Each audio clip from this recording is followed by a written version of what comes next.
Hello, good morning, good afternoon, good evening. I'm Jyoti Hosagrahar. I'm the Deputy Director of the World Heritage Center at UNESCO, and it's my very great pleasure to welcome you all today for this World Heritage City Lab on historic cities, climate change, water, and energy. It's a very great delight to have some welcome remarks from our newly appointed director of the World Heritage Center, Mr. Lazare Elondou Asumo.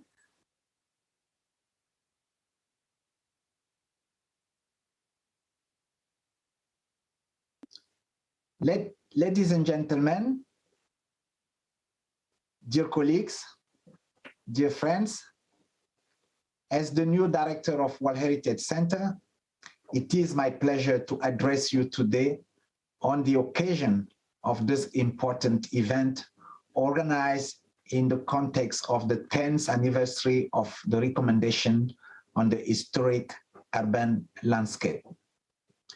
World Heritage City Lab, historic cities, climate change, water and energy aims to fully integrate urban heritage in our collective action on climate change. So let me first thank the Ministry of Education, Culture and Science of the Netherlands for partnering with UNESCO for this workshop. Today, climate change has become the defining issue of our time, and its impact on heritage is already a reality, which is becoming more apparent each day. In every part of our globe, cultural and natural heritage sites are threatened by bushfires, droughts, floods, and storms. The subsequent uprooting of communities due to climate change is also putting entire ways of life at risk. This includes the practice and transmission of living heritage, oral traditions, performing arts, social practices, and festive events. Rising seas could submerge Venice in Italy, Zanzibar in Tanzania, Rapa Nui in Chile, or Luang Prabang in Laos. Encroaching deserts could bury Meroe in Sudan. Urban areas and historic cities in particular are facing unique challenges related to the risk caused by climate change. Over 90% of all urban areas are coastal, putting most cities on Earth at risk of flooding from rising sea levels and powerful storms. Historic cities are particularly at risk because many of them were developed for historical reasons along the coast or along major rivers. Consequently, a large number of World Heritage cities, nearly a third of them, are along the coast and in risk.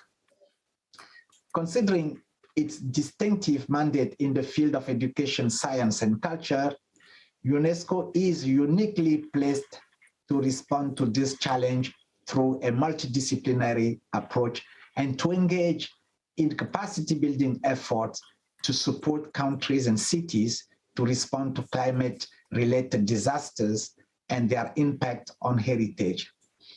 As you know, a policy document on World Heritage and climate change had been elaborated in 2007. We are currently updating it. Last week, UNESCO co-organized with ICOMOS and IPCC an international co-sponsored meeting on culture, heritage, and climate change for a better acknowledgement and integration of culture in the international climate agenda. It was evident from the workshop that we have to learn a lot from local and indigenous knowledge. Whilst heritage cities can bring vernacular wisdom to encourage the sustainable use of resources, cities are also at the forefront of innovation and creativity in the transition to more responsible production and consumption patterns, as well as towards sustainable development and energy transition. I am convinced that this event, organized in the framework of the 10th anniversary of the whole recommendation, will fully contribute to the urgent calls to mobilize national and local resources for climate action, and at the same time, to protect the world's most precious heritage from the negative impact of climate change, to transmit it to future generations. Finally, I would like to reiterate UNESCO's appreciation to the Ministry of Education, Culture and Science of the Netherlands for sponsoring this important event. I wish you a very fruitful workshop, and thank you very much.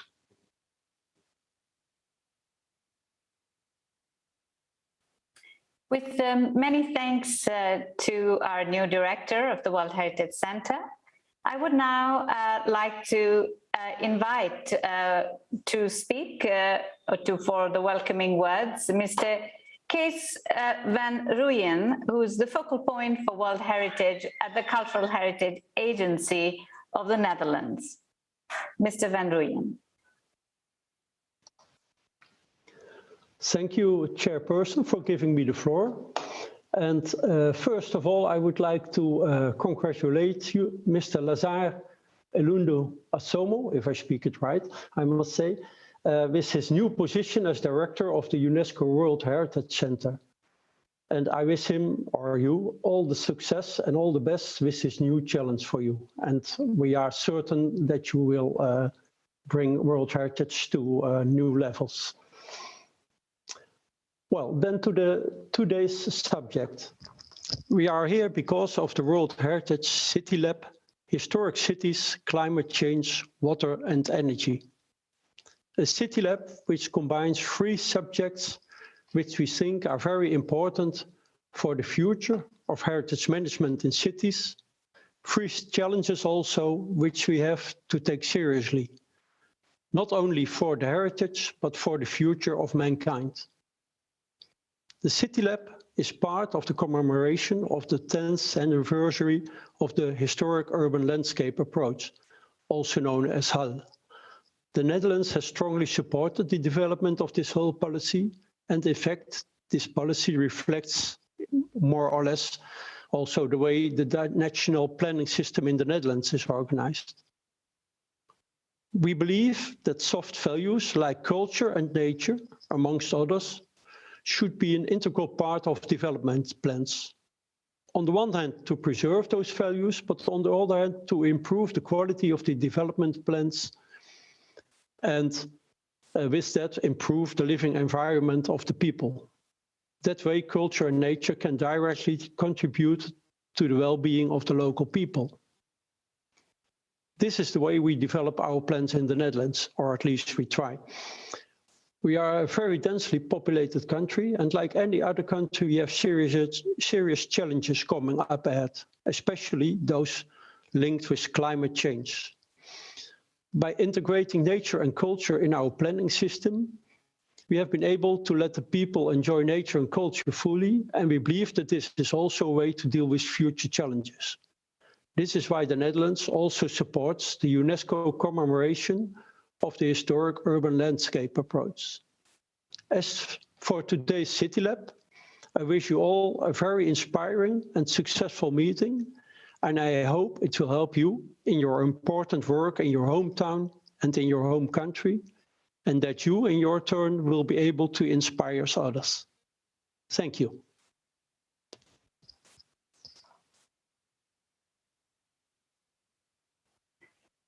Thank you. Thank you very much, Mr. van Rooyen.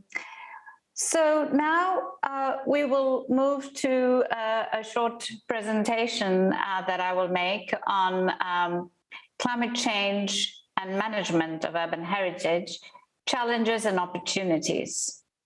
So let me ask for the slides to be shared. Yes, thank you very much.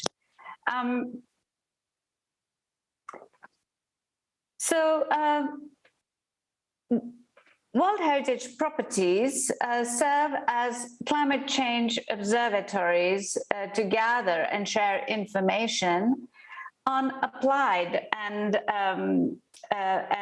tested monitoring, mitigation and adaptation practices. The global network of World Heritage also helps to raise awareness on the impacts of climate change on human societies and cultural diversity, biodiversity and ecosystem services, and the world's natural and cultural heritage. World Heritage properties are also a resource for society to mitigate and adapt to climate change through the ecosystem benefits, such as water and climate regulations that they provide and the carbon that is stored in World Heritage forest sites, for example. Cultural heritage, on the other hand, can convey traditional knowledge that builds resilience for changes to come and leads us to adaptive strategies and a more sustainable future. Next, please. UNESCO has also always been present during the UNFCCC COP meetings, holding numerous side events to showcase UNESCO's climate change or climate action activities and engage with different stakeholders, putting its expertise at the service of member states, working in close synergy with the overall UN system to enable bold, effective climate action. At the recent COP26, for example, the UNESCO's Local and Indigenous Knowledge Systems Program, LINKS, which promotes local and indigenous knowledge and its inclusion in global climate science and policy processes, were highlighted. Indeed, as you may well know, indigenous peoples are custodians of 80% of the world's biodiversity and are mobilizing their in-depth knowledge of the territories that have been the source of their livelihoods for generations in order to address climate change. Next, please.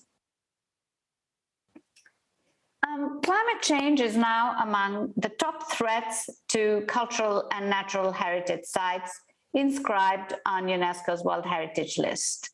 Climate change disrupts the lives of communities across the globe, threatening the entire ways of life, including the practice and transmission of living heritage. It also contributes to lost economic opportunities in the cultural and creative industries and cultural tourism. A comprehensive institutional framework has been developed within the World Heritage Convention to address the risks caused by climate change to World Heritage property. The key policy document is the policy document on the impacts of climate change and World Heritage, first adopted in 2007 and currently being updated. The updated policy document was endorsed by the World Heritage Committee at its extended 44th session in July 2021 and transmitted for review by the 23rd session of the General Assembly of States Parties to the World Heritage Convention. This concluded its work a few days ago on the 26th of November.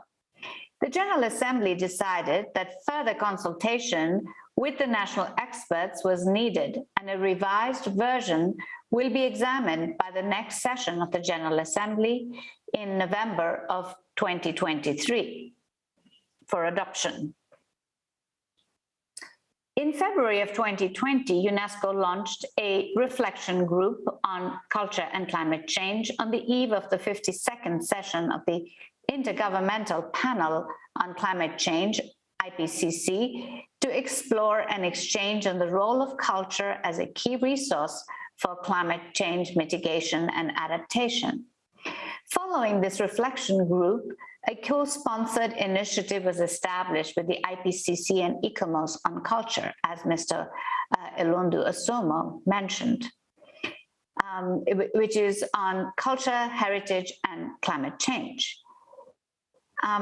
In 2020, this was established to assess the state of knowledge and practice in the domain, and the meeting itself just occurred in the first week of December. An online international expert meeting on culture, heritage, and climate change was launched last week with the aim to further integrate culture in the global climate agenda and define a sustainable way forward. In collaboration with the Group on Earth Observation Secretariat, the GEO, and the GEO Greek office, the UNESCO World Heritage Center has also recently launched the Urban Heritage Climate Observatory as a geo-community activity that applies Earth observation tools and to document and understand the impacts of climate change on World Heritage cities. The aim of the initiative is to place World Heritage properties in cities at the heart of local and national policies and actions for sustainable urban development and climate change by proposing local and practical solutions and mechanisms to assist states parties to implement actions in support of sustainable development, adaptation to climate change, and enhancing resilience and disaster risk reduction integrated with conservation of urban heritage, and where feasible and relevant, contribute towards promoting mitigation actions in World Heritage cities. I want to speak now a little bit about the 10th anniversary of the Historic Urban Landscape Recommendation. The 2011 UNESCO recommendation on the historic urban landscape was adopted on the 10th of November 2011 at the 36th session of the General Conference. It is a soft law to be implemented by member states on a voluntary basis and an additional tool to integrate policies and practices of conservation of built heritage into the wider goals of urban development with respect to inherited values and traditions of different cultural contexts, and applies to all historic cities, not only World Heritage cities. The idea of this recommendation is to provide a landscape approach to identifying, conserving, managing, and protecting urban heritage in its wider context, integrating the physical, the social, and the environmental together in its approach. The whole approach of the Historic Urban Landscape Recommendation approach looks at historic areas as composed of layers of history, economic, social, and spatial relationships between the built heritage, natural environment, and the local communities. These layers include natural and cultural, tangible and intangible, universal and local heritage values present in any city. These heritage values should be taken as a point of departure in the overall management and development of the city. The layers of values and history are also reflected in the physical layers, or the stratigraphy of the place, and in this sense allows us to interpret the layers of the city. So the whole approach really creates a shift in focus from monuments to the urban fabric as a whole, and beyond the notion of a historic center.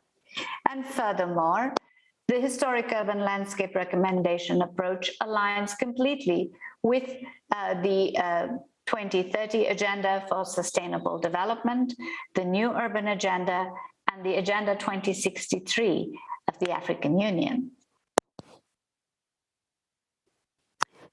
So the celebrations for the 10th anniversary of the HUL recommendation was held this June, this past June, because this is the 10th anniversary, in 2021.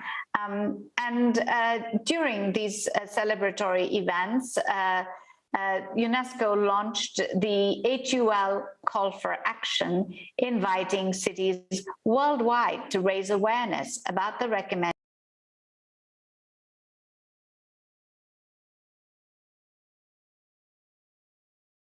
approach.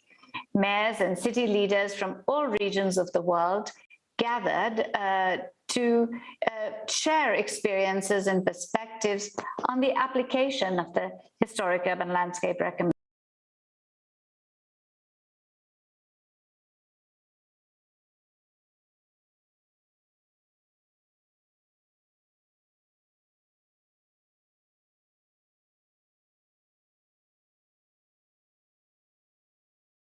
And respond to the HUL call for action, as you see the link on the screen, and you can go to the link and sign up for 3 key actions.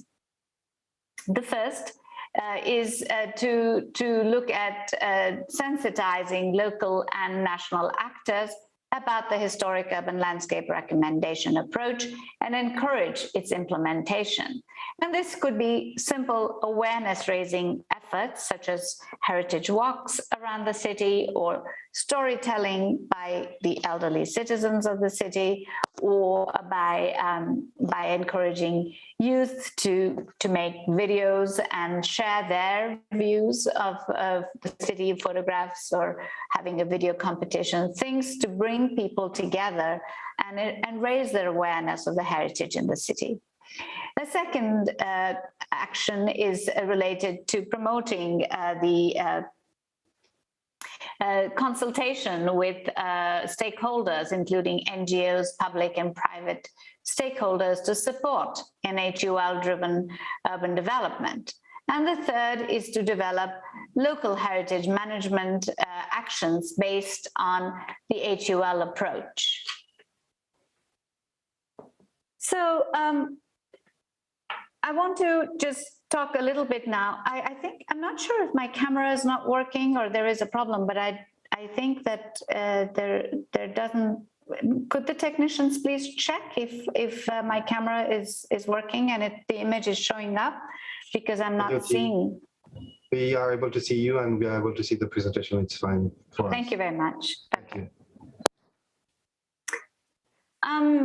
In order to support states parties in the protection of World Heritage Sites against the effects of climate change, a number of tools have been developed, including a report on predicting and managing the impacts of climate change on World Heritage, and strategy to assist states parties to implement appropriate management responses, case studies on climate change and World Heritage, and managing disaster risks for World Heritage. Other key resources include the Warsaw Recommendation on Recovery and Reconstruction of Cultural Heritage and the UNESCO World Bank publication on City Reconstruction and Recovery. As part of the World Heritage Sustainable Tourism Program, the UNESCO World Heritage Center teamed up with UNEP and the Union for Concerned Scientists to publish a report on World Heritage and tourism in a changing climate.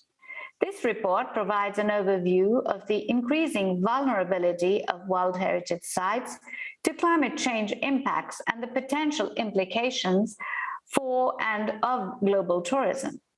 It also examines the close relationship between World Heritage and tourism and how climate change is likely to exacerbate problems caused by unplanned tourism development and uncontrolled or poorly managed visitor access, as well as other threats and stresses.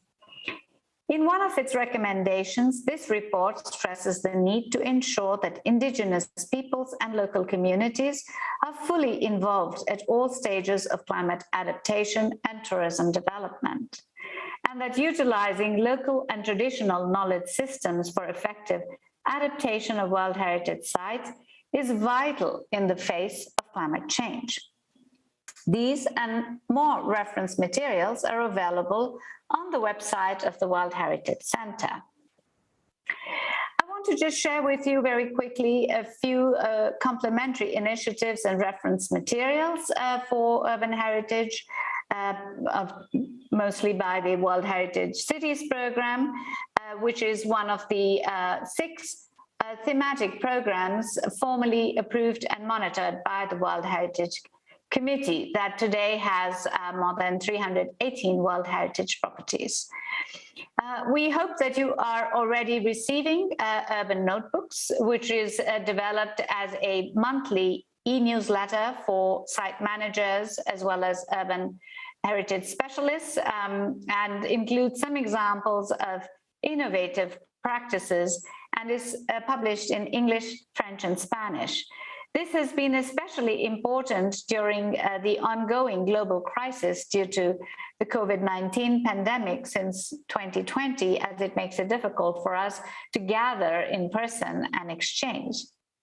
And also because of the shutdowns, when it provided an opportunity for a number of site managers of World Heritage Cities to share their experiences and challenges and consider possible solutions and opportunities for action. The World Heritage City Labs, such as this one, are co-creative environments for developing strategies and solutions to challenges of managing World Heritage cities, and are grounded in practical case studies of World Heritage cities. And the World Heritage City Dialogues are a virtual platform for site managers and local authorities, as well as national focal points, to meet and exchange and share across their region their knowledge and innovations and experiences. The World Heritage Canopy platform is a living platform of innovative strategies and practices that integrate heritage conservation with sustainable urban development. Through case studies and practical examples, the platform aims to inspire and guide local actions that contribute to and align with major global commitments, including the 1972 World Heritage Convention and the 2011 HUL recommendation, as well as the 2030 Agenda for Sustainable Development. It includes concrete examples of climate change mitigation and adaptation strategies in World Heritage sites. And it's not only for urban heritage, actually, it's for all types of heritage as well. But at the moment, there are lots of examples for urban heritage. Urban sites and historic cities in particular are facing unique challenges related to the risks caused by climate change.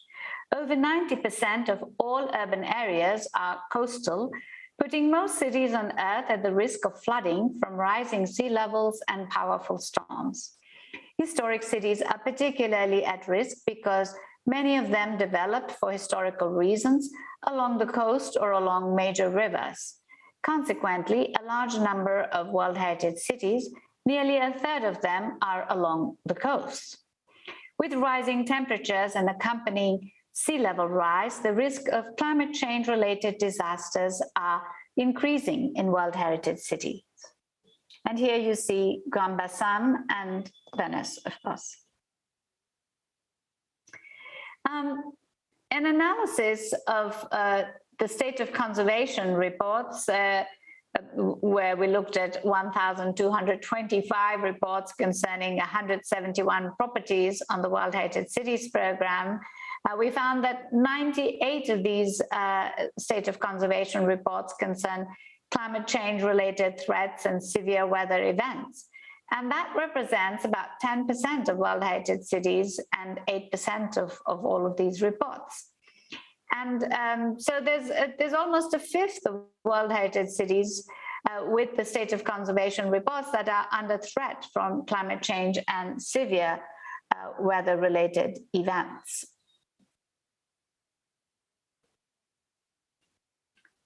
The issues that were brought to the forefront during the recent session of the World Heritage City Dialogues that was held on the occasion of World Cities Day was where we had 6 regional sessions of World Heritage Cities dialogues organized by the World Heritage Center on the theme of adapting cities for climate resilience. The event gathered more than, or the series of events that were organized gathered more than 100 participants across the 5 global regions. And during these exchanges, site managers, national focal points for World Heritage and heritage professionals representing 42 World Heritage properties in 57 countries shared their experiences and challenges, especially in the context of climate change, resilience, and adaptation. Site managers and focal points presented the perceived effects of climate change on their sites and elaborated ideas and strategies for climate action, including through the implementation of the recommendation on the historic urban landscape.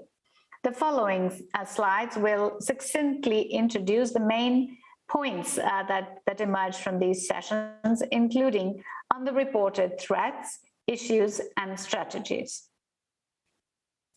The most commonly reported effect of climate change in the cities was an increased frequency and intensity of natural disasters.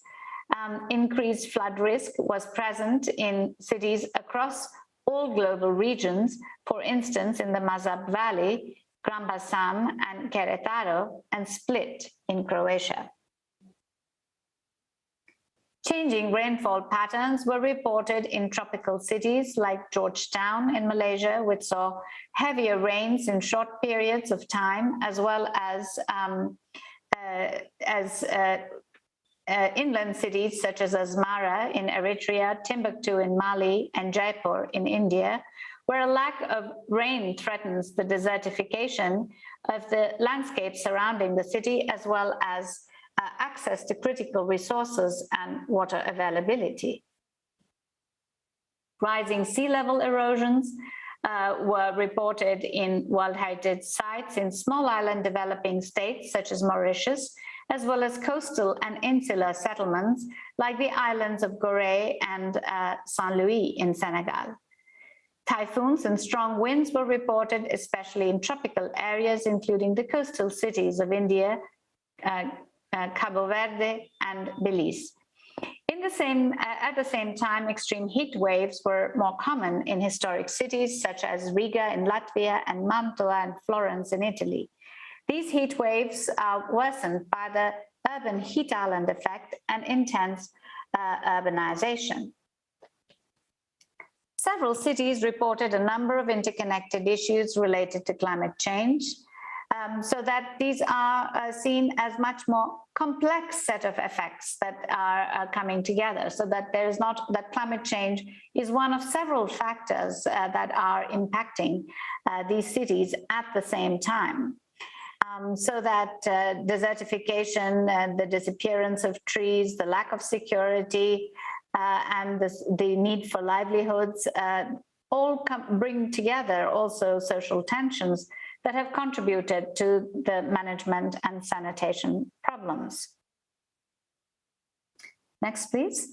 In order to face these challenges, a number of strategies were identified by the participants of the World Heritage City Dialogues, and I'm not going to go into each of them in detail, but it included, for example, learning from traditional knowledge systems so that they are able to minimize the disaster risk and to minimize the impacts of the flooding, to be able to use patterns such as in the case of Bahrain, where higher areas of the island were left unbuilt to be used as cemeteries to help absorb water and avoid flooding. In the case of the Mazab Valley in Algeria, traditional water management systems include both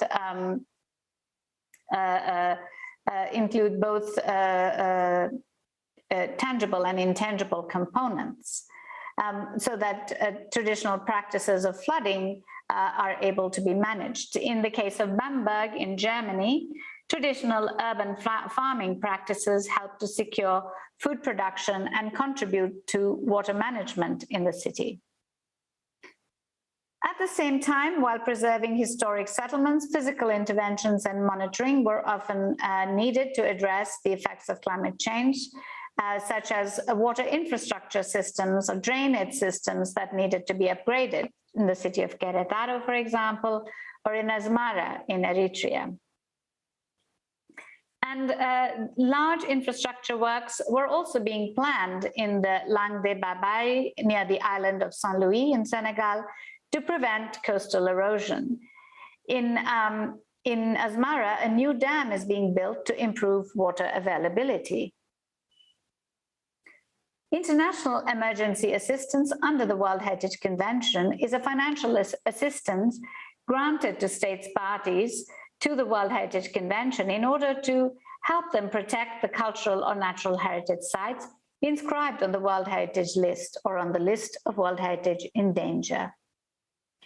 And these are some examples of emergency works that have been undertaken in the case of Yemen. And you can find many of these on the World Heritage Canopy website. So you can read about them in greater detail, the Cash for Work project in Yemen. And finally, I just want to end with an example, which is not of World Heritage Cities, but nevertheless has a whole of society approach that I think is very interesting. At the Ningaloo Coast World Heritage Site, the Resilient Reefs team has engaged extensively with local community members, business owners, management agencies, researchers, and other stakeholders to understand the important values of the region and the current state of resilience, engaging with local communities and the business owners. And finally, participants also suggested different ways in which the World Heritage Cities could increase their resiliency and mitigate and adapt to climate change.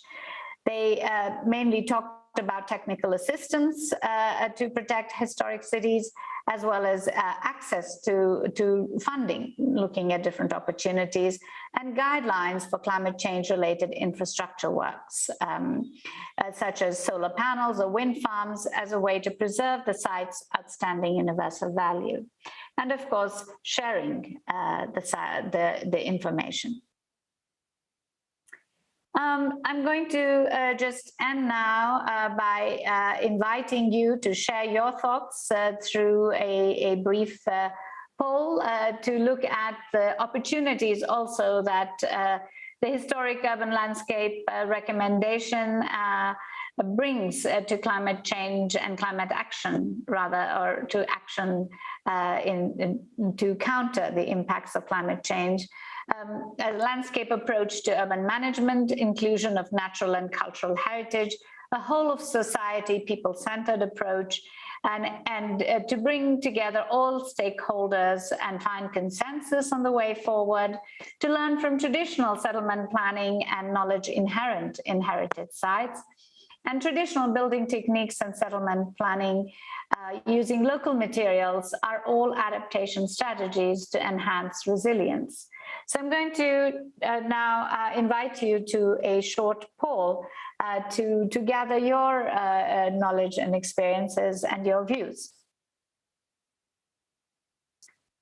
I'm going to ask my colleague Alba to help us through this poll.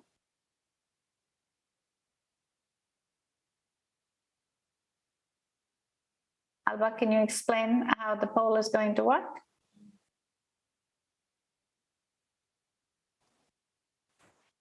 Yes, hello everyone. We have just shared the link on the chat. And the poll will be open through the day. So you can respond at any time, and later during the session, we will go through your answers. Thank you very much. Thank you, Alba.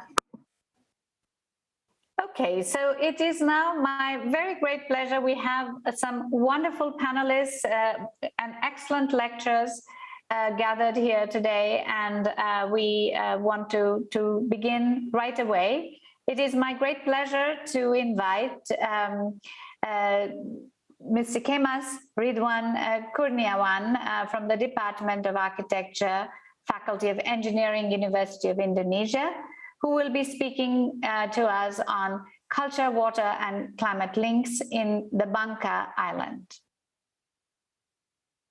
Over to you.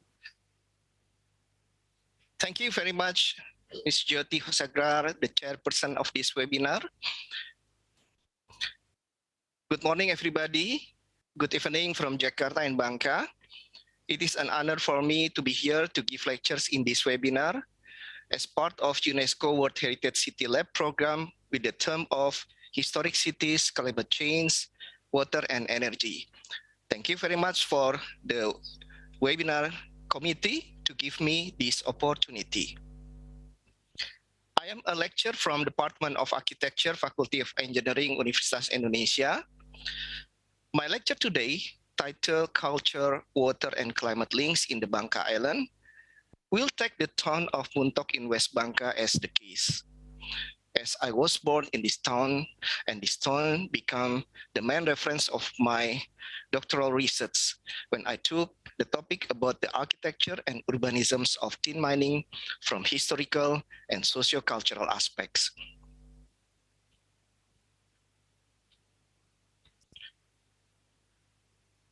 Muntok became my main research laboratory, especially in doing community engagement, focusing on architecture and urban heritage, where I am also part of West Bangka Heritage Expert Team. Some part of my lecture today were taken from the Historic Urban Landscape Workshop in 2018 in Muntok, West Bangka. The results of the workshop became the main inspiration for the participants and me and my colleagues from RCE Netherlands, Heritage Hand-Ons, IPB University, and Trisakti University to write Historic Urban Landscape Quick Scan Method, a handbook for university lectures that has been launched just recently this year, coincided with the 10th anniversary of the UNESCO recommendations on the historic urban landscape. The structures of my presentation will follow the steps that has been written in this book. Muntok was located in West Bangka part of Bangka Island, Indonesia. It was a former Bangka Tin Mining headquarters before and during colonial era and also the capital city of Bangka Regency until 1930. Presently, it is the capital city of West Bangka Regency. The city can be reached from the Pati Amir Airport in Pangkal Pinang, the capital city of Bangka Belitung province. And by land, it took around 2.5 hours to arrive in this former tin mining town from the airport. Geologically, Bangka Belitung is part of the southern end of the Southeast Asian Tin Belt, a north-south elongate zones 2,800 kilometers long and 400 kilometers wide, extending from Myanmar to Indonesia. Following the HUL quick scan method, I would like to explore the topic of today's presentation, started from explorations that consisted of the historical analysis, included the narrative, layout and typology, environmental landscape analysis, followed by the challenge and opportunity. After that is about translation that based on the explorations, we'll look at vision and principle for development. And through inspiration, we will see the proposal for future perspective of Muntok. The first key of the three elements, exploration, focus on understanding the place, its physical and non-physical, as well as the tangible and intangible heritage features. Exploration began with the historical and present urban environmental conditions.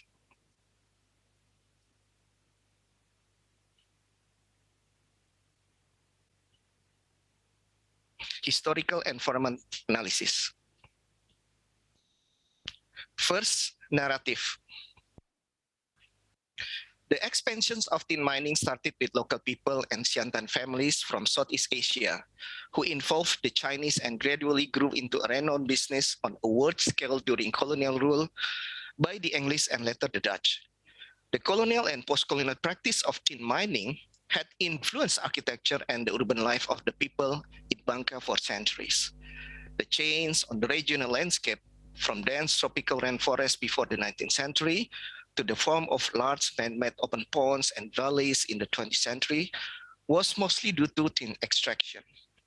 The demographic composition from migrations, the cultural assimilations, the colonial heritage, and the establishment of new towns were also other manifestations of tin mining in Bangka. Now, the story of tin mining in Buntok has shifted from traditional practice of tin minings to become a modern tin mining techniques and facilities.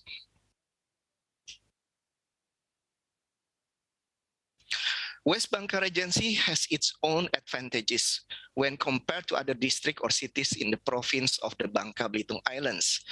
This is due to West Bangka from the beginning of its formations has a history which is quite interesting, especially in relation to the geographical location that near the sea and how its name came from the story about Zamnah, the wife of Palembang Sultan in Sumatra.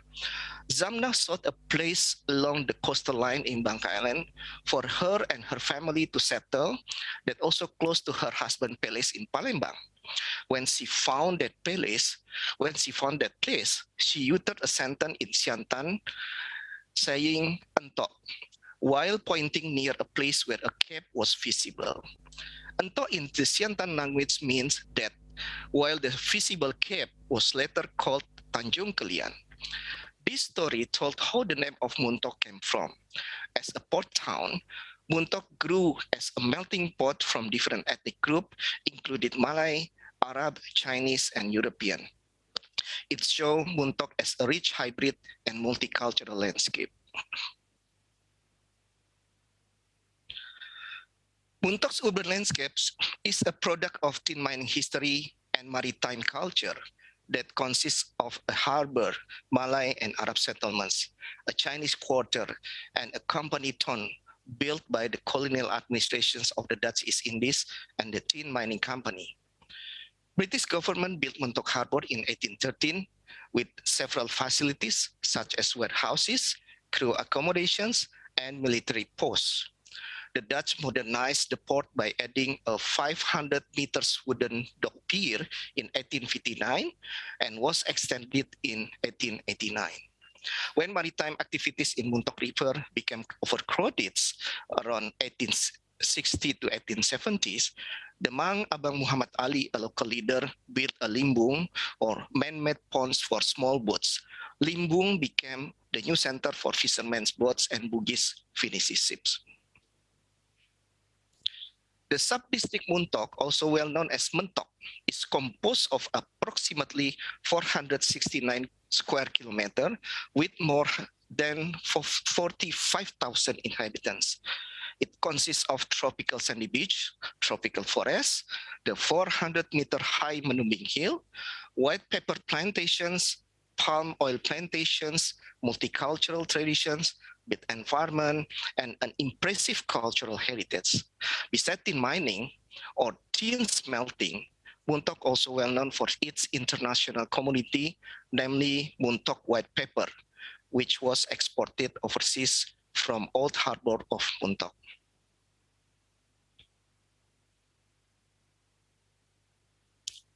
Can move for the next slide, please. Yeah.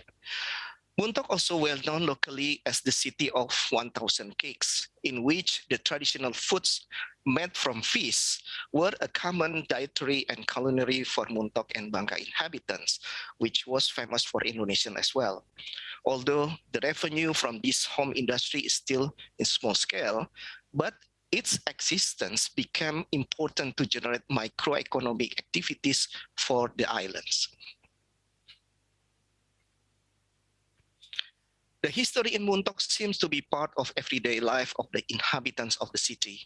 From tin and paper commodities, the history of Buntok also up to history of the independence of the Republic of Indonesia.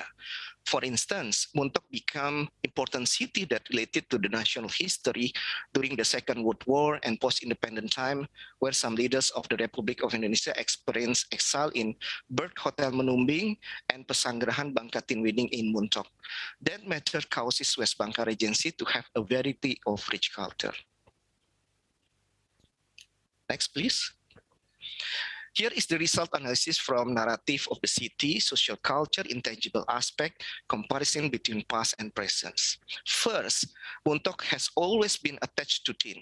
Today, it has the biggest tin smelter as well as tin exporting harbor in the world. The smelting center called Unit Metallurgy Timah is also established in Buntok. Second, trade and commerce industry of white paper was one of the most famous products from Buntok since the early of 20th century. Buntok white paper is still distributed throughout the world because it's high quality. Buntok is also called City of 1,000 Cakes. This is because of the cake home industry in Buntok is well known for its many different types of the cake home industry in Buntok. Different cake that reflecting interactions between many cultures inherent to the community, according to cluster Chinese, Malays, and Europeans. Besides tin, paper and cake are important elements from an economic point of view as well as cultural and human resources. And three, during the struggle for independence, Buntok played an important role and several places in Buntok's urban landscape are connected to the history. For example, Berg Hotel Menungging and also the Bangka Tin Winning Guest House were exiled places of two founding fathers of Indonesia, Sukarno and Hatta, as well as the other leaders. These two places have become a source of Indonesian national history in Buntok. Layout and typology. Next, please. Historic urban landscape of Buntok changed over time, but the physical characteristics should not or cannot be controlled in order to preserve long-term attributes value of the landscape. A harbor, military stronghold, and colonial civil settlement or Bangka Tin Winning Estate form the pattern of the colonial town in Buntok. This colonial compound was separated topographically from the native and Chinese settlement in the lower part of the town. The natural landscape can be part of the historical urban landscape of Buntok in terms of its biological, geological, and beauty aspects. Many such landscapes created by humans to highlight natural wonders. Next, please. Here is the result analysis from morphology and typology tangible aspect from urban landscape and architecture's macro aspects. First, the urban layout of Buntok consists of 4 areas or clusters, included harbor area that consisted of storage, office, fishermen boats, fish box, building towards port, Freyben area, and also Chinese cluster, Malay cluster, and European cluster. Here is the historical evidence of the morphology and typology of buildings in Buntok that shows different characteristics that create the multicultural mosaic of Buntok. The next results are included.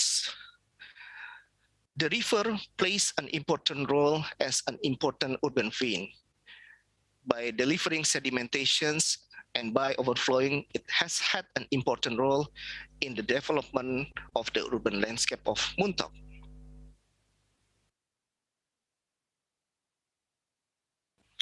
Regarding environmental and landscape analysis, micro aspects.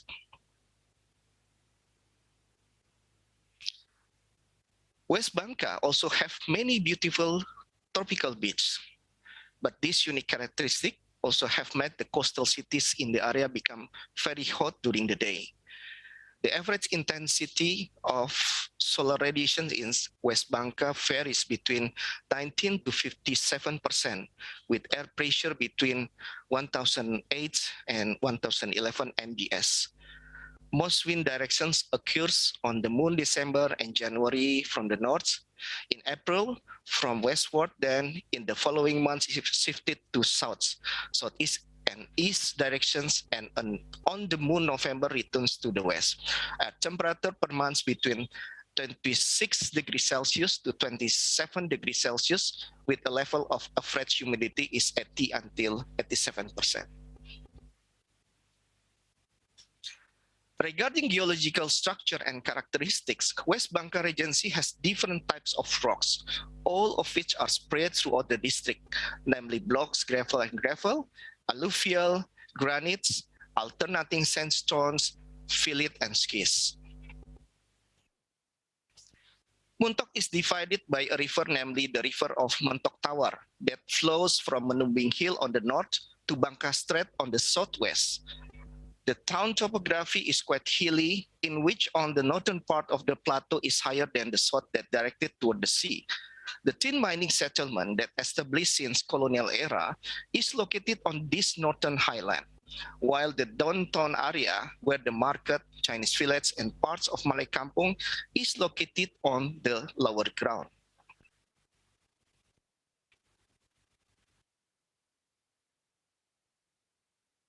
Its unique city layer, topographical characteristics for climate concerns. The climate in West Bangka Regency is included in tropical and wet climate. Areas with wet months for 7 until 9 months and dry months of 3 months per year on normal state. Annual rainfall in the district West Bangka range from more than 2,000 millimeter per year, with a total of average annual rainy days more than 200 days per year. Rainfall range from 84.5 millimeter until 406.1 millimeter per month, with the lowest rainfall in February. Fluctuative world tin mining price has affected the area very badly during 1980s and 1990s, which the handover of assets from tin mining company to local government, which was not ready to manage it. As the result, many historic buildings and tin mining settlement changed into ruins, as many adult inhabitants moved to other islands to get better life. The city mostly occupied by elderly and children at that time. Today, tin is still important commodity, as it has generated the dynamic of the city, included created urban sprawl, especially in market and pecinan. Here is the result analysis from environment, landscape, and micro aspects. First, the lower areas of the town suffer from flooding. Therefore, the historical houses have an elevated structure. But present-day development does not always take flooding into account, which means the historical situations could be used as inspiration. Second, kampungs in the Malay cluster starts losing their identity when adding concrete buildings and or tarmac paving of the area's public and private spaces. In addition, this also makes the kampung more prone to floods. Muntok also experienced vernacular maritime shrinkage. The shrinkage is caused by several factors such as the increase of informal tin mining activity, the change profession from fishermen to miners due to the residents' perceptions of the fishermen professions, also environmental pollution that reduce the quantity and quality of fish, and also lack of authority attentions. The questions are, how important is vernacular maritime knowledge for the Muntok people today? Whether rethinking vernacular maritime knowledge has an alternative future for the city inhabitants, which would be appropriate in facing the future uncertainty in tin mining. While tin mining is getting more restricted and the Indonesian government wants to stop illegal operations, the town of Muntok is in search of alternative to regenerate itself. How could Muntok face its challenge and finds a way to improve the living environment and bring new life in the town? Is it possible to use heritage as an asset for future development? Challenge and opportunity. The challenges are included how to manage and clean the river from environmental like pollutions, tin mining waste, etc. How to reconnect the river with the community, how to deal with the environmental conditions that happen in port and sea, and how important panorama from the sea for the city itself, as the sea seemed to be the backyard of the city for long times. While the opportunity raises, including potential development of fishery industry, utilization of panorama from the sea to strengthen the characteristic of Muntok as a historic porton, and how to develop beach recreations from that. The next phase in the workshop focused on translations of the analyzed data into a vision and principles to develop Muntok in the future. This involved Muntok's tangible and in particular narrative regarding the aspect of community life and their environment. During the process of explorations, we learned that Muntok's narrative could play a key role in the town's future development. Determining a vision. There are 5 visions that we developed. 2 of them included giving the river back to the city and redevelopment of seafront.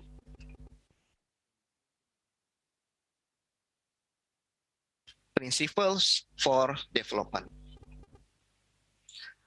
After formulating the vision, we develop a principle for development from functional and spatial perspective of each vision, including heritage as a catalyst for developments and sustainable community-based touristic development. Continue with the visions of giving the river back to the city, and the principal development is by improving the quality of the river and surrounding ecosystem, quality of life, and reviving the historical physical connections and functions.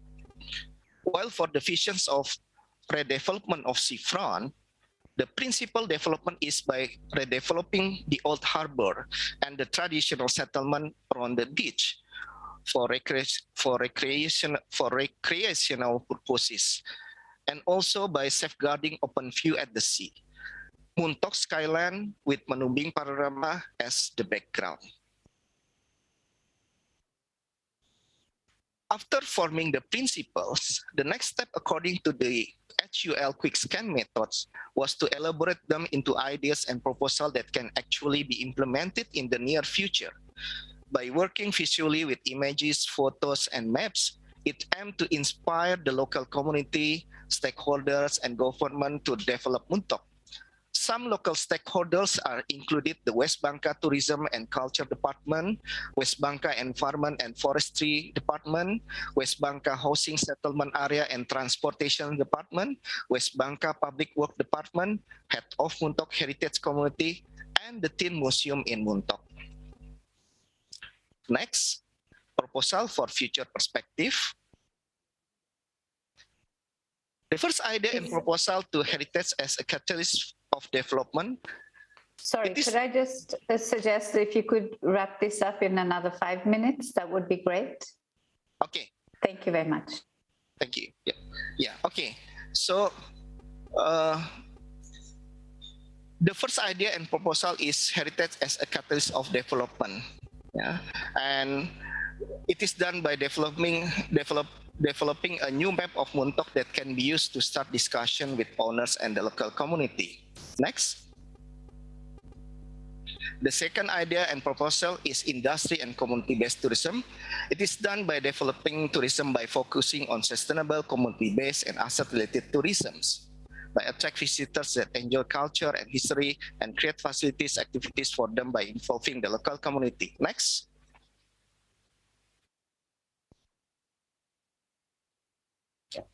The third idea and proposal is developing the seafront.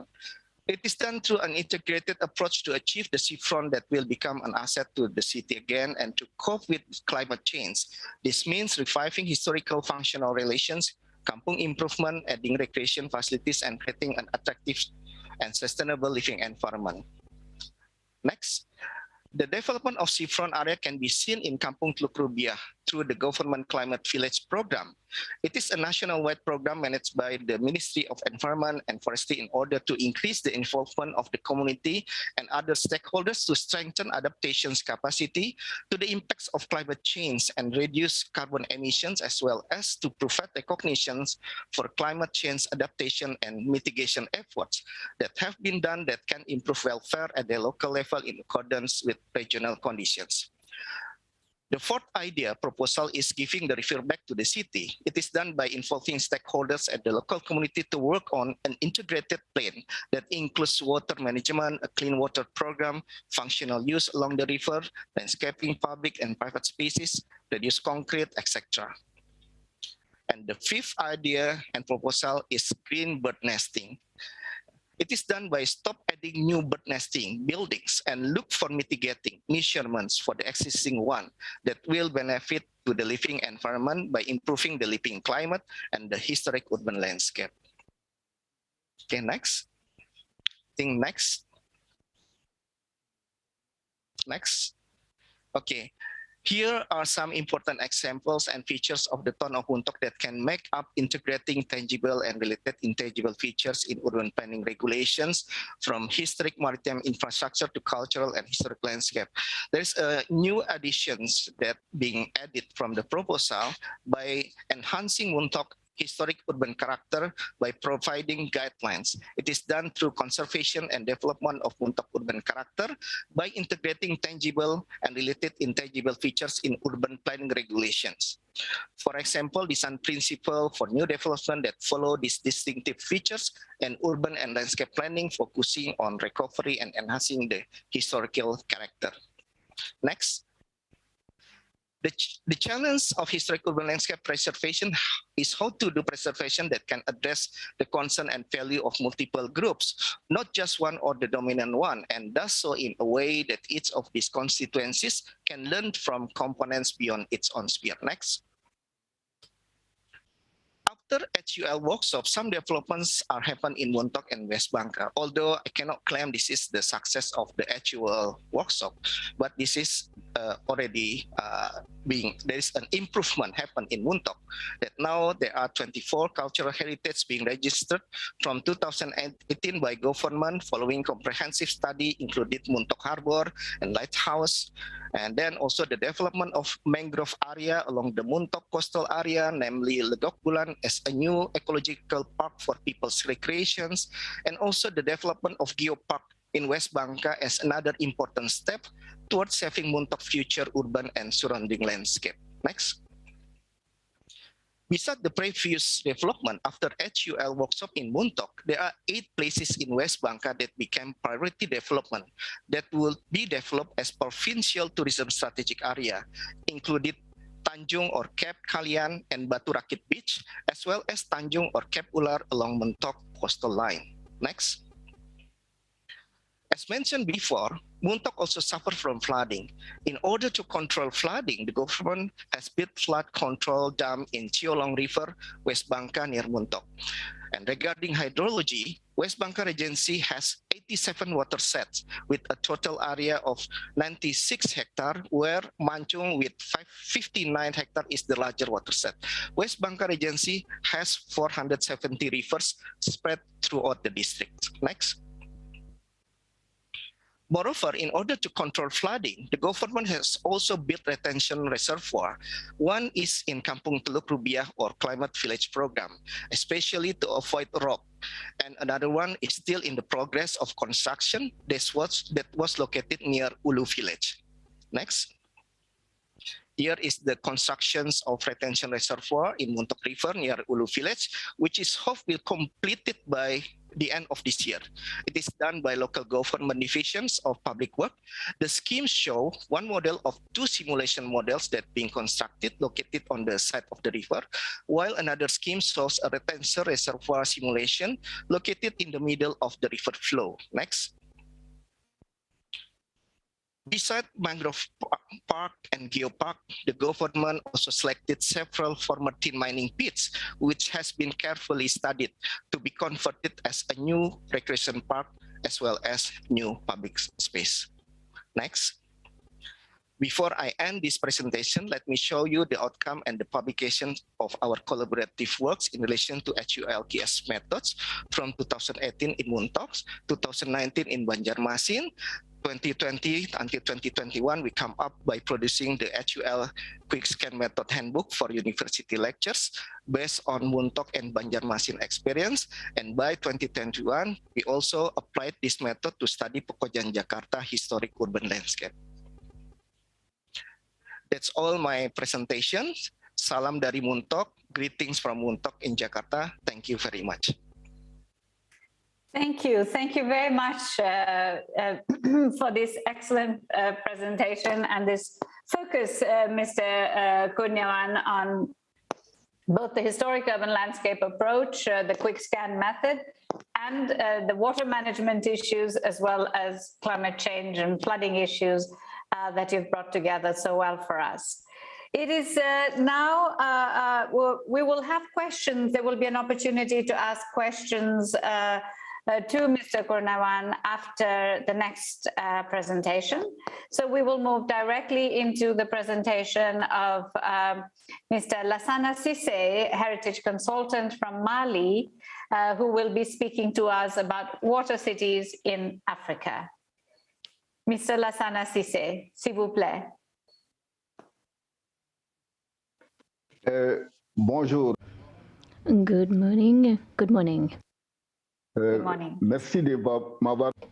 Thank you very much for having invited me to this important meeting, which is discussing an issue that is of great importance to all of humanity. And I want to commend UNESCO for this initiative, because it's a question of survival.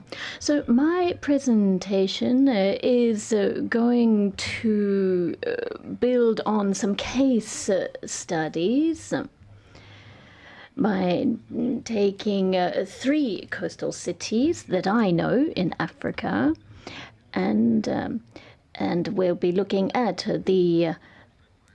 about the way that they manage water. So as you can see on the screen, the title is Cities and Water in Africa, the Impact of Climate Change on Urban Growth and the Conservation of Ancient Urban Fabrics. Next slide, please. So the very first case is the city of Ouidah in Benin. For those who don't know Benin, Ouidah is a city through which numerous slaves had to transit during the slave trade. But there's also a great living culture in Ouidah through the culture and religious practices that you might have known of.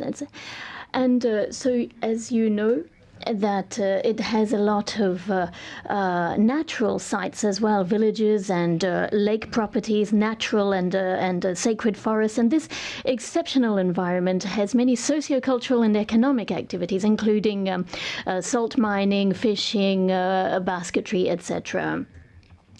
And next is Grand Bassam in the south of Côte d'Ivoire, which was inscribed on the World Heritage List, I think, on the 36th session in 2012. It was the first capital of Côte d'Ivoire from 1893 to 1900. But when the river Comoé flooded and its affluents in the very south of Côte d'Ivoire, after some heavy rainfall that happened in the month of October in 2019, all of this had a huge impact on the historic town centre. And on top of this, this major crisis, the estuary became blocked. In 2019, that flooding didn't lead to major dysfunctions in terms of the historic urban heritage, but there were a lot of impacts on the architecture. 17 monuments were flooded within the boundary of the inscribed property. In November of 2019, the Ivorian government launched major work to open up the estuary again. But this major earthwork project was undertaken by private enterprise, which means that they couldn't really take into consideration all of the World Heritage aspects of this unique site. There was no call. There was no call for tenders. It basically went through some specialized architectural firms, and so in October of last year, the human pressures really began to build up and to be noticeable, and unfortunately, some of the work that has been undertaken, in my perspective, were not actually appropriate. Now, if we move on to the next case, this is Saint Louis in Senegal. Now, this was a colonial city. It's very famous for its colonial architecture, and it's on the northwestern coast of Senegal. And the old city was inscribed on the World Heritage List, and it was throughout the 17th century that urbanization took place. The city was founded in the 17th century, but became urbanized in the mid-19th century, and it was the capital of Senegal until 1957, and played a huge role in West Africa's economic development. As I said, it was inscribed on the World Heritage List. This was in the year 2000, but the former fabric of the town has seen some problems, basically because of the demographic growth of the city, urbanization, and coastal erosion. And this has also occurred in Goué, for example, in other cases as well. So this was a former capital of Senegal, and that ancient colonial architecture is now under threat, and despite everything that's been done to save it.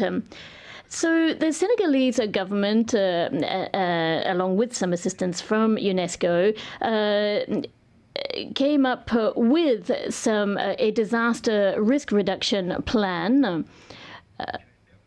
and this received support from the Senegalese government and facilitated the decision-making concerning on improving the community's life in the city, but also for enhancing management of some of the coastal areas and urban planning of Saint Louis. And the major coastline of Senegal, stretching from Saint Louis to Dakar, is a very fragile ecosystem, and as the sea is advancing, and it's currently under threat by coastal erosion. And so that is why this had to be done. Now, I talked about those three towns which are on the coast. Now I'm going to talk about cities which are inland, including Timbuktu, which I'm very familiar with. And I think we should avoid drawing a distinction between coastal and inland sites, because they're all on water. And we call Timbuktu the mysterious. It wasn't the pearl of the desert lost amidst the dunes, as people thought. It's actually situated on the bank of the River Niger, 15 kilometers away. And it was linked to the river through a navigable canal from Kubara, which was on the river, to Timbuktu. And then there have been years where there's been huge flooding, as in 1894, and you had huge vessels, 30 tons in weight, that were able to actually unload all of their merchandise at the very gates of the city. But with climate change, the canal has dried up. It's almost disappeared. In 2006, Colonel Gaddafi funded deeper dredging, but it didn't work out, and the water barely gets to Timbuktu at present. Now, the drying up of the water catchments, the pools, the rivers and lakes. This is not like the Great Lake region, but there are lakes in this area. They've all been all dried up as a result of climate change, rapid deforestation due to timber resource exploitation, and the sanding up of the city, accelerated by the Hamatan wind and the erosion which has ensued, which has led to a slow but sure degradation and deterioration of the city. And you have a town which is some 700 kilometers away from Timbuktu, which is completely sanded up now. It's completely covered in sand. Now, water and wind erosion have seriously eroded the banks of the Bani River, which is a tributary of the River Niger. And its tributaries have virtually disappeared. There's been rapid urbanization and a boom in population growth, which has seriously damaged the coastal areas and these inland areas alike. And there's been a slow building up of the classified area.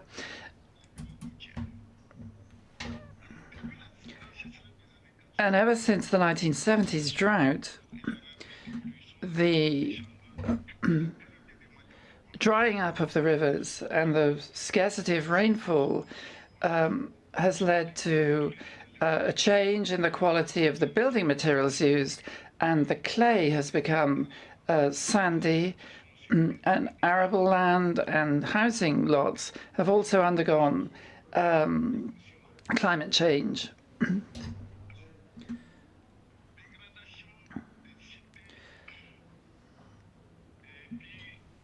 Now, there's been this deterioration in the towns, and the question is how much of this is man-made and how much is it a result of climate change? That's the question which I'm asking, and it could be debated.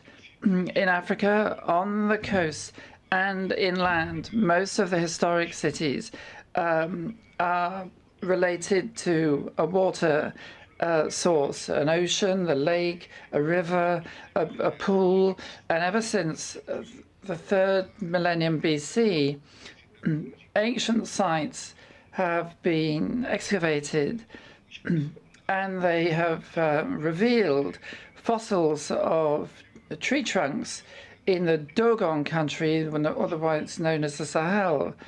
And in this region, you have to find the same sort of trees in the Gabonese forest today. In those days, it was subtropical forest. And so you have man-made pressure and you have environmental factors which are the origin of the climate change, which seems to be cyclical. When I was a student, my parents told me about the great droughts, but they're becoming more and more frequent. But there's also the man-made impact. Now, as regards the future of the towns and the perception of undying links between nature and culture, this is crucial in Africa. In pre-colonial Africa, the populations had huge respect for nature and its resources. Everything was alive, animé, as we say in French, animated, because these are the living things, trees, even stones were deemed to be living.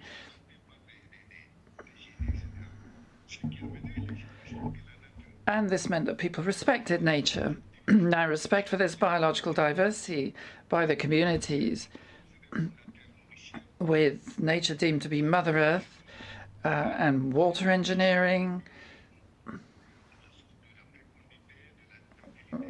water resources, which are the source of fertility, and sacred forests and woods, with the rituals of our ancestors, and then totemic animals, which should not be killed but respected. And this respect engendered rich cultural and creative diversity within ethno-linguistic groups. And this is the case all over the region. Now, nature and culture dovetail. Failure to respect one by the other may create an imbalance, which is the origin of the major climate change. I talked about the Sahel drought in the 1970s and recent natural disasters, which we are experiencing. Just look at what's happening in the United States and the tornadoes, which have killed so many people in the US. Now, how has this come about? People say, is it because some basic principles have not been respected governing nature? And it's important for those questions to be asked. Urbanization through urban sprawl is destroying nature, and that impairs the people's bearings in terms of nature. Trees being destroyed, for example. All of this ritual history is disappearing, leading to huge disruption. Now, is the problem not one of unbridled economic growth? That question's been asked. Well, I've read a lot of a French writer of an Algerian origin, and I've met him, Pierre Rabhi, who was one of the pillars of ecological agriculture, championing a form of society which is more respectful of human beings and the earth. And given the failure of the human condition and the considerable damage inflicted on nature, Pierre Rabhi is suggesting that we depart from the myth of unbridled growth in order to realize the vital importance of our Mother Earth by inaugurating a new life ethics in the direction of happy sobriety. And I put this to you. It's talking about humanity emerging from the consumption society, the consumer society, in order to mitigate the climate crisis. And this is one of the great challenges. And it's all been compounded by climate change. The next slide. Now, there are a number of issues I want to put to you for debate. And the main concerns to be taken into account in order to sustainably conserve global heritage cities are threefold. There may be 10 or more, but there are around a dozen coastal and inland cities in our region that are part of the World Heritage List. Asmara has mentioned there are several others. And the first factor is the impact of environmental dynamics, climate change, and human settlement in the cities. And it creates an imbalance through urbanization, very rapid demographic pressure, and pressure on the land. These are real problems. And there's a World Heritage Site with 8,000 inhabitants. And now, when it was inscribed, it had 8,000. Now the population is 30,000. So you can see how quickly the population can increase. Secondly, rapid socioeconomic development, which doesn't take account of the low bearing capacity of the old urban fabric. And it's also leading to huge consumption of water and energy. In the West, you have gas and you're turning your back on coal. But we had some difficulty in putting a recommendation on coal production in the COP. And some people only have that to live from in parts of our region. There's no gas. You don't have these developed systems.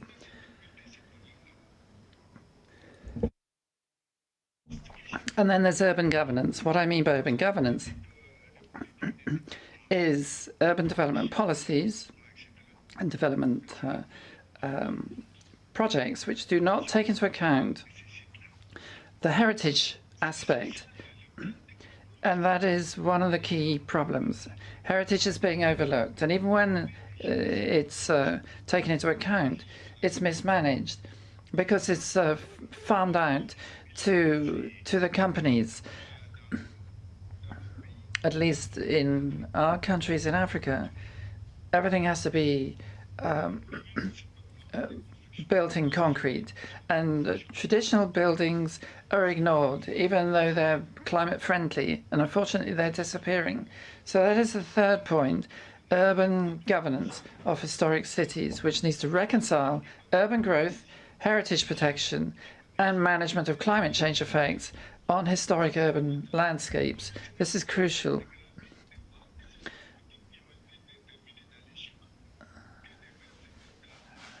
It's not at all unusual to see mayors of cities involved in land speculation and selling off parts of these historic towns.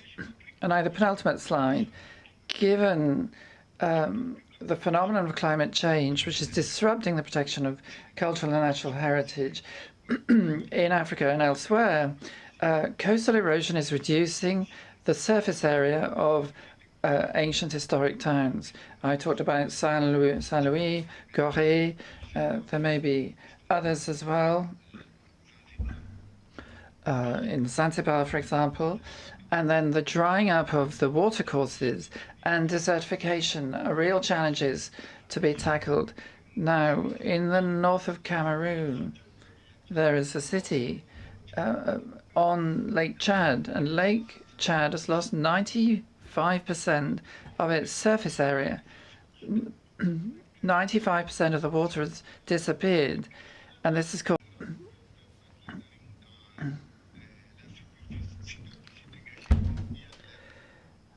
the whole question of access to grass and so on is giving rise to conflict. We also need a shared vision of the promotion of urban resilience, hand in hand with that of protection of cultural natural heritage, which could indeed contribute to the attainment of the Sustainable Development Goals by 2030.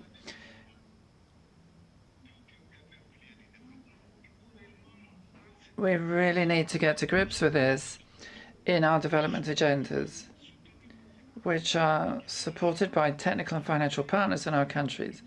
And that is where the battle has to be waged, whether it's the SDGs or the UNESCO agenda.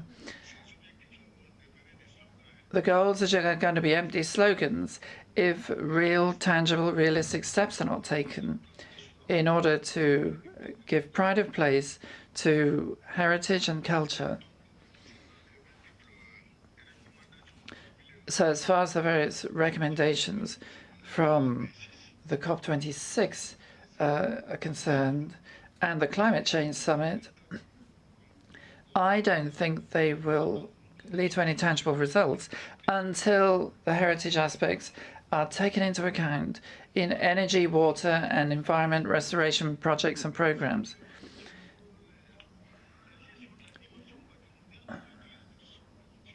And very often when heritage is taken into account, it's used for the wrong purposes. And I'd like to conclude by saying that Africa is the cradle of humanity. That's been proven.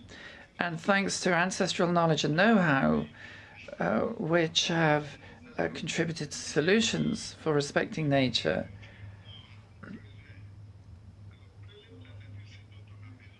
and which have used nature only for meeting real needs and not for extravagant purposes or maximum profit, that has made it possible to conserve a lot of ecosystems and a lot of natural parks, whether it's for flora or fauna. And Africa is producing some of the best protection in the world in this regard by respecting nature. Man has put himself at the center of everything without taking into account nature, which nonetheless nourishes humanity. And that's why I talked about unbridled growth and unbridled economic expansion. We need to be realistic and sustainability is at stake here. And what we do in this area will enable us to have a sustainable development and to hand on to future generations what we ourselves have inherited. Thank you.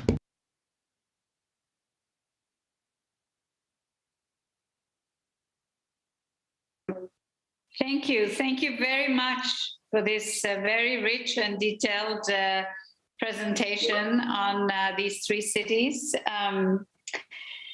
I think we have a lot to think about. So I want to invite you now to invite all the participants to please share your questions. And if I could also invite Mr. Karawan to turn on his camera, maybe if you have questions for either of the participants, thank you, either of the participants, either of the speakers, it would be great to share this now. You can enter your questions in the chat and we can pick them up from there.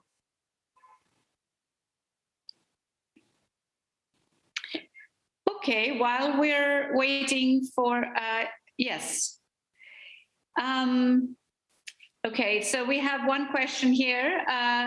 It's difficult to give the back to fast development and economic trends. So from whom should the change come? From the planners, from the government, from community, from private companies?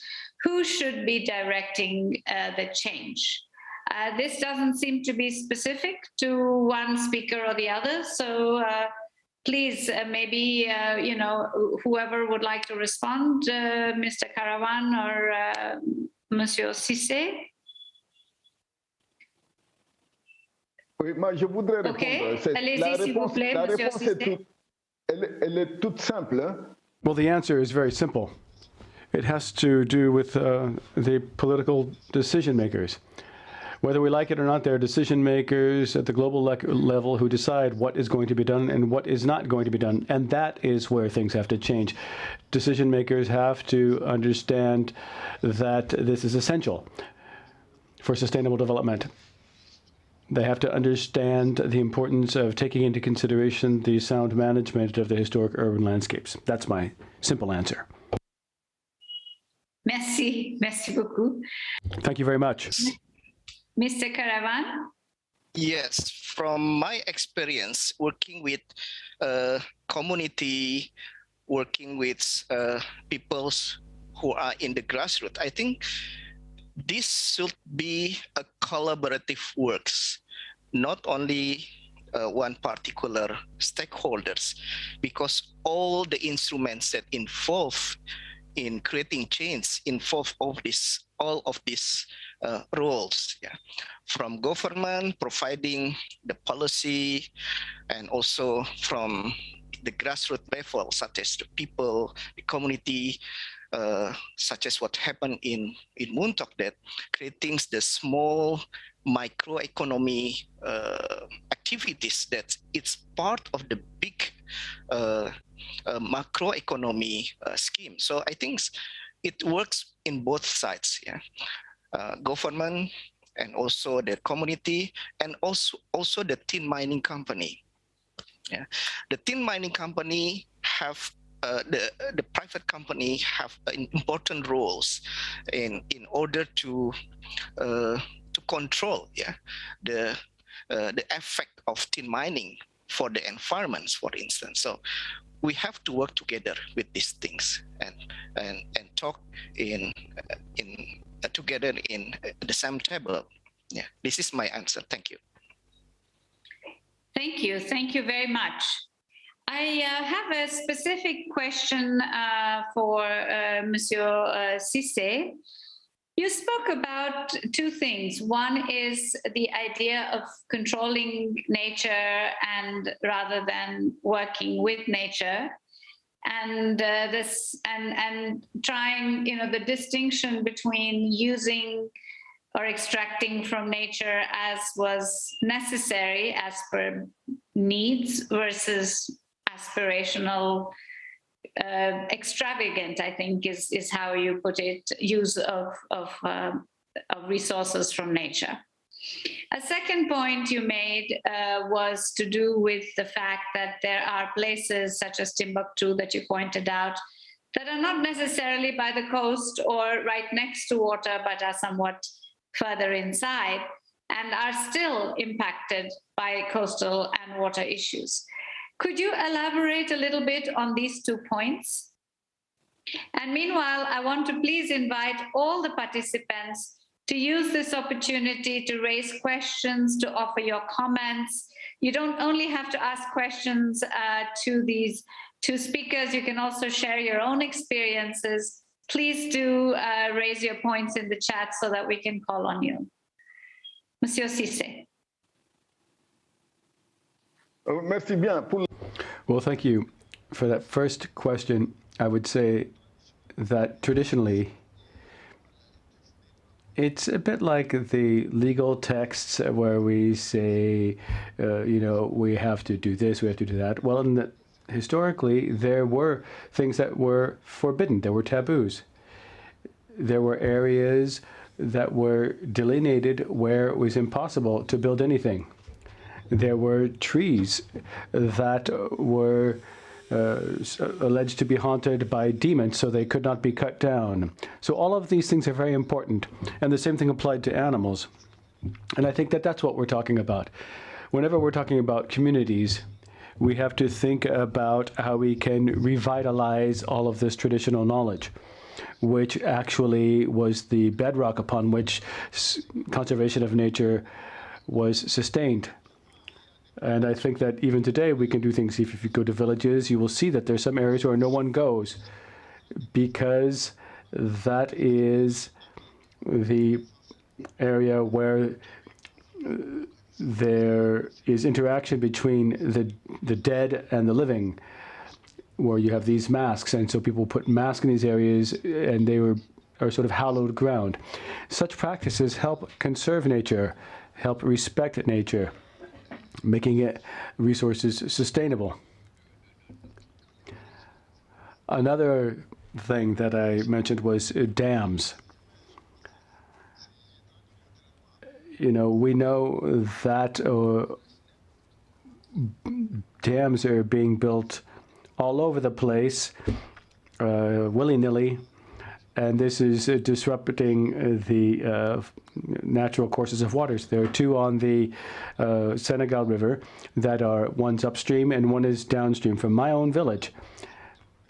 And when they started building the second dam, everybody was aware of the fact that this was causing huge environmental damage. And there's a link between these rivers and the sea and the ocean, because the rivers take all of the sediments down to the river mouth into the ocean, and that helps curb rising sea levels. But whenever these dams are built, nobody pays attention to that key role that the rivers play. Now, of course, we do need electricity, but we know that the electricity that's generated by these dams is going to be reserved for a small minority, because where the dams are built, often there is no electricity available in the local villages. It's transported to the large capitals or to other countries, neighboring countries of Senegal. So that's a problem. Now, Timbuktu, as I said, it wasn't a desert. Historically, it was more like a savanna region. The river is 12 kilometers away. There was a canal. Boats and canoes would carry goods to and fro. In fact, it was even said that hippopotamuses would make it all the way to Timbuktu. That's no longer the case. It's completely inconceivable today. And this is due to climate change. We have increased desertification, not just because of human activity, but largely due to that. But nature changes. Nature is in constant evolution, constant transformation. One thing that we can say is that these areas have not been given enough support. If you look at certain archaeological sites in Mauritania, the Serengeti and others that are on the World Heritage list. These are very old cities,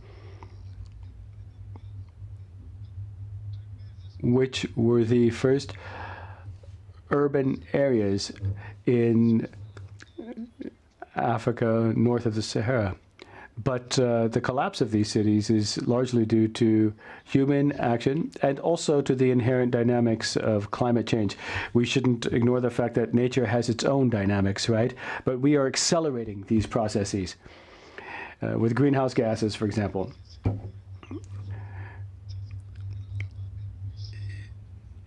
You know, that might be a big concern for people in industrial societies, but for us, it's a completely different picture. There's no wood to build anything. In Timbuktu, there's no more wood, and yet traditional architecture was based on wood. Also, as I said, the quality of the soil used to have a higher clay content. Now it's becoming too sandy to be used. The lack of rainwater is leading to a decrease in crop yields. And so people are really under great pressure. It's very difficult for people to maintain the normal earthen-worked homes, for example. Those are my answers. Thank you. Thank you very much. We have now, the chat has become active and we have lots of questions. And as now we're running out of time, I'm going to share these questions with you all at once and request you to please make a note of them and respond to each of them when I pass you the mic. So the first question is from Professor Shahid Wauda. He asks, I like the idea of collaboration between government, community and private sector, but what happens when there are differences in interpretation of policy and on the history of the urban landscape? This is the first question. The second question is a broader question. How do we distinguish between harmful superstitions and indigenous knowledge systems? How can we encourage scientific thinking along with cultural assertions, particularly at times of interactions with community? And the last question we have here is an important part of the intervention is, there's two more. An important part of the interventions is social work. How can we include the population that on many occasions does not show interest in climate change? And the last question here is, across the continents, the problem appears to be similar. The respect for nature too by the local people. Poverty is the result of lost livelihood. How does one compensate them with alternatives? Money doesn't help, and the skills that are inherent in these people are irrelevant and are showcased as history almost. So these are four complex questions that could keep us quite engaged for half a day, but you each have 2 minutes to respond. Mr. Karawan, please.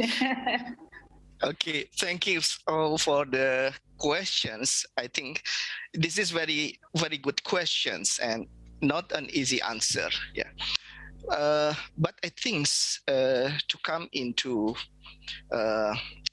the key is about communications and coordinations, because when we talk about policy making and applications on the sites, on the field, that's sometimes lack of, or there is a gap, of communications and coordinations. Yeah, and we have different kind of people with different interpretations, and it's not an easy task, and it's happened a lot, not only in particular time, but all over the world. So my answer is keep communicates and coordinations and provides a better facilitations, to help this. Sometimes that between private sectors, community, and the government, the academicians or the third agency become a bridge to communicate between these three people. So it's depend on the case by case what's happened in other place, different from other place as well. And the next is about local people, and based on my experience in community engagement, that's local people do not expect a lot from government. They just would like to be appreciated by the government. They just not only to be the object of the programs, how to make them become pride, how to make them become the important stakeholders from the whole process of the of this change. People sometimes get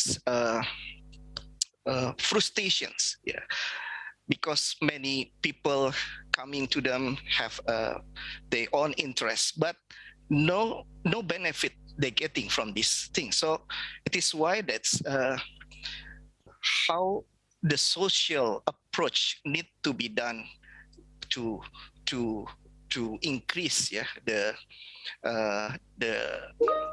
encouragement of these local people to be part of the process of change. So again, communications and coordinations. And regarding the gap between the modern infrastructure and the traditional infrastructure, that I think we need a bridging, a facilitation between these gaps, and people from academicians or researchers that have a good background in social cultural aspect that can have a good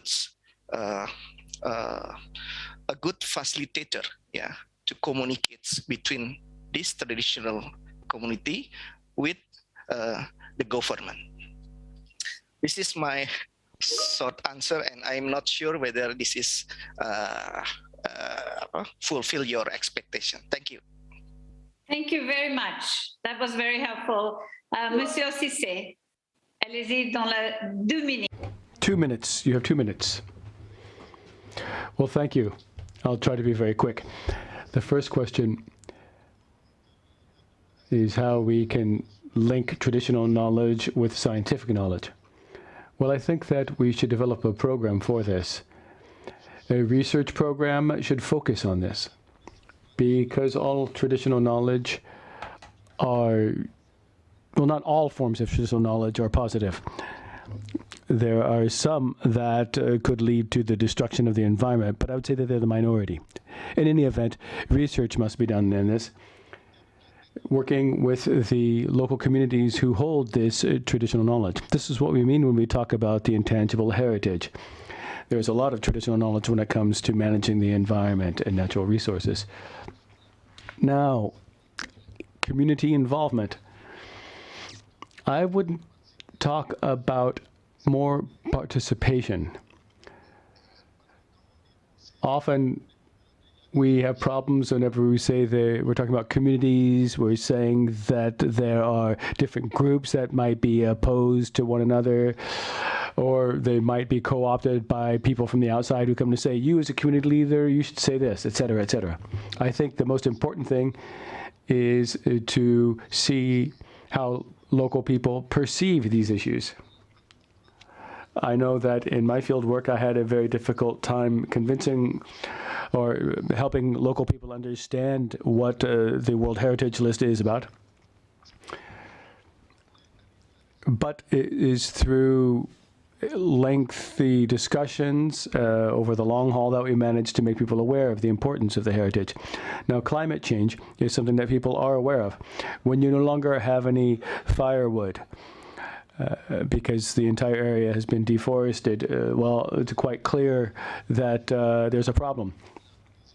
And if people have no resources to cook their food, and there are no alternative sources of heat, and people talk a lot about solar energy in Africa. There's a lot of sunshine there, right? If you lack the billions that are spent on space exploration, you could take 1/10 of that money and invest in solar electricity in many villages around Africa, and solar cookers. When it comes to climate change, you have to be aware of what's going on. For example, in Dogon country, there is a war going on right now, and the main problem, or the main cause, isn't one of religion. Rather, it's a question of shortage of resources because of climate change. We saw this in Cameroon as well. Before the 2012 crisis, these different groups were already in conflict with one another. Now, people talk about the conflict between Dogon and Peul, but it's often more linked to climate change. And just the last point, respect of nature. I think that this is something that local communities already understand this, but how can we come up with concrete solutions to make it possible for the living conditions of these communities to improve? Thank you. Merci beaucoup. Thank you very much. Monsieur Cissé. We have one more question, but I'm afraid we are out of time. I will just read out the question and we can take it up. We are going to now move on to a panel discussion. I will read the question and then a big thank you to the two speakers. You have created so much discussion already because of your very thought-provoking and very interesting viewpoints that you have shared with us. Thank you very much for your presentations and for your engagement. Thank you. Thank you. The last question we have here from Marielle Richon is la question. The question is about maternity. Do the communities understand? Les communautés. Very often communities understand too late that traditional earthen architecture is better adapted to their climate, with the exception of maternity, in which concrete would have been better.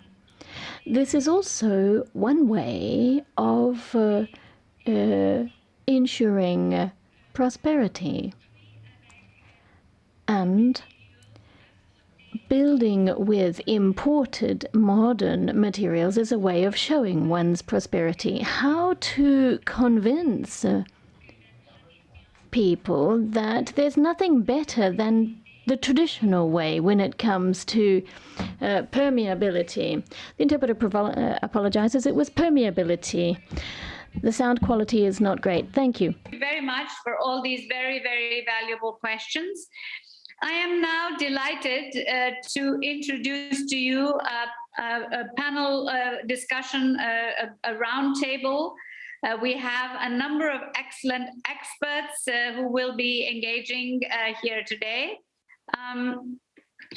Let me invite them to join. Professor Cornelius Holthoff is UNESCO Chair on Heritage Futures at Linnaeus University. He will do a very short presentation. Then I will just introduce all the panelists first, and then we'll request them to make very short presentations for a minute or two. We have also Professor Hasti Tarakat, who has worked on the heritage hands-on HUL quick scan method developed by the Indonesian University. And then we have Mr. Jean-Paul Courten, Ministry of Education, Culture and Sciences of the Netherlands, who will do a presentation about water challenges, heritage and HUL. And finally, Mr. Mohan Rao, who is a consultant of the World Monuments Fund, who will do a presentation on a proposal for revival of the Taj Bauri in Bijapur. They will do very, very short presentations of a couple of minutes and no more, so that we can have some real discussion during this roundtable. Over to you, Professor Cornelius Holthoff. Yes, thank you very much. I will do my best to be concise.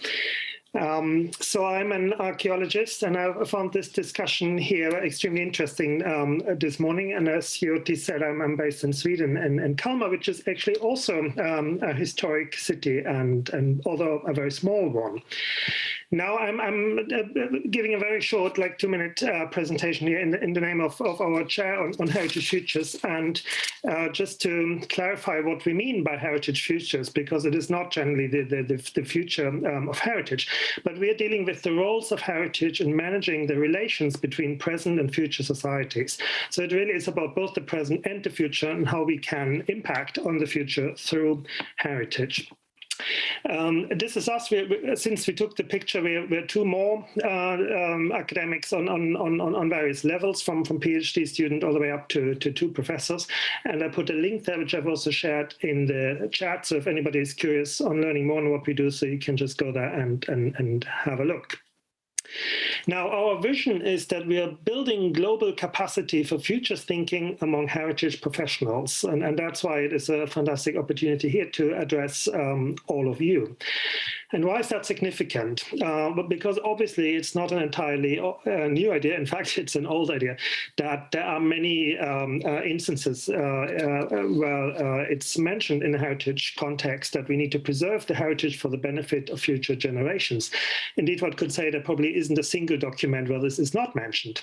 But the point is that we believe that we need more futures literacy in order to deal with this challenge.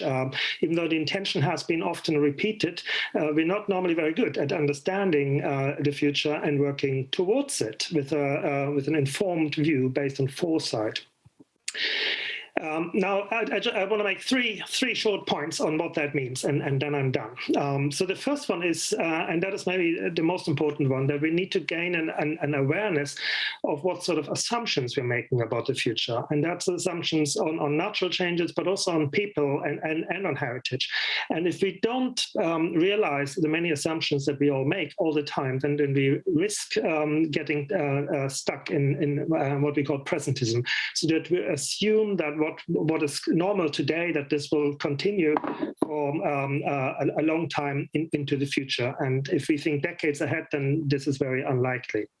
That's number one. The second point is that we also need to get better at developing a capability to imagine alternative futures for heritage. So what could happen, or what might even be desirable to happen on a completely different track than what we commonly assume.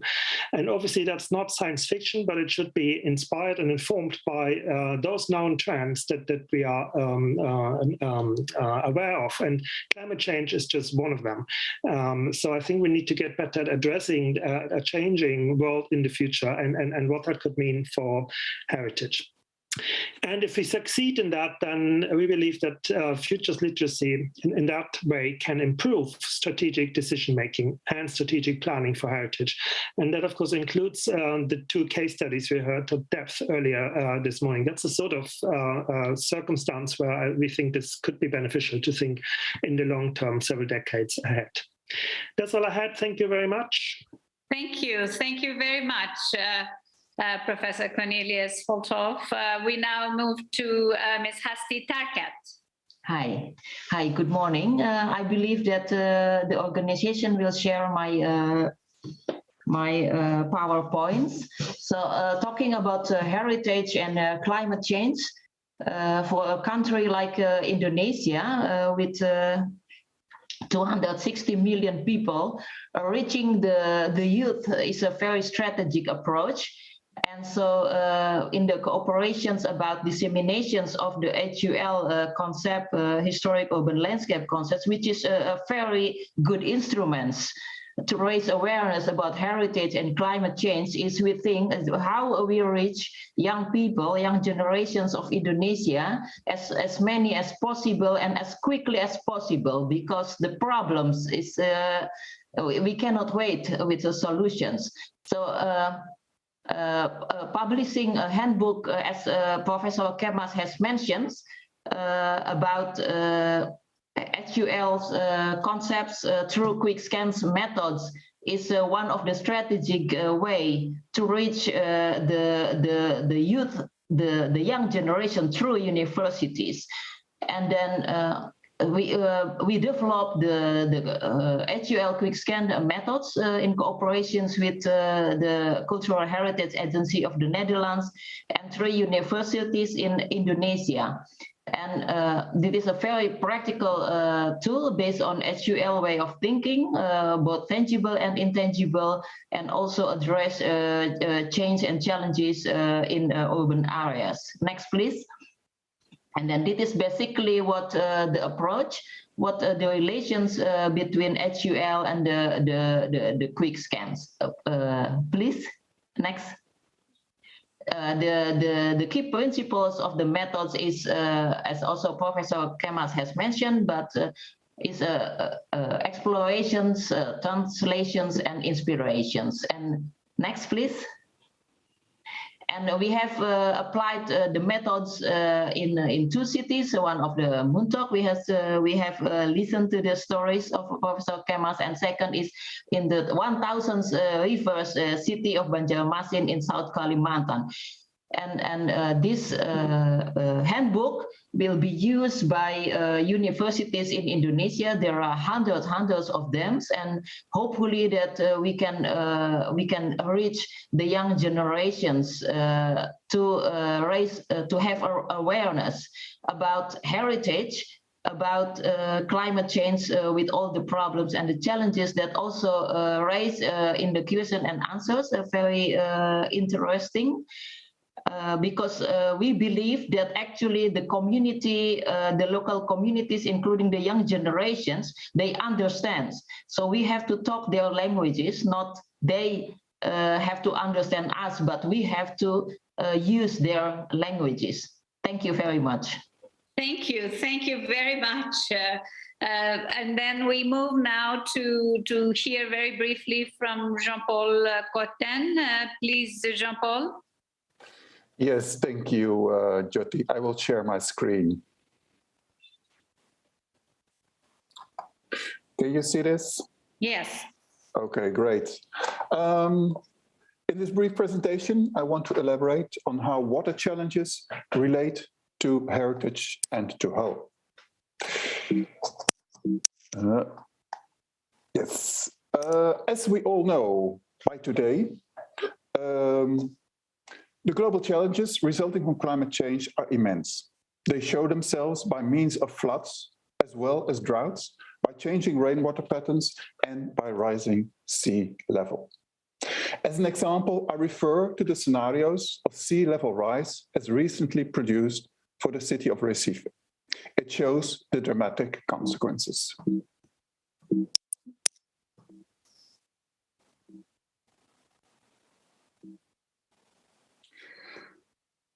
The relation between current water challenges and heritage management are complex. We can distinguish 3 dimensions: an historical dimension, a conserving dimension, and a planning dimension, each in need for different strategies. In the historical dimension, the subject is the water system. Firstly, we need history to understand the current water system. As an example, I refer to the complex relation between water systems in the lower part of my home country, the Netherlands. Due to numerous adaptations of waterways through the ages, one cannot just alter the current water system without studying past changes. It would have disastrous consequences. But secondly, there may be things to learn from the past. As an example, I mention the traditional micro rainwater catchment systems on the island of Curaçao in the Dutch Antilles that were used for centuries. They consist of simple dams constructed in depressions in the landscape where rainwater could be collected. Once modern water techniques were introduced, these tanks lost their use and were forgotten. Now that modern techniques reach the limits of their capacity due to climatic change, these old rainwater catchment systems may be revitalized. Which brings us to the second dimension in this water-heritage relation, which is about conserving. Now the subject shifts from the water system to the heritage in general. To conserve the heritage we value, we can think of two complementary strategies: to protect and to adapt. In protecting the heritage against water threats, we have quite some experiences in the Netherlands by means of endless long dikes and dams. Yet, currently more challenging is to see after possibilities of adaptation as an alternative strategy. As an example, I refer to the city of Dordrecht in my home country, where people learned to live with an abundance of water and found ways to adapt their city to periodical flooding. The third dimension of this water-heritage relation is about a comprehensive weighting of interests. By means of spatial planning, the common ground is found between the economic, social, and environmental interests. Here again, we can distinguish between two complementary strategies. One is about serving, the other is about joining. In the serving strategy, heritage is deployed to accommodate current needs. As an example, I refer to the new Dutch defense line. It consists of vast inundation fields constructed in the 19th century to hold eventual military invasion. Yet, due to the invention of the airplane, it never really functioned. Today, it can help solve water challenges, functioning as a retention basin for superfluous rainwater, as a buffer against dehydration, and against groundwater salination, resulting from intruding seawater. As an example of the joining strategy, I refer to the so-called program Room for the River in my home country. Here, the interests of water management and heritage conservation are matched and integrated in a general planning process. It resulted in an attractive and sustainable living environment. To conclude, I want to state that the whole approach offers not only a useful, but also a necessary framework to address current water heritage challenges. Be it that the approach as such not only relates to the urban, but as well to the rural environment. Thank you. Thank you. Thank you very much. So over now to Mr. Mohan Rao, who will talk, please, over to you for your short introduction, and please keep it to 2 minutes if you could. It's on the Thai Bauri of Bijapur. Please go ahead. Yes, thank you. Thank you for having me here. And actually, while the narrative remains the same, I'm also trying to see how to respond to many of the very interesting provocations that have actually come out. And please keep changing the slide every 10 seconds. So when we're actually looking at the historic landscape, it's not only about the protection and the conservation, but it's also about its adaptation to meet contemporary development challenges.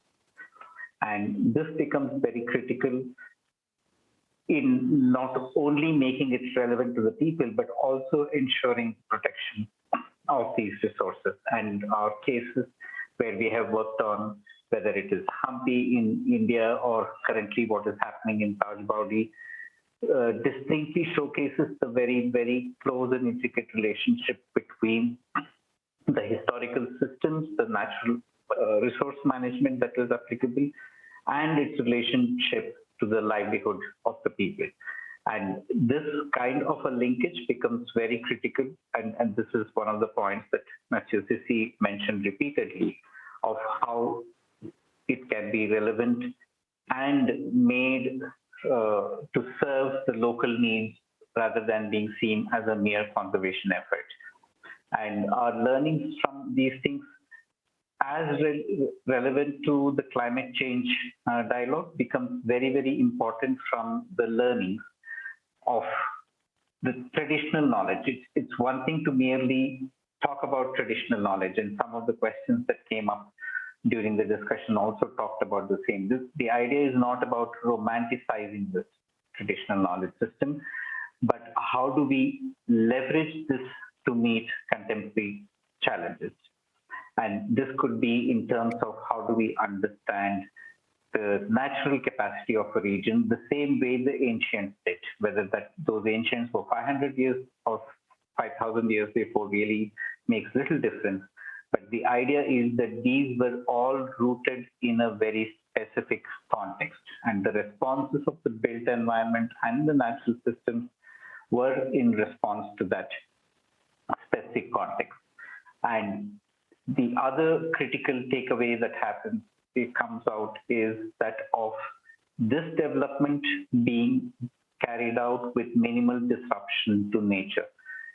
This is not just about respecting nature, it's not just about leveraging natural capacity, but it is also conserving the same natural system that actually determines the sustenance of that very civilization. Many of the learnings that happen from these traditional systems also shows us the importance of multi-sourcing of resources, as is very apparent in the case of Bijapur and Rajbaudi as a case in point, but also across several other traditional spaces. So it is not that water is understood merely as a resource for consumption, but water is understood in all its dimensions, be it surface water, be it the precipitation from the rain, or it is the fossil water that springs out in different forms right through the landscape. Two critical things that have a bearing in the climate change discussion as far as heritage is concerned. One is the idea of decentralization, which is nearly all pervasive in all the examples that we see of decentralization of resource systems as well as management of these systems. And the second one is of the inherent resilience that comes from such a decentralization. Excuse me. And response to the context. Mr. Raj, I'm sorry, the interpreters cannot hear you very well. Could you come closer to the mic? Okay. And also, if you could please wrap up so we can have... Yeah. In fact, I can wrap it up right now with the three key points that I was trying to make is of how do you leverage traditional knowledge systems in understanding the natural capacity? How do you look at it, that knowledge system, to look at a specific context and to understand the idea of decentralization towards building resilience? Thank you. Thank you. Thank you very much. So we have lots of very, very interesting points that have been raised by each of you, and you've been working in some very, very diverse and at the same time very important areas of work. Let me ask you a little bit about something that we often see that revolve around cities trying to look at solutions. Historic areas in general seem to lag behind in many of these solutions where, for instance, climate change is concerned, even though, we know at the same time that in fact adaptation, know-how and practices, knowledges are inherent in historic areas.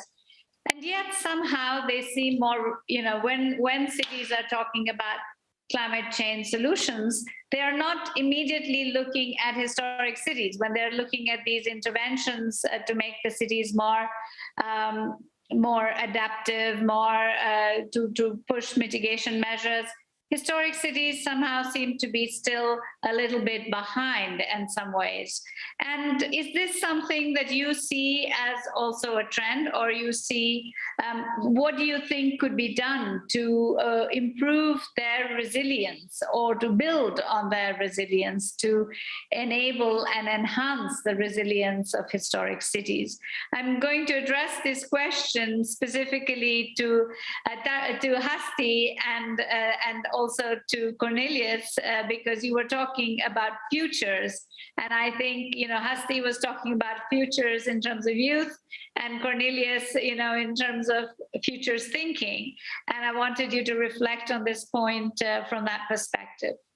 Please. Yeah, may I respond first? Yes, thank you, Jyoti. It's a very sharp observations, and you are very right.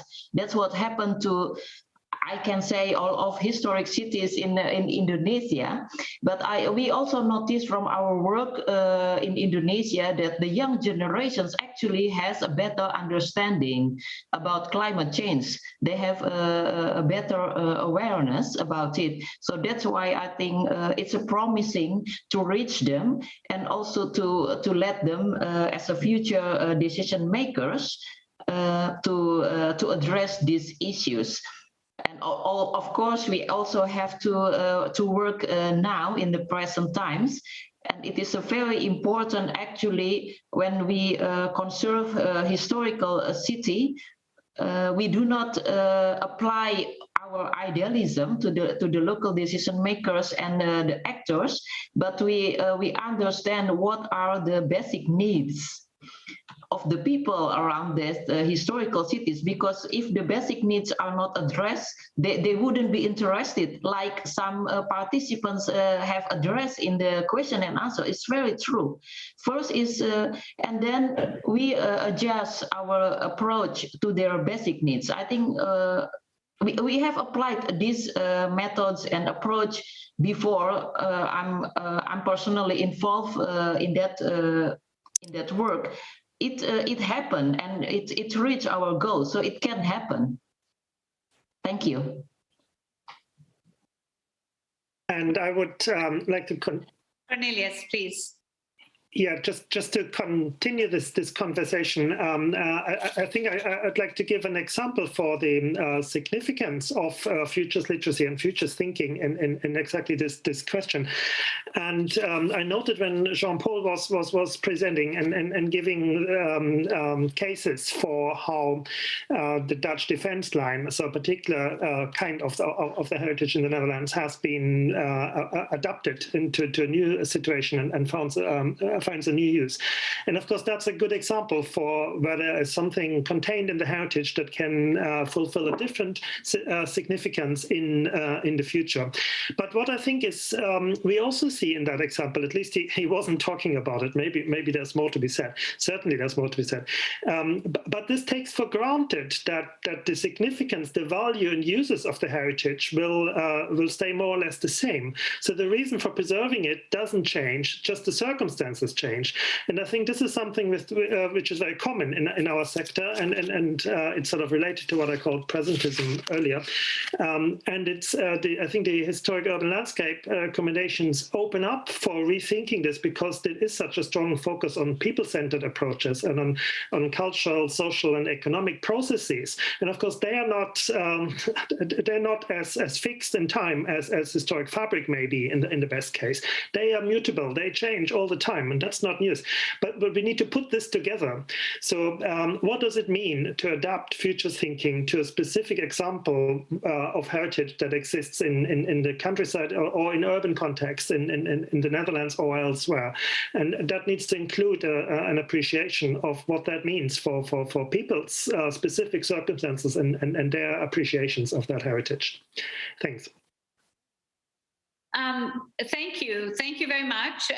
I want to reach out to Mohan and to Jean-Paul, where you were talking about needs in different ways, about how heritage can help address contemporary needs of society. And today we talk a lot also about the circular economy, and I wanted to see whether you see a way that we can integrate heritage conservation into a circular economy while also addressing contemporary needs. If you see that as a possibility, or how you reflect on this. Maybe Jean-Paul, if you want to take it first. Yes, please. Thank you, Jyoti, for the occasion, first of all, and for the question as well. I fully agree on what the presenters before mentioned.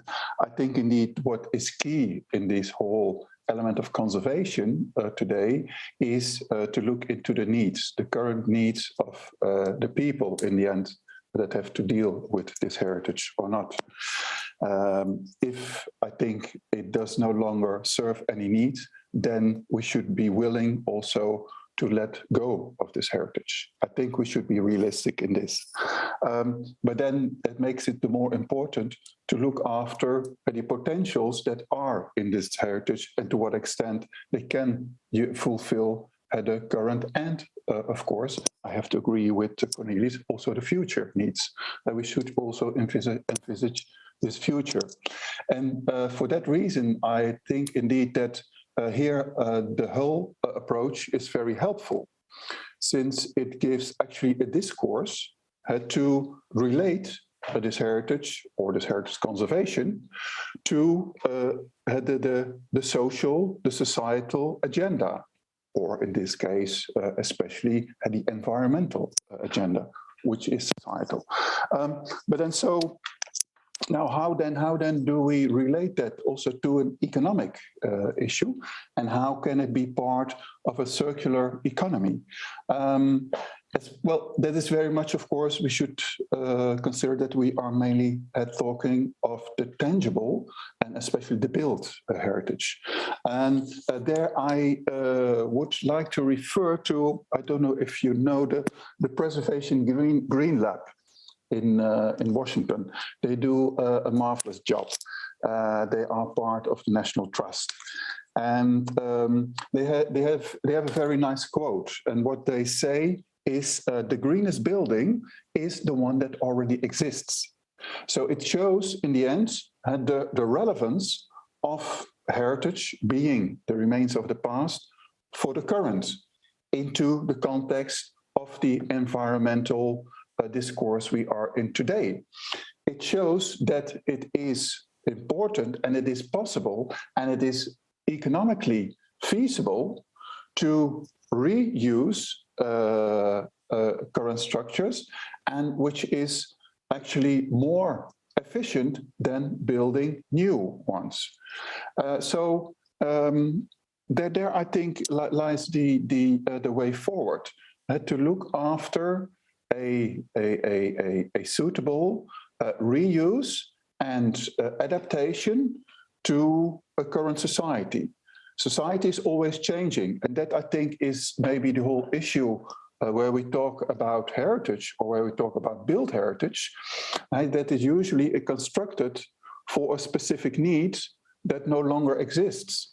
And the need it once was constructed for usually has a shorter lifespan than the construction itself, meaning that we have to look for new needs, new uses for the structures and also the landscape that we have. I hope that helps to the answer of this. Okay. Thank you very much. Mohan, over to you for your thoughts on this. Yeah, it's an interesting question because it actually ties up many of the responses and the presentation. For example, what Cornelius is talking about, the futures literacy, is very closely tied to this because the normal commonsensical assumption is that climate change is a new problem which requires new solutions. So obviously the wrong place to look for that solution is in the past. And that's also related in a way in how we have constructed the idea of heritage as being frozen in the past, which has no relevance for the present. So there's a lot of deconstruction of these ideas that are actually quite critical. And of course, like Jean-Paul just mentioned, the idea of heritage and its relevance to the economy in whatever way should not be limited only to the built heritage or the tangible heritage, because that automatically limits its relevance as tourism and nothing more. It actually doesn't connect to the people in every single way. And given the very basic understanding of heritage as a dynamic system and the continuous living heritage, be it textiles, be it culinary arts, be it any other form, if it is connected with the people, it is that much easier for us to leverage it as professionals and for the people to see the value in this whole conservation process, which not only connects to the wisdom of the past and the present day challenges, but it also looks at the challenges of the future that one could hope to mitigate. Okay, thank you very much. I think this has been quite a controversial kind of session with a lot of very, interesting points being made. I see a hand up with Hasti, please. Just a very quick comment that almost all cities, mayors in Indonesia now have sustainable city programs, but somehow there is a gap to understand that actually historical cities conservations is very sustainable. So it's also the way to reach the goal of sustainable cities program. But somehow that mayors and the decision makers didn't see the connections between conservation of historical cities, of historical areas with sustainable cities ideas. So because the remark of Jean-Paul remind me of that actually we have to work on this, how we bridge the gaps. Thank you. Thank you very much. Absolutely. I mean, we absolutely see that. No, I was saying it's controversial because, we're hearing on the one hand, the idea that we shouldn't only be looking at our current needs and being very careful about presentism, because we might be limiting the choices and thinking opportunities of the future in the way we look at heritage. And at the same time, we are hearing that the present needs have to be really understood and evaluated carefully. And Jean-Paul's a very provocative statement that if the local people don't find a current heritage useful, that we shouldn't hesitate to get rid of it either.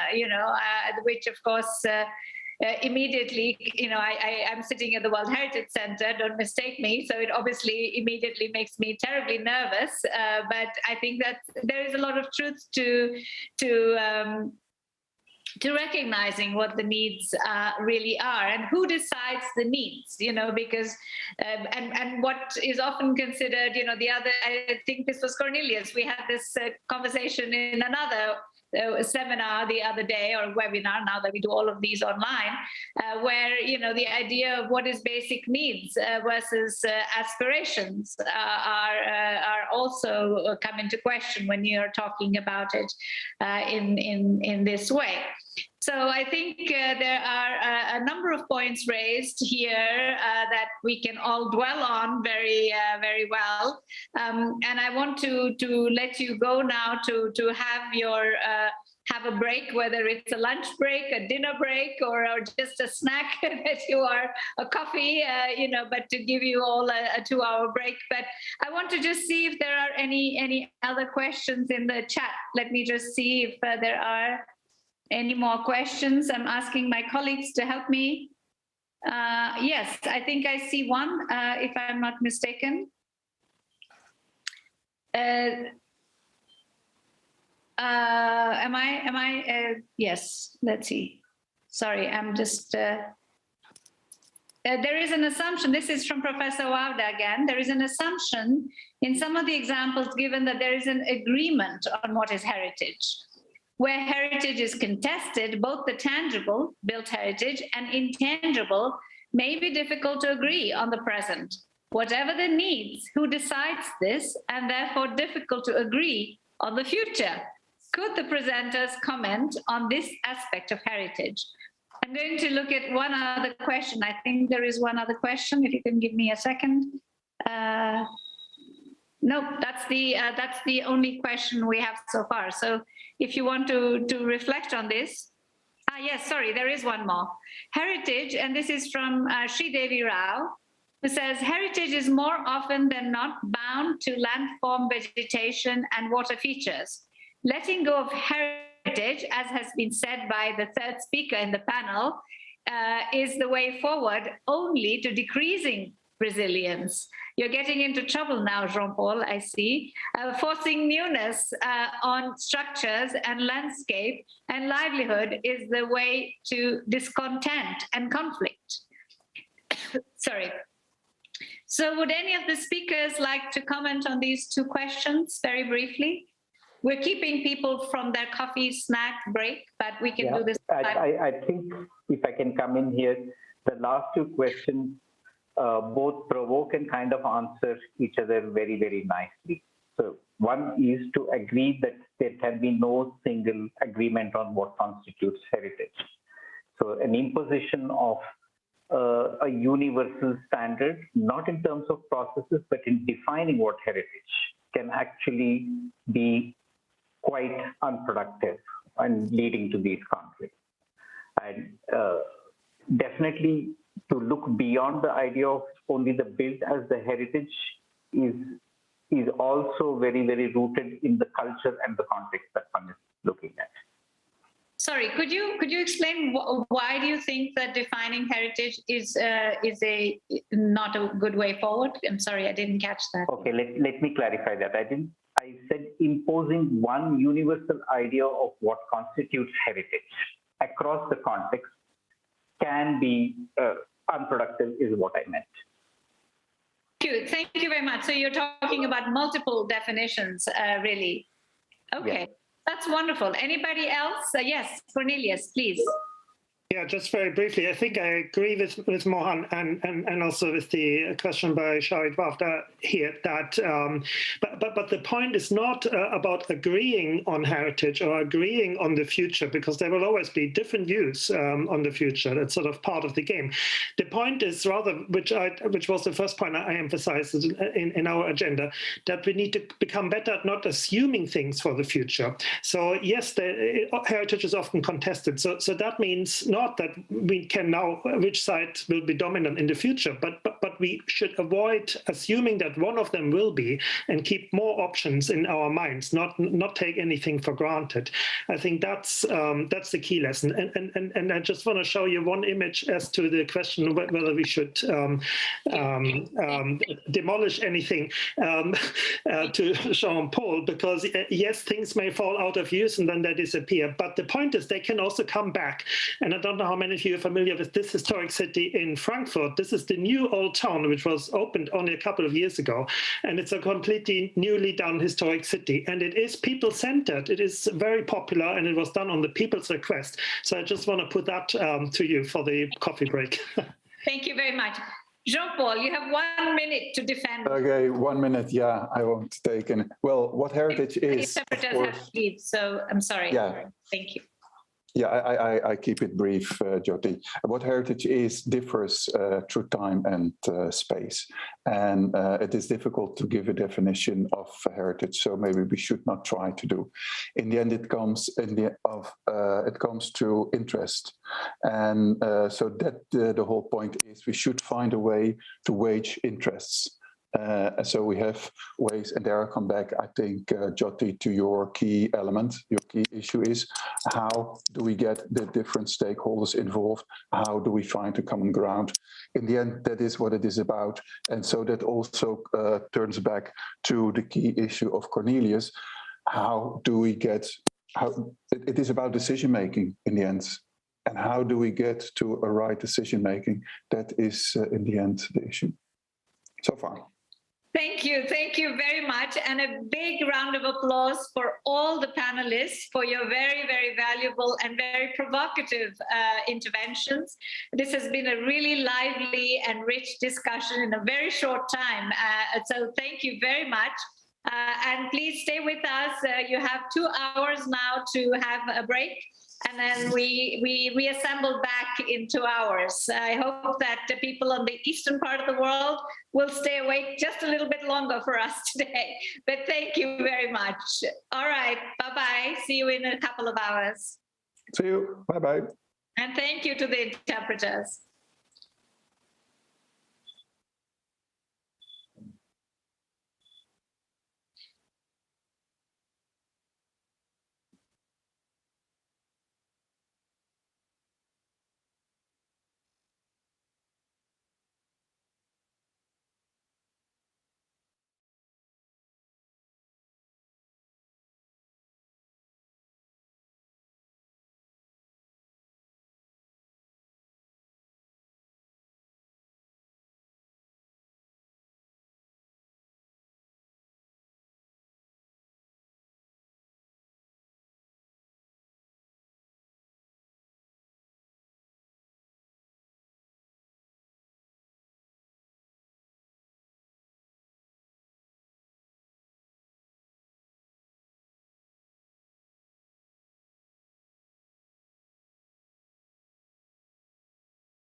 All right. Good afternoon. Good evening to all of you, or perhaps good morning if you are in the western part of the world. Welcome back, and we are really happy to have you back for this second session of the workshop, the World Heritage City Lab on historic cities, climate change, water, and energy. We have with us today some excellent lineup of lectures, but before we launch the lectures, I just want to take a few minutes to complete the poll. We heard from several of you that there was some difficulty in accessing the poll, so we're going to just take a couple minutes and do it right here online while everybody is connected. So I'm going to hand it over to my colleague Alba Zamarbi to explain, and please see the links and join them. Alba, over to you. Hello, everyone. Good afternoon. So we have tried to expand the capacity of our survey.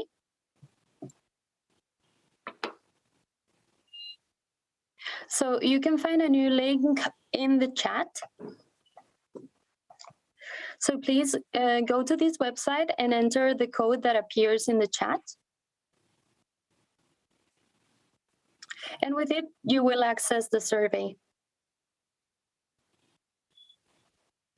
I'm going to wait for a minute for you to log in the survey.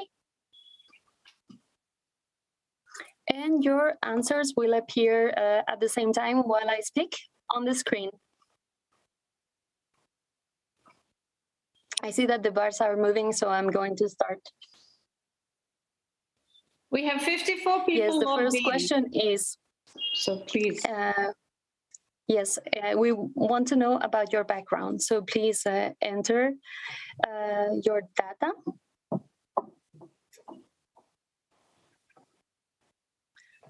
We see that a lot of you come from the academic world, also heritage professionals. We have a 60% of students. And also we have with us some focal points and site managers. Okay, so next question. What do you see as the main issue related to climate change in your city?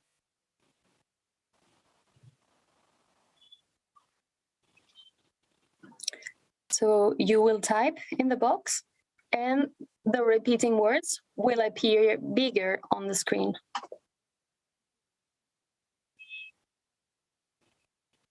So we can see clearly that one of the big ones is flooding.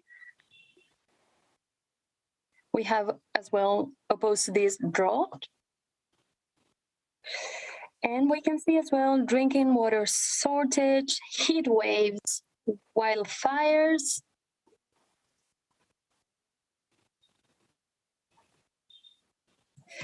I'm going to pass to the next one. So in this case, we ask, what do you see as the biggest challenge related to water management in your city? So it's not about climate change, it's about water management.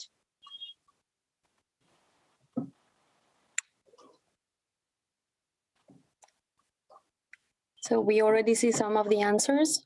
We see very big infrastructure, rainwater management as well. Then we see water shortage. I see that the answers are changing a bit, so I'm going to wait for a couple of seconds.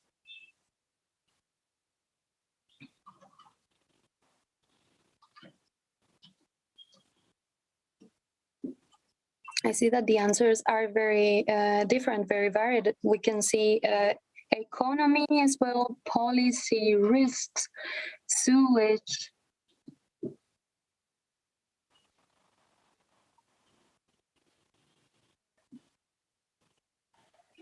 And I'm going to jump to the last one already. how can the HL approach help historic cities with climate action and improve resiliency?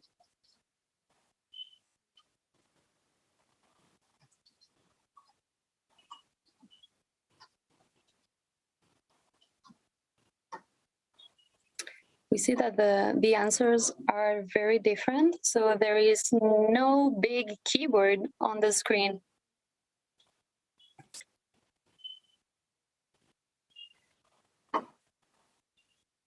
It goes from long-term planning, integrated nature and the city, holistic approach, knowledge, placemaking, stakeholder involvement, landscape approach, changing habits. Okay, now we see that it has changed. So one of the big ones is the holistic approach. And sustainable urban planning as well. It's very big. Yes, so we hope to resume all these topics during the debates, and have a nice session. Thank you. Thank you very much, Alba. And thank you to all those who responded. And I think that the poll is still open for a little bit, so you can please go ahead and enter your responses. If you didn't get to do it so quickly, you can, I think we're going to leave the poll open until the end of the session. Am I right, Alba? Can you confirm that? Okay, I'm going to pass now to the next part of our session. I'm very happy to welcome Professor Carola Heim, who is the UNESCO Chair on Water, Ports and Historic Cities at the Technical University of Delft. Carola, you will be speaking to us today about water cities in Europe. Over to you, Carola. Thank you very much. We're delighted to welcome you. Thank you very much, Jyoti. Thanks a lot for the invitation. It's a true pleasure to be here and to inaugurate also the new UNESCO chair on the topic. So I would like to talk to you primarily about the European cases, which are already quite complex in any way. But let me first, let me open my presentation here. Give me a second. To see what are the challenges that derive from water and how could the historic urban landscape approach help us resolve them in line with the holistic planning that many of you have already pointed out in the poll. Now, what I would like to first point out, and just starting with this beautiful map interactive map from the World Heritage City site, in Europe, there are a lot of World Heritage sites. And when you just look at the coastlines, you already see how many of them must be water related because they are on the European coasts. So that is definitely one challenge of water that we see. And I would like to focus now on two cases, on Venice and its lagoon as a world famous example of a World Heritage City, but also one, if we can solve Venice, we are already much of a step further in terms of responding to climate change issues. And the other one that I would like to discuss is Amsterdam. But let's not forget that while we have in Europe a lot of coasts with major World Heritage sites, we also have a lot of rivers. And the European imaginary has long been about the way in which rivers like the Rhine, the Donau have shaped our entire continent. And many of the major cities and heritage sites are inland cities. I wanted to put that up front, even if I'm not talking about them right now, they are just as important. So when we look at a place like Italy, we already see many famous city names on the card as being closely related to water challenges. And I'm pointing to the ones on the coastlines because they have multiple water challenges. They can be victims to sea level rise, they are facing flooding, but they also have all the other water-related problems that many cities are facing, from groundwater changes, rainwater pattern changes, So those all need to be addressed in these cases. Now, if we start with taking a look at Venice as a water city and the challenges that this brings with, we already have Venice in our imaginary as part of water. The lagoon in this famous print from Braun-Hogenberg is surrounds the entire island, and it makes it clear that we shouldn't just think Venice as its famous canals, but really as a whole ecosystem from which a particular group of people ruled a large part of the world. So while this is the image that many of us know and appreciate, we also need to keep in mind that this is one part of the entire water city story. And the Palace of the Doge that we see in the middle, and once again here, was the place from which an entire maritime system was controlled. But in the Doge's palace, also laws were made about how to maintain water levels and water cleanliness in the lagoon, even controlling the way that the floor of the lagoon was maintained as being part of a very fragile ecosystem. And this goes down into the ways in which the administration of the time was organized. So there's things that we can learn from this integration of the structures, the physical structures itself, and the overarching governance and culture of the sites. And this, I just mentioned seawater as one example, but Venice also stands for all the other elements of water that are so important for cities to survive. Because just with salt water, people don't have drinking water. So the people of Venice realized early on that they needed to collect rainwater. And I find this a really intriguing example of how to get inspired by heritage, but also to understand what it means to maintain them.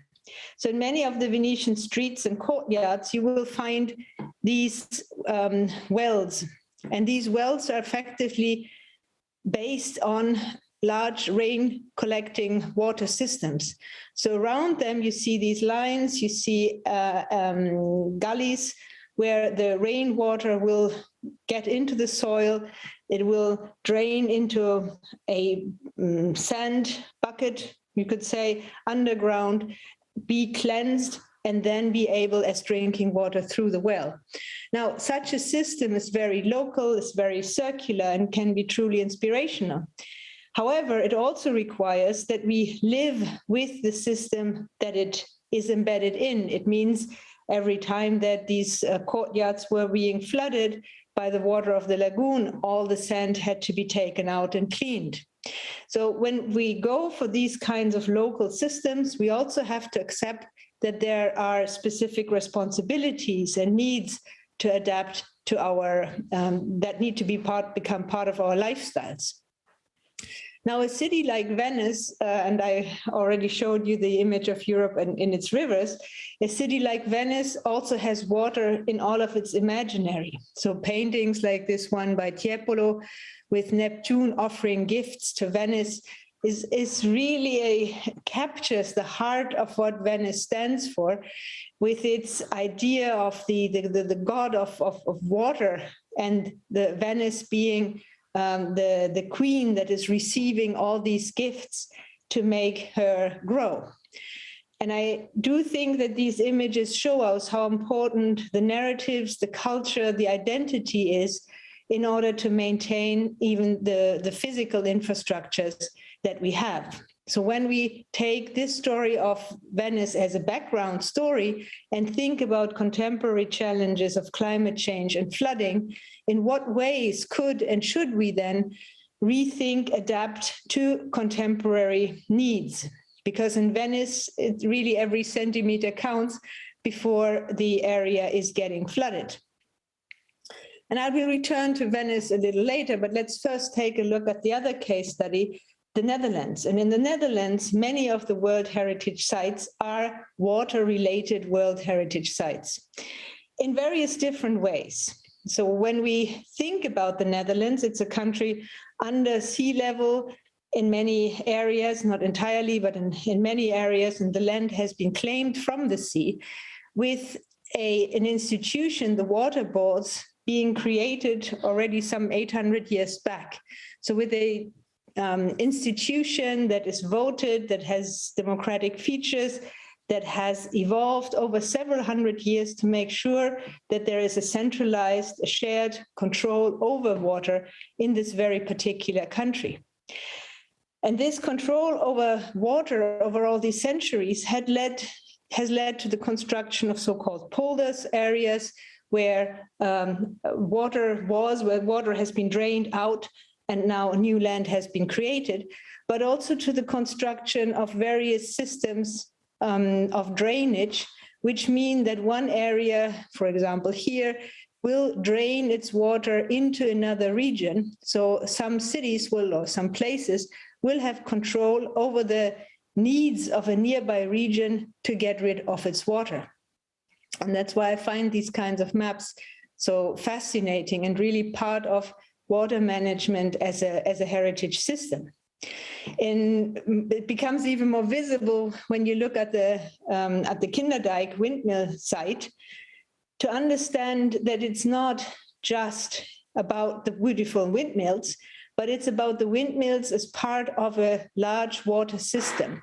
Their task is to lift water out of the low-lying areas into the nearby river so that the water gets drained away and this land is available for agriculture. That gives us these beautiful images, but it also means that we have a very fragile system again that depends on several centimeters of water height, to the point that in a dry year like this year, they were actually pumping water back into the polder to make sure that the foundations of these windmills wouldn't be damaged. Now, traditionally, you would have entire families living in these windmills. There was a whole lifestyle that was associated with these windmills, and some of them are even still active today. And in fact, the whole system of water management is very much alive, and recognizing this as a heritage practice to me seems very important. But it also means that there can be conflicts, and I personally am very much like this image. That's also why I have it as my background. This is a wool mill that uses water to generate energy. So the practice of wooling here needs water streaming back into the polder. And it takes some 5 windmills to pump it back out. And then historically, the question became, who is paying for this? So the people who have to get the water out of the polder were quite mad at the people pumping water into the polder. And that shows you how much this is a complex system that depends on collaboration of multiple parties. And it took almost some 300 years until this problem of water in and out of the polder was ultimately resolved. And these are the places where the water boards really come in as a heritage practice that continues into today. Now, what used to be places where people had to collaborate around single windmills was then replaced by oil-based or later electricity-based pumping station. And this is still the same Kinderdijk site with the windmill here and the steam engine flywheel that you see in the foreground, and later then replaced by yet another pumping station. And these water-based systems can be very diverse. Here's the example of Amsterdam with its grachten system. But keep in mind that in order to maintain this kind of a structure, we have to have a practice, for example, of the quay walls. And with changing water levels, with changing uses, with cars on the quay walls or heavy machinery, these quay walls tend to be much more fragile than they used to be in the past. The Dutch have this particular system of using water as a defense mechanism. So the old Dutch water line was developed to keep enemies out by flooding entire areas. So that's yet another water practice that we might want to consider. And personally, I've been fascinated by this house in Edam, where the question of groundwater became the main challenge. And this entire cellar, this basement, is floating on groundwater. So you can see even in the past, there were very innovative practices and ideas to adjust to diverse water challenges and issues. And that continues even into the Industrial Revolution, where you have the Wouda pumping station with what I think looks very beautiful with the petroleum in the oil of the machines. But this is also a moment where you have a pumping station that keeps the Netherlands dry. At the same time, it is a petroleum-driven, oil-driven industry. So in terms of climate change, it would be very difficult to make this station really sustainable while preserving its heritage character.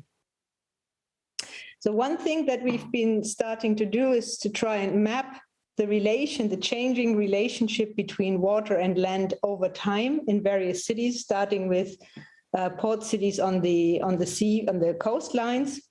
And you already see that the interaction between different stakeholders, between ports and cities, between water and land is very different, even from a Rotterdam to a Hamburg or a London, with institutions having different controls over sites. So you might be familiar with the World Heritage Site in Hamburg, the Speicherstadt and the office buildings, which are actually here now.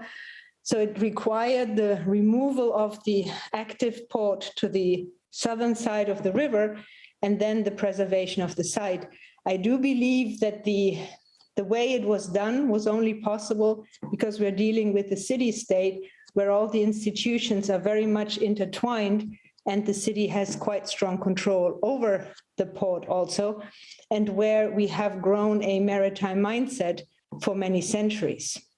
So these kinds of maps, trying to understand each locality in its own right while making it comparable, is something that we are now currently working on to get an idea of what scale are we actually moving. And I think that speaks directly also to this question of holistic development. In order to have a holistic development, each building needs to be placed into its larger context. Now,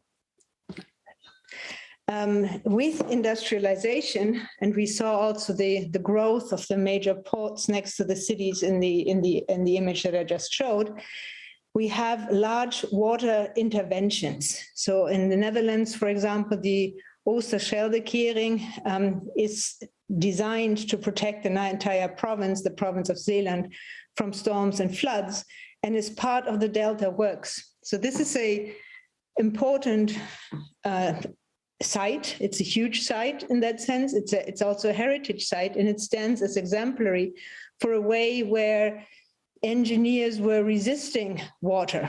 And it opens questions for debate. How should we deal with water in terms of resisting it, living with water, finding more nature-based solutions?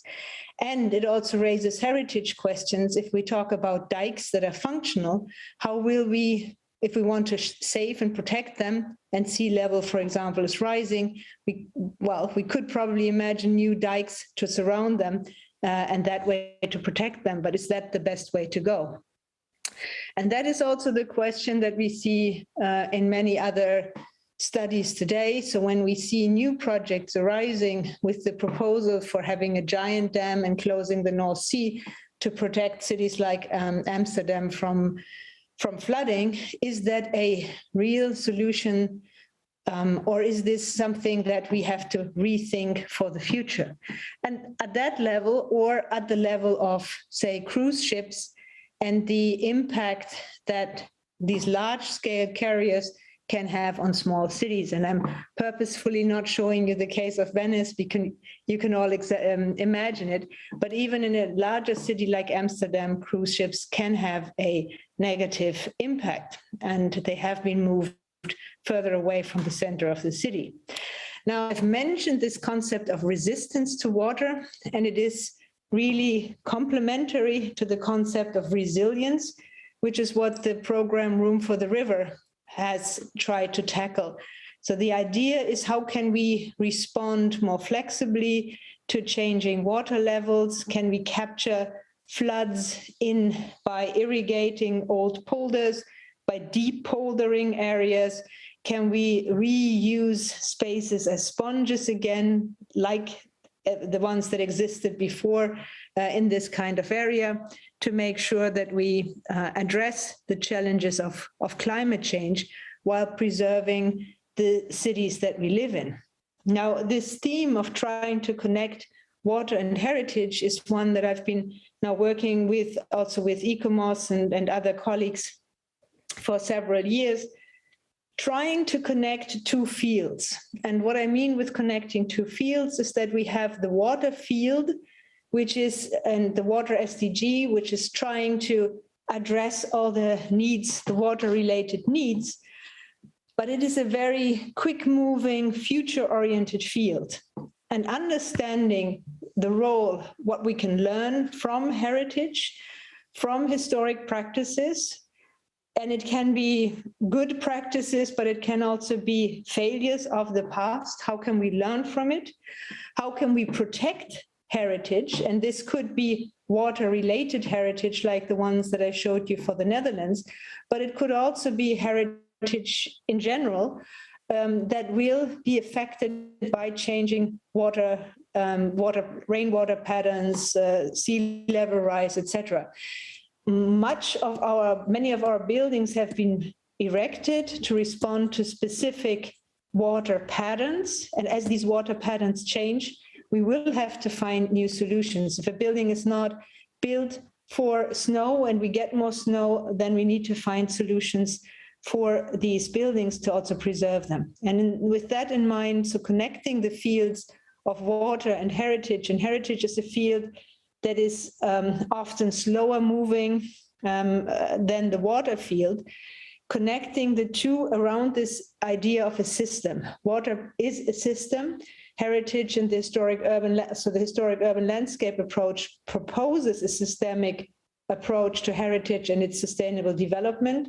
And if we could match these two fields, I think that we will be able to both help water problems and provide sustainable development opportunities for heritage.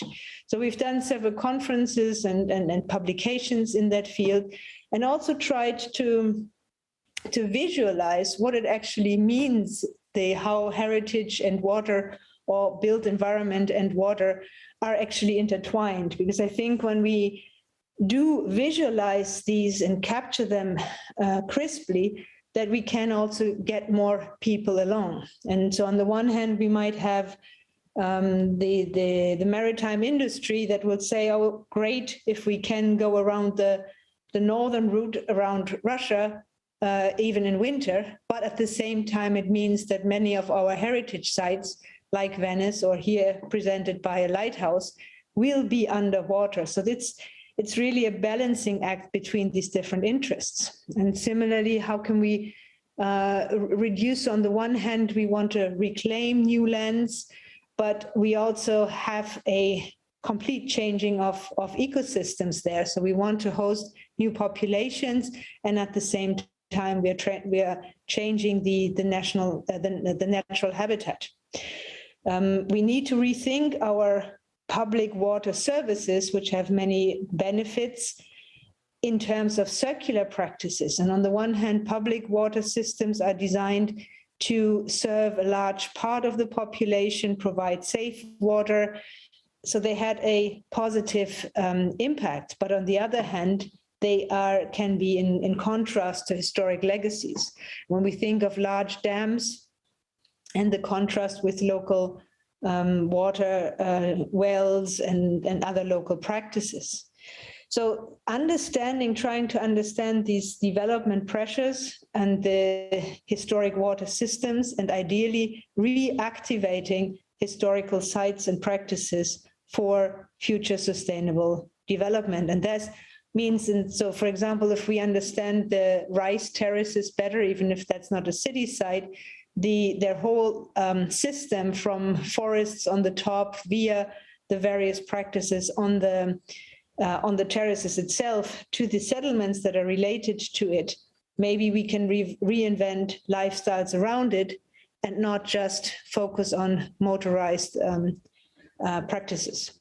So the question is, how can we in many ways rethink our values, not only think about economic values, but also bring in cultural, spiritual values in terms of taking care of water. So in terms of what are the challenges of water for water in Europe?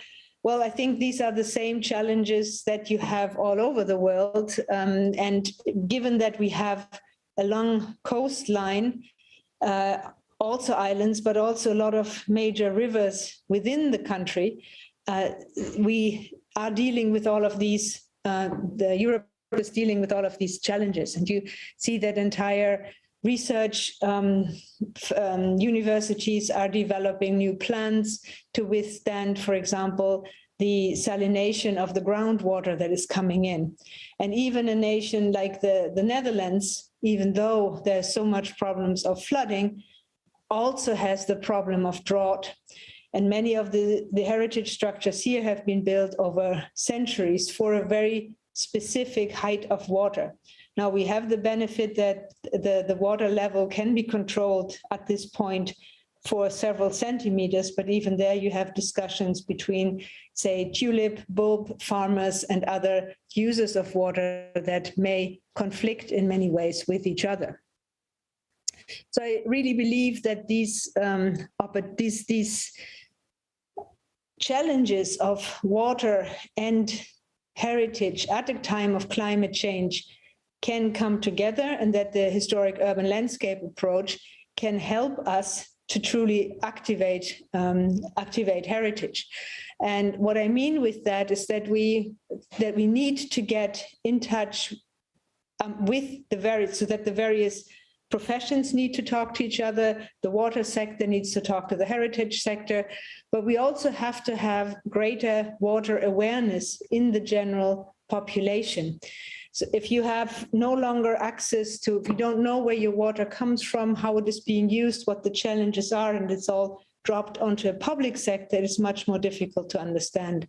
So one of the things we have been doing, the first round of our online open course Waterworks has just concluded, and it builds up over a 5-week course from understanding water as a system, the history of water, water and heritage, with the idea to getting the learners excited about using the historic urban landscape approach to researching the networks of water and heritage in their home city.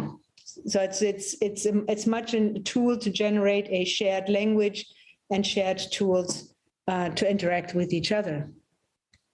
So from that perspective, and I think these are some topics that I would like to also bring in for the discussion, it seems very important to reconceptualize water and the sea, so both the rivers, but also the coastal areas, with water as a common good, to reuse it with another perspective than purely economic values. And that links to projects like the Valuing Water initiative that is very important, but also has started with a more economic focus. And then we need to think about, I would argue, and I would be curious to hear all of your opinions on this, we need to have types of education that go deeper even than these online open courses that we have so far, so more professional education courses, where we have the water and heritage sectors, and maybe the energy sector as well, come together to reimagine this concept of water as a system and the role of heritage therein. So if we could develop this into models of hull-based analysis and practice with water and heritage professionals, I would be curious to hear from all of you what it would take to develop or to take such kind of an approach. So thank you very much, and do let me know if you have questions.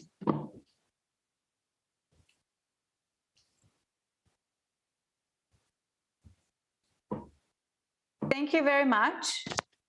Thank you very much. That was very comprehensive and very rich.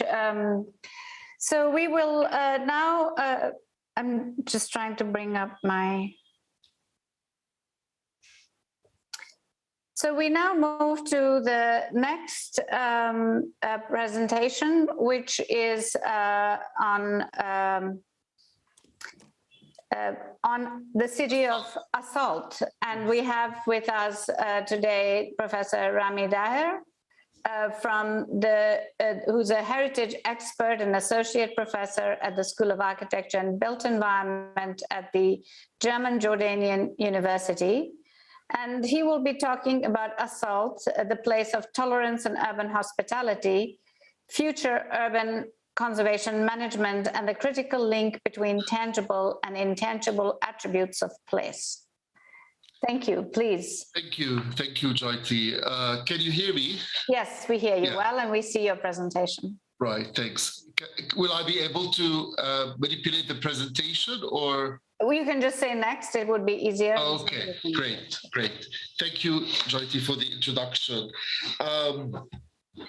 I'm gonna share with you today my experience in preparing the nomination file for the city of Salt, especially its historic core recently, and also to concentrate on as much as I could on with the time provided, on the historic urban landscape approach, especially in its holistic vision in terms of different critical linkages between the tangible and the intangible heritage, but also in terms of practices of urban life, and specifically traditional practices of urban life, and concentrating on, in the case of Salt in particular, the green oceans within the city, especially also the relationship between the city and its hinterland, urban agriculture, and all of these issues will definitely have a major impact,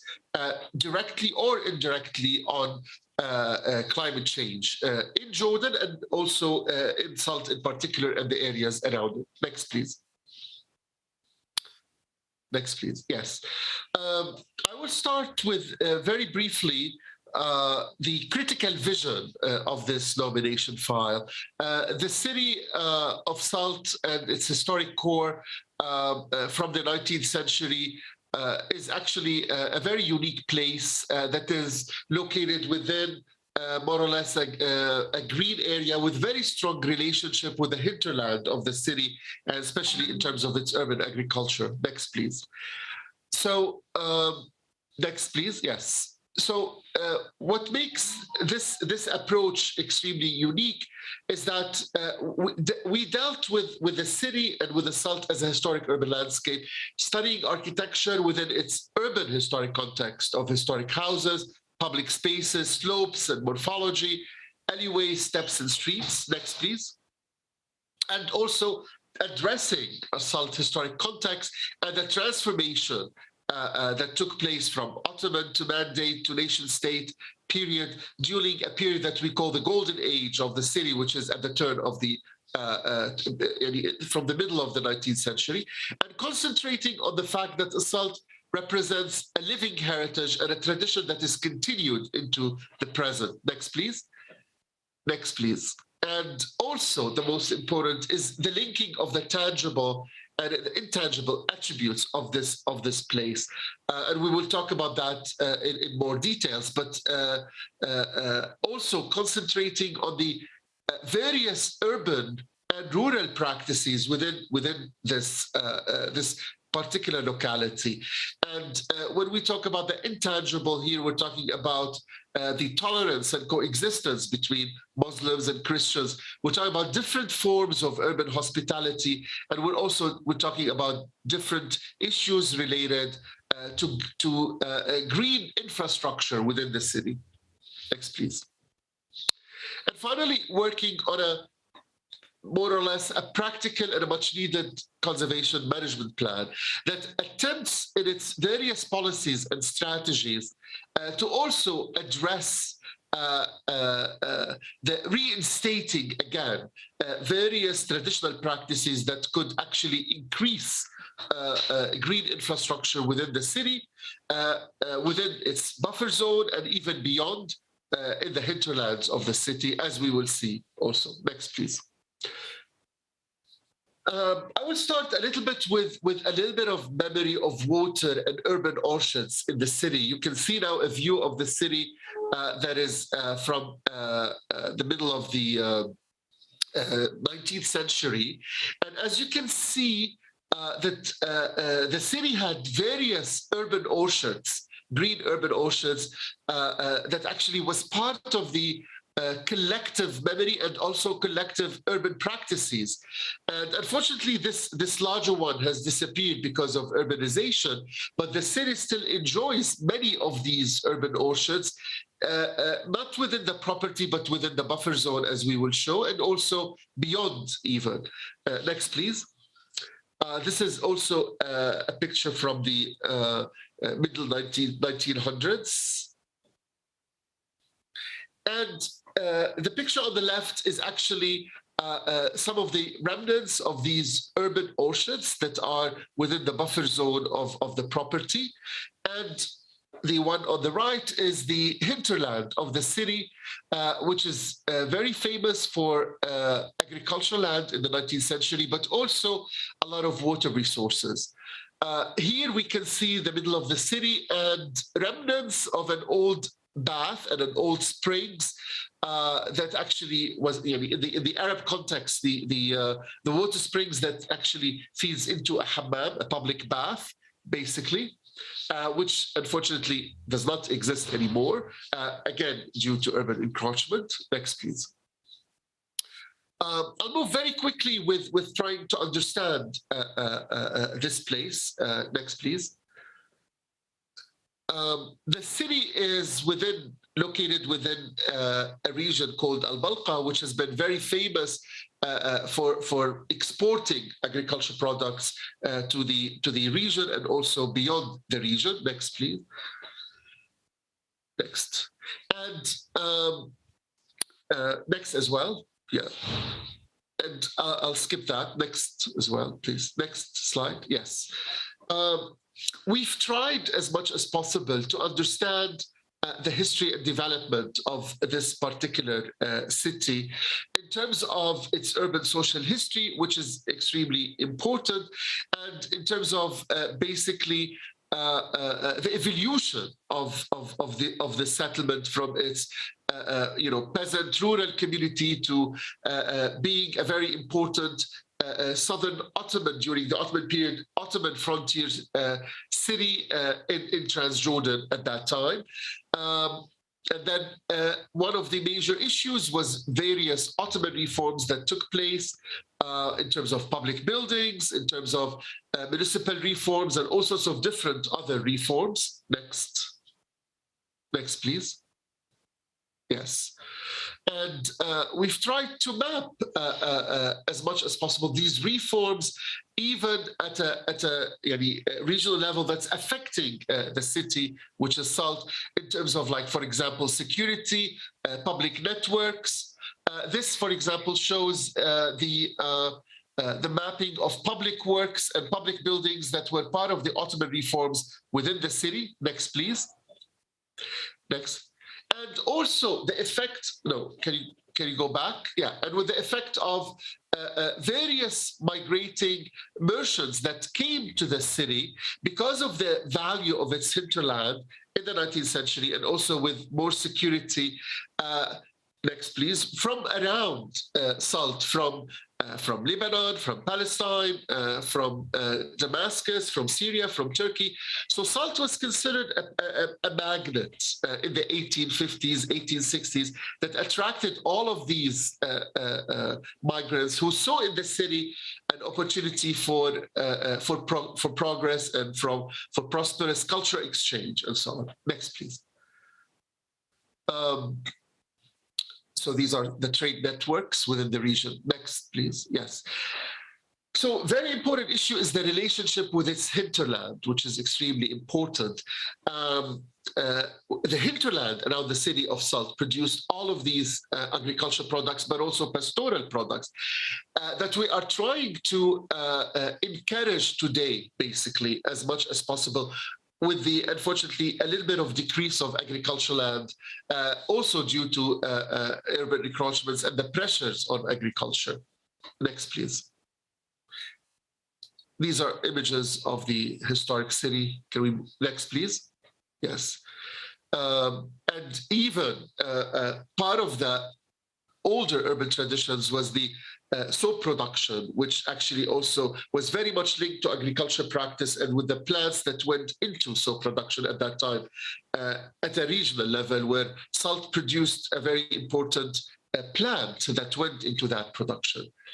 And these are examples of these arriving bourgeois merchants who came to Salt and worked in agriculture, in urban agriculture, some of these houses. And this is an example of major cultural exchange within the region. An example, for example, the circulation of not just building typologies, but also materials, the circulation of techniques of buildings, and the circulation also of even art within the region. Next, please. Yeah, these are images of how the city was being transformed. Next. But also missionaries, European missionaries who were preaching, for example, Christianity in the region with their public projects on education and public health. All of these transformations created the specificity of the city. Next, please. These are some of their public projects and hospitals that were created in the 1880s, 1890s. Next, please. Part of the intangible attributes that are extremely important is actually the tolerance and coexistence between different ethnicities and different religions, mainly Muslims and Christians. While this intangible attribute does take place in other parts of the region and in other cities, but in Salt it takes on a different dimension, which is completely important.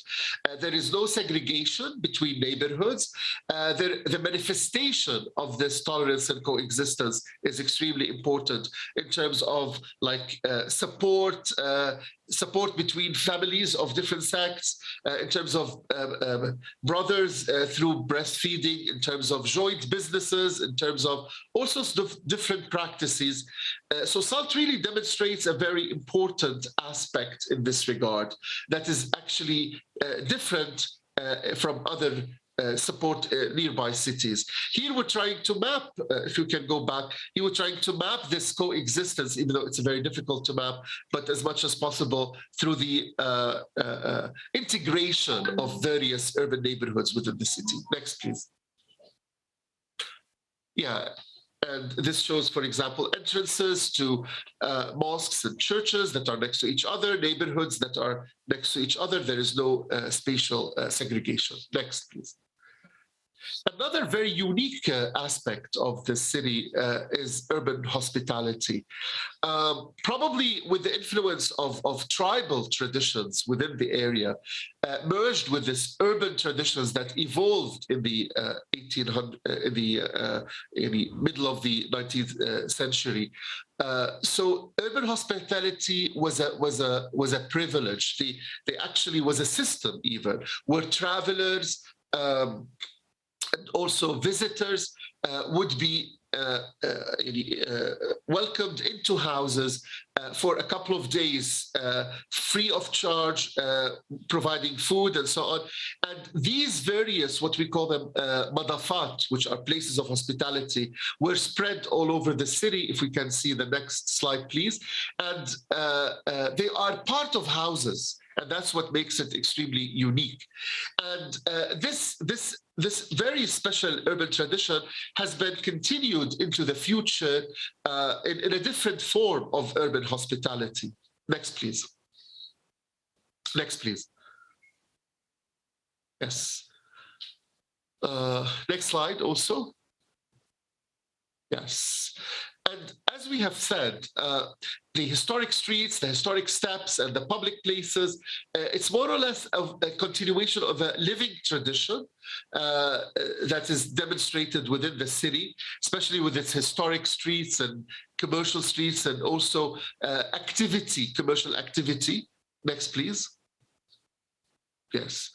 So we are talking about a living heritage within the city. Next, please. These are some of the sketches that talks about a little bit about the urban morphology, which provided a certain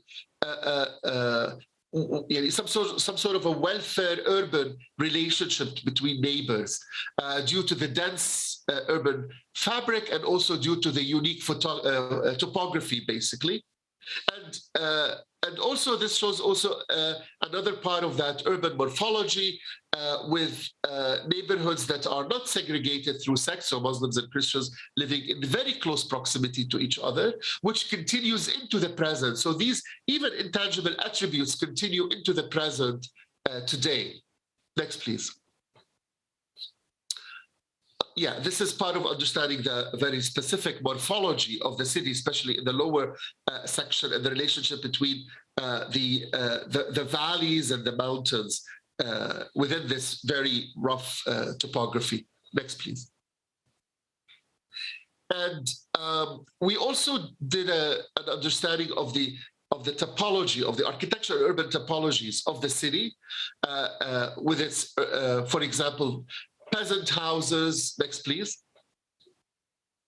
But also various houses such as 3-bay houses. And we can also see here, if we can go back one more, some of the urban orchards within the buffer zone of the city that are still existing. And these are very important urban pockets within the city that actually provide a traditional practice that is now being reintroduced as to introduce new green infrastructure within the city. Next, please. Yes, other types of emerging architecture typologies, such as what we call the Bilad al-Sham or the Levant townhouses and other types. Next, please. Next, please. And also what we call the, if you go back one more, sorry. If you can, yes, what we call the Ottoman machinery public architecture, which was a very important aspect of the city. Next, please. Yes. And the study also included the various urban topologies within the city of steps, urban orchards, plazas, and all sorts of different urban topologies. Next, please. Next, please. Next, please. Yes. The justification for inscription was based on 2 criteria. I'm not going to dwell into that, but what is, no, if you, yeah. Next, please. Next slide, yes. But what's interesting is the relationship of all of these, no, please go back one more. Can you go back one more, please? Yeah, is the very important relationships between this tangible and intangible realities. So the fusion between the tribal, rural, and migrating bourgeois merchants that created a very special relationship between the hinterland and the city, which is very important with its urban orchards and with its agricultural land beyond the city, which is extremely important. And the significant architecture, the unique urban topologies of also the honor of urban hospitality, the urban social welfare system, and the tolerance and coexistence. So this is what made the city really very unique. Next, please. Next, please. Yes. This is an attempt to actually map the various tangible and intangible attributes within the historic city core, which is extremely important to create the link between the two, because the physical tangible attributes alone cannot really explain the specificity of this place. Next, please. Next, please. Yes. I'm not going to dwell too much into the criteria into which it was inscribed, but it's mainly criteria 2 that talks about culture exchange, and 3, which is about continuity of traditions. Next, please.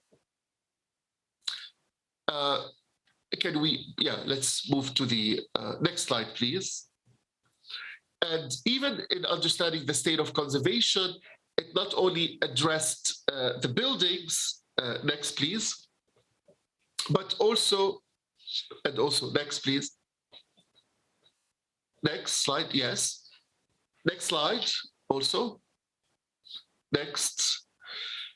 Yes, but also the various urban topologies within the city, basically, of public plazas, steps, urban orchards, and what have you. Next, please. Next, also. Yes. The last section, I'm going to talk about the urban management of such a unique place, and concentrate on certain aspects. When deciding on the buffer zone and the boundary of the property, the various concentration of attributes was taken into consideration, but also the natural and the urban morphological factors were extremely important. Next, please. So, as you can see, it is a city that is located on mountains and between valleys. Next. And this is the concentration of the various tangible and intangible attributes. Next. And it was very important, actually, to have when deciding on the property boundary, to have a representation of these relationships between the valley on one hand and the mountains flanking the valleys of the city. And for the buffer zone to include a lot of these also urban orchards that also exist even beyond the buffer zone into the hinterland. Next, please. Yes.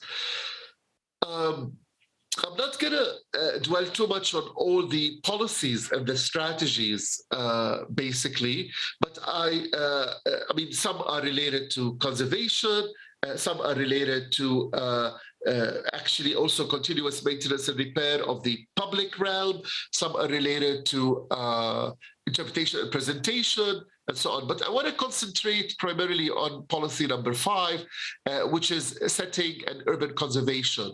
And with policy number 5, which actually talks about these urban traditions, historic urban traditions and historic reality that might have an effect in terms of climate change within this urban context, especially the relationship between the city and its hinterland, and especially also in terms of protection and reinstating these various watermills in the hinterland, the various orchards, scenery, and other. In a country with lack of support for agriculture, unfortunately, and lack of support for green infrastructure, and that is Jordan, what you have are various individual projects that actually cater for these very important green infrastructure, not just in the area of Salt, but also all over the country. And these initiatives are very important. So in our strategies to address this policy, the actual conservation of these urban orchards was very important, and also the various watersheds and water structures and water mills that existed beyond even the buffer zone into the hinterland of the city. That was extremely important. Next, please. Next, please. Yeah. These are some of the public projects, like museums and interpretation paths and so on. Next, please. Yes, next, please. And also with the monitoring strategy, it was very important to address these very much intangible heritage attributes within the city that were also taken into consideration, and the integration between the natural and the built environment was extremely important to be incorporated into the monitoring strategy. And thank you. Thank you. This ends the presentation. Thanks.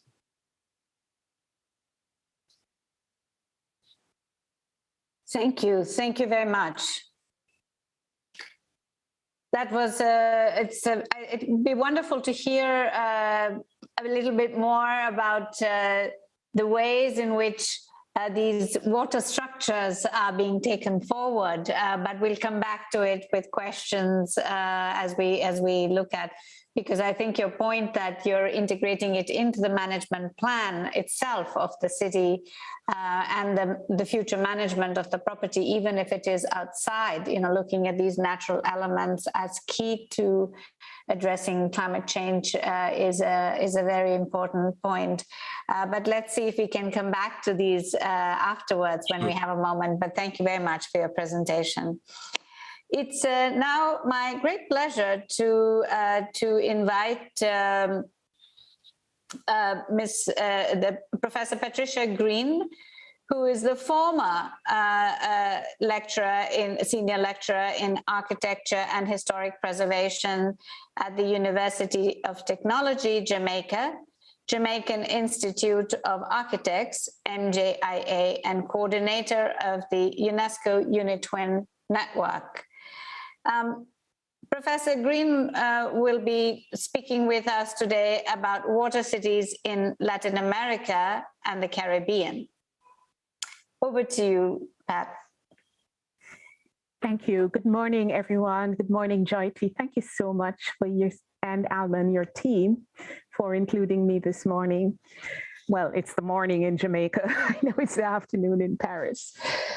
I had quite a challenge in preparing this presentation today, and I had to come to the conclusion that Latin America and the Caribbean is actually the most culturally diverse region.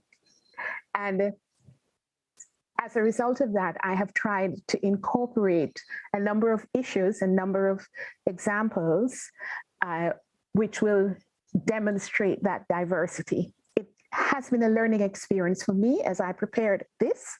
And I think going forward, I have a new perspective and appreciation for Latin America and the Caribbean. Thank you. Now, we start remembering that our work is for the future. And we're looking at Paramaribo. I will end with Paramaribo. And it is on the UNESCO World Heritage List. And it's important for its outstanding universal value of its wooden architecture. And one of the key things about this wooden architecture is that it was so built, it's a Dutch territory. It was so built to absorb flooding and to be resilient in these kinds of activities. And we're finding today that a number of issues are taking place because the traditional knowledge and practice of the environment and how to mitigate against various issues, especially in climate change, is missing. And so as I go through, I will come back to that as a discussion and ask you to make notes at the end because, as I said, this is going to be a learning for myself as well. Congratulations to Panama, Venezuela, and Bolivia for the new entrance on the intangible cultural heritage. Very important for us in the Caribbean and in the Latin America. Latin America comprises, next please, the Caribbean islands, and we remind everyone in the Caribbean that Columbus came to the Caribbean and he touched on 2 Central American countries. So it's one of the key things about this region is that it has the impact of colonialism. Extremely diverse, a number of different languages, English, Dutch, French, Portuguese, and Spanish as first languages. And of course, there are the indigenous languages and also the Creole languages that have been incorporated over the period. Now, one of the key things in this diversity is looking at HUL and how can this tool help? And it is really important for us to recognize, especially dealing with Latin America and the Caribbean, that size is a concern. And many times cities in the Caribbean and this region have been dismissed because of the whole emphasis on metropolis and numbers and population sizes. And so what is important is for us to understand that the HUL is a valuable tool, and what it is doing in the work that we're doing here in the Caribbean is beginning to create what I would like to term as a level platform where we can discuss issues, because whether you are a population of 10 million or a population of 100,000, 0.1 million, the same management strategy, the same issues relating to the conservation of the urban heritage remains. And so one of the things that I would like to present is that they are metropolis, and maybe we call them metro capitals, but it is important to recognize and identify that there is a distinction within our region of cities that are capital cities versus cities that are not. Next slide, please. Looking at the number of nations, states party that have signed on the World Heritage Convention, the 1972, we see that there are 33 nations in the Latin America and the Caribbean, and 7 are in Central America and Mexico, 10 in South America, and 16, which is 49%, are in the Caribbean. And these are small island developing states. Not all of them are islands. For instance, Suriname is also part of that region, but it is primarily coastal and impacted in the same kind of way. And one of the key things about water cities is that the Caribbean region is really primarily a water city environment. And so there are the issues of vulnerability, rising sea levels, which is critical to us, hurricanes, and we also have earthquakes. So let us see now, what are the changes?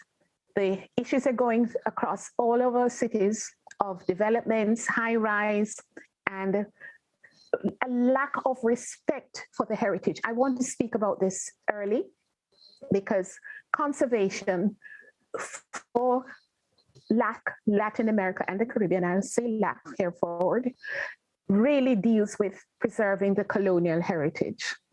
And we have a number of colonial cities. And so there's a generation, and it is becoming stronger, who are very much against colonialism. So we now have to find ourselves reinterpreting the heritage, which is a very important factor.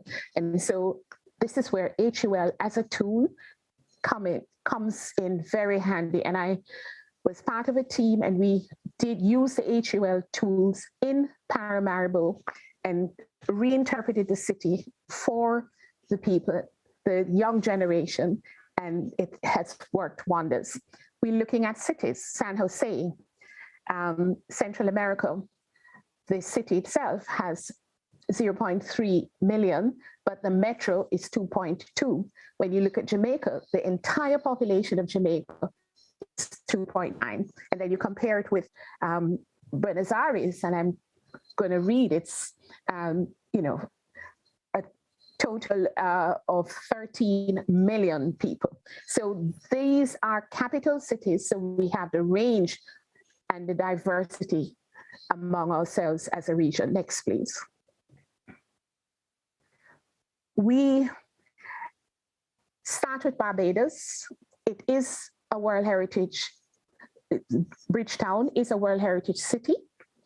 And one of the key things is that they have been reinterpreting this heritage, and there is an acknowledgement of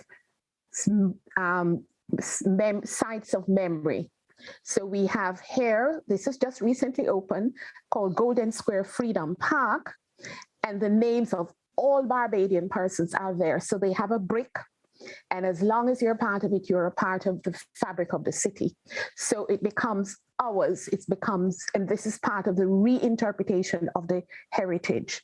And these are the things that are happening with us. Next, please. Again, we look at Church Village Green in Barbados. And what is important is that within the city, Barbados is a port city, and again, the Caribbean cities are port cities because of the trading, the enslavement, bringing enslaved people out of Africa to the Caribbean region and for redistribution to other parts of Central and South America. Jamaica was one of the key ports, and Curacao and Paramaribo, the English and the Dutch were the main traders and trading to the Spanish. So our cities are really port cities and been trading for many years. So within the context of the port city in Bridgetown, there were gullies and estuaries of rivers. And so these landscape plans and have really been redesigning the water management of the city, reinterpreting open spaces. And here is a park that was actually done initially by Beryl Marks. Next, please. Okay, we're there. Good. So we can see now, we're jumping over to Mexico. Mexico City is very important. And one of the key things about this particular project, and I have my acknowledgements at the end of this for all the persons who have shared their projects and shared their ideas. And this Mexico City is a World Heritage Site, and it was an extension of the airport. And so they were looking at the lagoon, which is very close. You can see the red, and here, I'm sorry, I'm using my cursor, but you can't see this. It's where they were planning to put the airport. The people and the professionals came together, convinced the government, and so it has now been developed. Next slide, please. And they're well in advance in terms of their thinking and work on it. And they have turned this lagoon into an entire zone, which is fabulous. It's Lagoon de Texcoco. And you can see they're looking at the natural environment. They even have images of nesting and the reintroduction of certain indigenous species, birds and flora, fauna coming back. And the idea is to develop for the city a huge recreational and social space. So we're seeing now the intervention of landscape architects and others who are totally integrated and working in the water. Although Mexico City is landlocked, it's not a coastal city, but we know the history of the lagoons and the whole water management of the city of Mexico. And here is a site which is going through this. Next, please.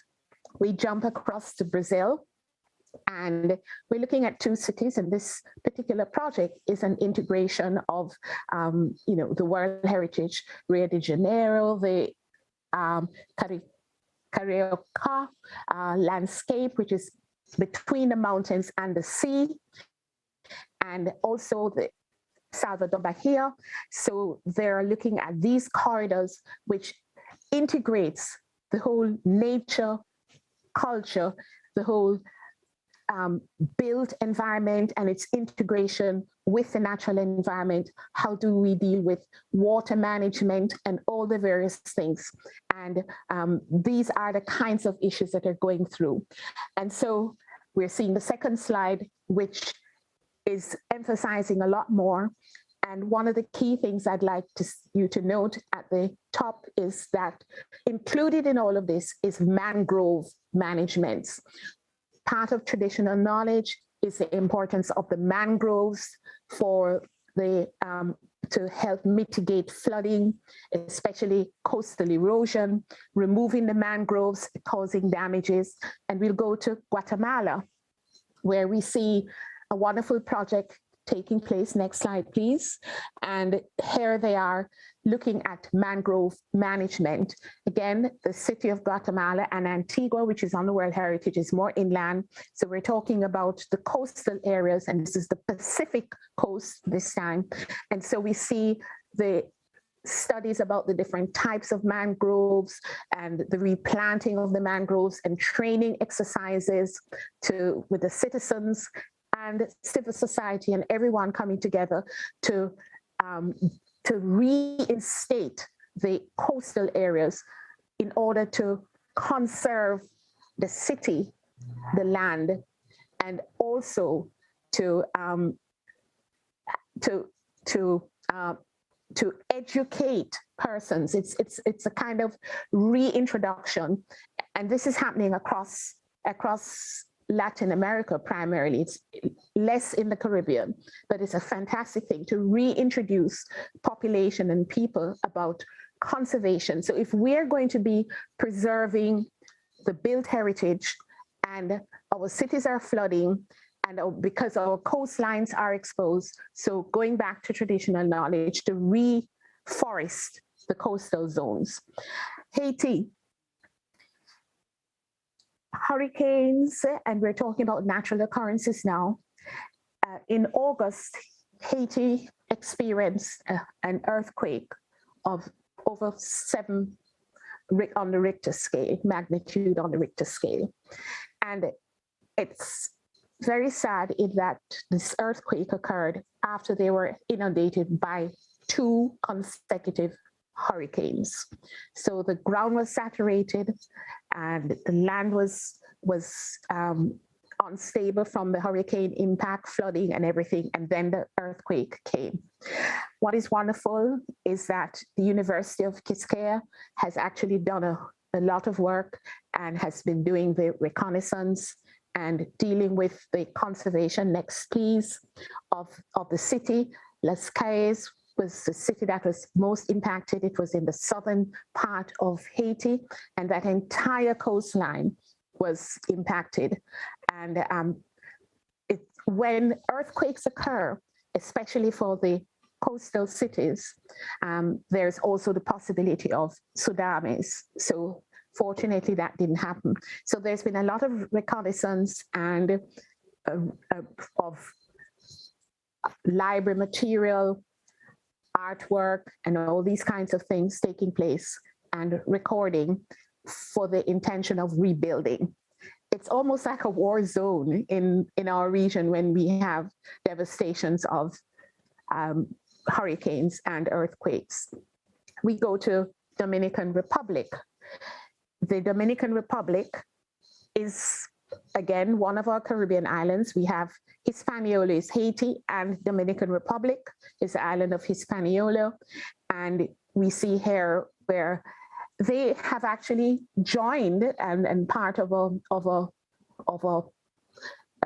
plan of a project, which includes Argentina, Bolivia, Chile, and I'm sorry, I can't remember the other one. But the point is that they are looking at the impact of climate on the material and the deterioration of the historic fabric in the urban setting. Very important project. Award was just given for one of the participants on this, and they have been looking at neighborhoods, and next, please, and spending time doing actual inventory and reconnaissance and laboratory testing and working alongside the community. In fact, what is very important about all the projects that I have shown from the various parts of Latin America and the Caribbean, it is just been totally community-centered. The communities are involved.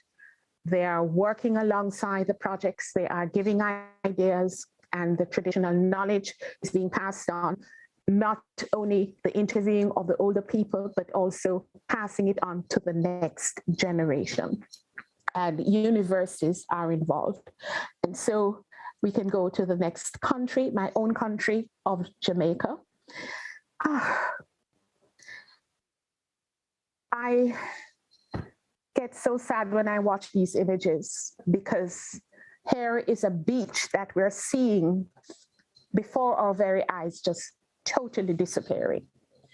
There's a picture on the left which shows Hellshire Beach in 1980s. And then in the 1990s, we saw the beach getting smaller. And today, 2021, the beach no longer exists. Now, we're living with sea rise and climate change. And it's one of the favorite places, my favorite fish, to go and eat fish on the beach. And so these are the fishermen's cabanas or huts, we call them. And we go and sit and eat fish. And soon the buildings are collapsing as well. Why is that critical? Because it is a harbor, and the other side of the harbor is Port Royal, which is an important underwater cultural site. I would like to say, as a Jamaican, it's the most important underwater cultural site, where 2/3 of the city of Port Royal just sank to the bottom of the sea. There are lots of artifacts down there still. A number of them are untouched. A number of reconnaissance and surveys need to be done. There were at least 1,500 houses in Port Royal at the time, 1692, when the earthquake occurred, and not even a fraction of those have been surveyed. And here is an image looking over the water. So the other side of this is where the beach is disappearing. So we can see in a real, tangible way in our island of Jamaica, the impact of climate change taking place. And so we go to Venezuela, which is also breaks my heart, because Venezuela is so filled with resources. And we have one of our World Heritage cities is Coro, and its port is on the list of endangered properties. And I'm hoping that my Venezuelan friends and colleagues will be watching, because let's go to the next slide, please. The electricity is practically non-existent in the nation. And what is happening? They have hydroelectric power and the rivers have dried up. And so we're seeing in a large scale the impact of climate change, including even the island of La Margarita on the coast of Venezuela, which is a Venezuelan protectorate or part of Venezuela. There is very little water. The citizens have no running water in their pipes. There are hotels, very expensive hotels and properties that are impacted because of this climate change. And so moving on to the next, we see now our students. What's the student responses? We have two responses here, one from Bolivia, and here is the situation in Bolivia. Bolivia is landlocked. It's one of those Latin American countries that does not have a port. But next to La Paz, the capital, there is a lagoon, and the city's constantly flooding and there's water running through. And we've heard discussions of whether it's a port. If it's not a port, then you have water, and so you still have the challenges. And there are, the hub of cities expanded. And here is a project, a proposal to have energy-saving urban furniture, solar lighting with photovoltaic panels, rainwater harvesting, and so on. So this is a fabulous idea from students who are thinking about the future. And as I close, we look at Jamaica. Here's a project from one of our students at the Caribbean School of Architecture at the University of Technology.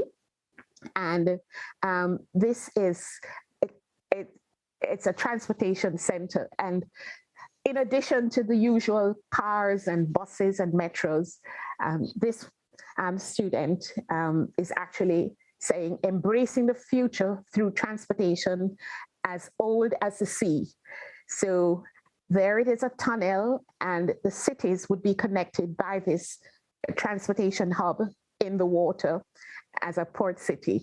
And so we can see the video, we can just click, and there you can see how these architecture students are working with 3Ds and all kinds of things. So you go in this and you're being transported, which is back to the future, back to the past, because traditionally, especially in the islands, the transportation was by sea. So you move from one section of Jamaica along the coast on the boat, and that's how you moved and traveled, not over the hills. And so it's quite clever. So as I close, I just want to mention that I'd like us to consider, and I'd like to make this recommendation for us as we go forward, and congratulations on 10 years for HUL, to really begin to consider capitals, cities in HUL.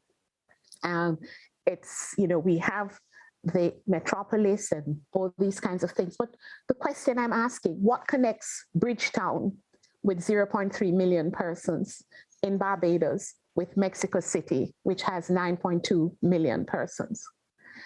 Both cities are inscribed on the World Heritage List. What connects them?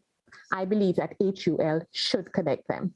So how can we explore establishing what we call in HUL a capital city? I thank you. We just want to acknowledge all the various persons who I have called and harassed for their projects, and just saying thank you. Patrick Delatorre and the team in Haiti, Virginia Flores Sasso in Dominican Republic, Esteban Prieto Visosa in the Dominican Republic, Bettina Adam in Brazil, Blanca Ninin, Guatemala, Antonio Hoyesla from Brazil, now in Brazil from Spain, Pedro Marena in Mexico, Carlos Yankovlevich in Costa Rica, Kevin Telma, Shabika Brown in Jamaica, Kevin is in Barbados, Anita Tejera in Venezuela, and Maria Carlota Ibanez in Venezuela. Thank you all for making this possible. And I close with Dennis Rodwell, going back to Paramaribo. Dennis Rodwell says, this is an area in urgent need of further applied research to ensure that measures to improve immediate human comfort conditions do not contradict both the heritage and the environmental values of this World Heritage Site.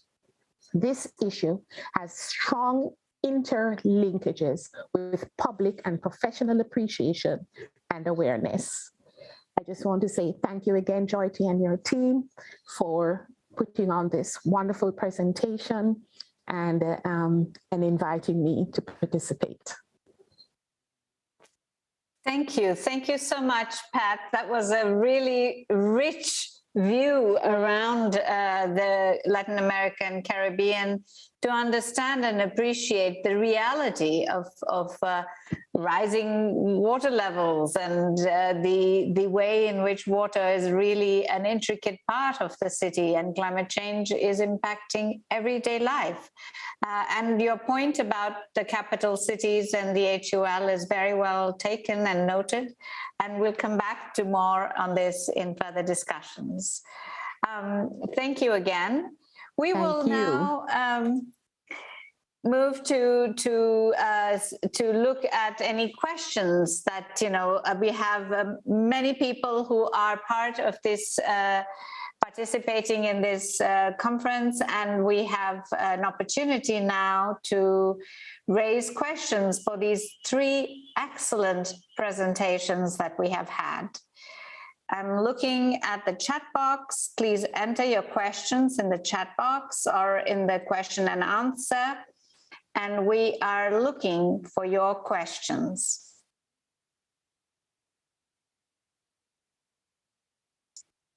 Perhaps while we wait for some questions to be written down, I can already ask Rami Daher to reflect a little bit more on, and if Pat, Rami, and Carola could please keep your cameras on.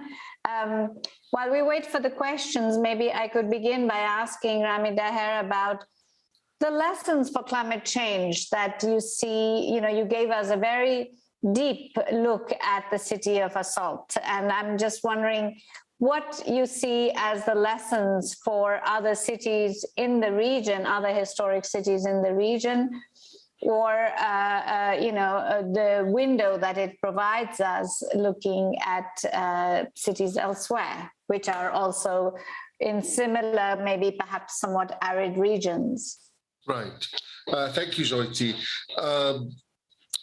This is actually a very important question, and Salt itself as a city is not within an arid region, but it is in a mountainous region. But I can actually also cite many other cities with similar problems. Sidon in Lebanon, Tripoli in Lebanon, many cities in Syria, where a lot of the green infrastructure is actually being depleted for so many reasons. Reasons of urban encroachment, reasons of lack of governmental support and subsidy for agriculture, reasons for actually also the lack of interest in maintaining these green patches and various urban agriculture projects within cities and within the hinterlands of cities. At the same time, many of these cities have actually lost a lot of their water infrastructure in terms of rivers, streams, and what have you. Now, the way we looked at it in Salt in particular, is that in terms of the relationship, first of all, between the city and its hinterland, we wanted to concentrate, even though the hinterland is beyond the property and the buffer zone, we wanted to encourage more traditional uses of agriculture, traditional uses of water catchment and what have you, that can take place in all of these hinterlands, that would definitely have a major impact on supporting local agriculture within these areas and also sustaining the environmental attributes of these places. This will definitely have a major impact on climate change. But even within the city itself, there was a tradition of these urban orchards that I talked about, and these are being depleted one after the other because of the lure of development and the pressures of urban development. So if these particular practices were also encouraged, and if these urban orchards as various intangible attributes and physical natural attributes of these cities are reinforced and supported and even protected legally. This is why there was a specific policy for that with various strategies. This will actually support the nature of the city, the increasing of green infrastructure within the city, and would definitely have a major impact on climate change. Some of the things that the city had lost, such as the spring that ran within the city, which is now it's very difficult to revive that, is basically cannot be done. I mean, this is something that cannot be done. But I truly feel that in the case of Salt in particular, the integration and the conservation and support and protection of the various remaining green infrastructure, and in particularly urban orchards, would have a major impact in sustaining the nature of the city, because that's part of its nature, and would contribute positively to climate change. Thank you very much. I'm also wondering, I'm still waiting for, we have an opportunity to ask questions. Please feel free to write your questions in the question and answer. We have one, and it seems to be in Spanish. So I'm going to ask my colleague Alba to help us read it out. Hi, Jyoti. Alba is not available at the moment. Okay, Carlota, if you could help me out. Maria Elena Benavides. Marilena Benavides is asking. With respect to the flooding risk in Jamaica, and what are the management mechanisms or tools at the moment? Thank you. Thank you very much.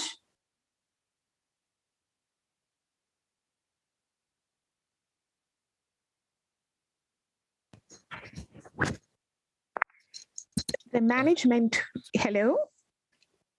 Yes, please go ahead. We hear you. Yes, the management tools. I didn't hear all of the questions. Sorry. What are the management tools? I'm sorry. Could you repeat the question? Yes. What are the monitoring tools for flood risk, and also the management tools more widely? Okay. I must confess that we try, but we don't succeed very well. And at this time, because of the beach, and it's just so, everyone is talking about it. It's the most amazing thing. There is now a management tool and a monitoring system, and it's being almost every day, it's in the newspaper, and there are videos and YouTubes about it. So yes, it is happening, and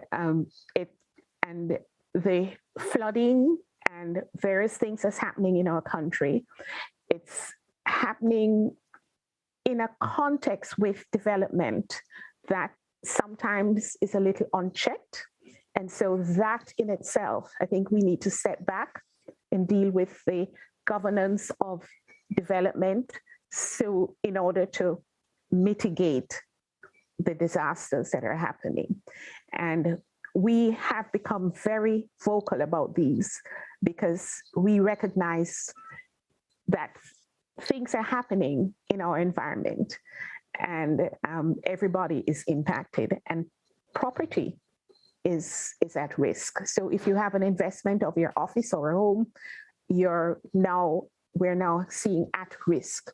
And so issues are coming to the fore publicly on TV, and the authorities are now stepping in and making a stand. So it's a good time now. If you spoke with me a couple of months ago, I probably would not have said this. Thank you for asking. Thank you very much. There is also another question in the chat, which is which builds on the same point, which is to say, if you've seen a community response to sea level rise in Jamaica. Yes, because of Hellshire, it's very topical, and everybody's watching the beach, and they're looking at things, and they're getting, the beach is the life of the people. It's Jamaicans go in the water, they eat the fish and everything, the fishermen. So there's a lot of activity, and people people now understand the language, they're speaking it, and there's a lot of noise being made about it. Yes, it's a good thing that we're now in at this stage where our population is a lot more educated about environmental issues. I wish I could say the same about the built environment, but certainly with the beaches and sea level rise, everyone is very activated about it. Thanks again for that question. Thank you. There's another question. Well, it's not specifically, I mean, it doesn't have to be only for you. We don't want to put you on the spot, but also for any of the speakers, for Rami or Carola. Thank you for the comprehensive presentations. I'm currently conducting a PhD research on heritage conservation in the disaster management context. This is from Nurzahen Madzin. This is a general question. Heritage conservation required high attention from parties involved. However, community also play a vital role in sustaining these heritage properties. So how can the community be involved in the integration of heritage conservation and disaster risk management? So of course, Pat, you're welcome to respond, but it's also open to the others. Thank you. And I will say very quickly that in our environment, especially in the islands, we are now reinterpreting the heritage so that it can be owned by the people and not be owned by others. And so it becomes Caribbean heritage and not Dutch heritage, French heritage, English heritage, and so on. So that is something that this new generation is getting very active about, and people are beginning to say it's now ours. And what is important, and I'm very happy you're doing your PhD, is that when persons begin to write about their own heritage as opposed to somebody coming in and writing it for them. And so I would like to use this opportunity to encourage more locals to do research and investigation and write the story from the perspective of the Caribbean and Latin America and the Caribbean, I should say. It's very, very important to get that perspective.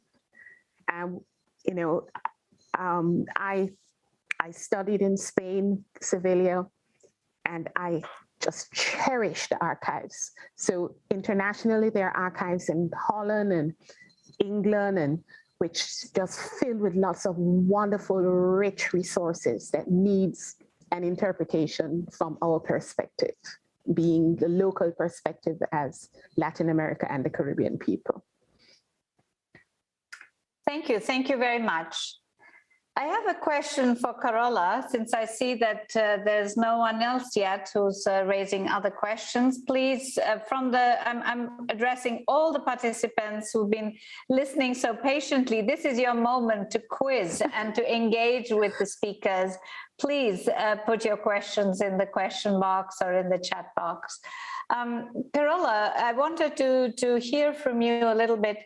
You know, what was very interesting in what you were presenting was not only the very intricate ways and mechanisms that were being used in all of these cities and their historical evolution, but also that the economy was very intricately connected with water and the management of the land, management of the region.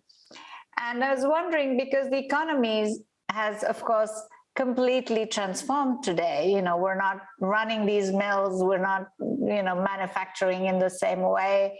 The places are dependent probably more on tourism than any kind of manufacturing, But how does the transformation in the economic structure bring about changes in the water cities that you were talking about? Well, that's an excellent question, and I probably will start by first answering or giving another answer to the question that was just before, because I do think they are connected.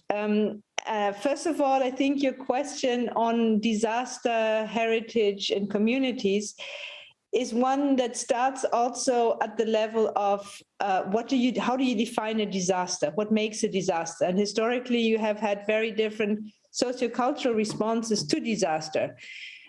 I was just teaching actually today about disasters in Japan, so this is the example that first comes to mind. When you think about earthquakes, what kind of response do you have? Even how are these traditional disasters built into the socioeconomic fabric of a city? If you are dealing with earthquakes in Tokyo and fires, historically you had 3 different fire brigades from the 3 different population groups. And even as late as, say, 1995 and the big Kobe earthquake, one of the answers was to say, let's build autark neighborhoods so that every neighborhood actually has its own neighborhood center where you have elements, medical supplies, et cetera, that people would need should they get once again closed off for 2-3 months, which was sometimes the case after the 1995 earthquake.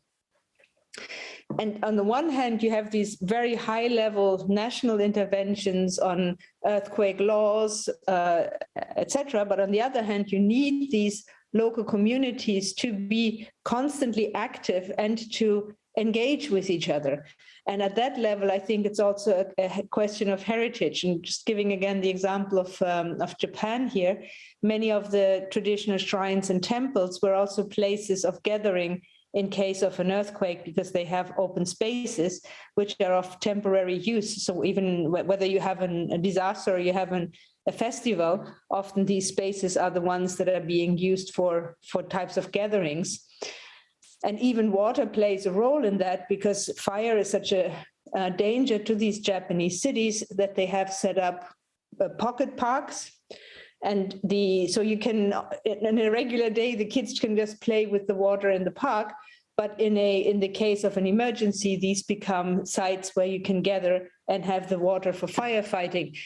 And if you bring it to a heritage level, I think this traditional integration of neighborhoods where work opportunities and life come together, where people are working, have their shops next to where they work, and you have a very dense neighborhood. I think that's one of the answers that you could think about in terms of how to preserve also heritage if they're tied into your everyday practices. And in some way, Jyoti, I think that's also part of an answer back to you.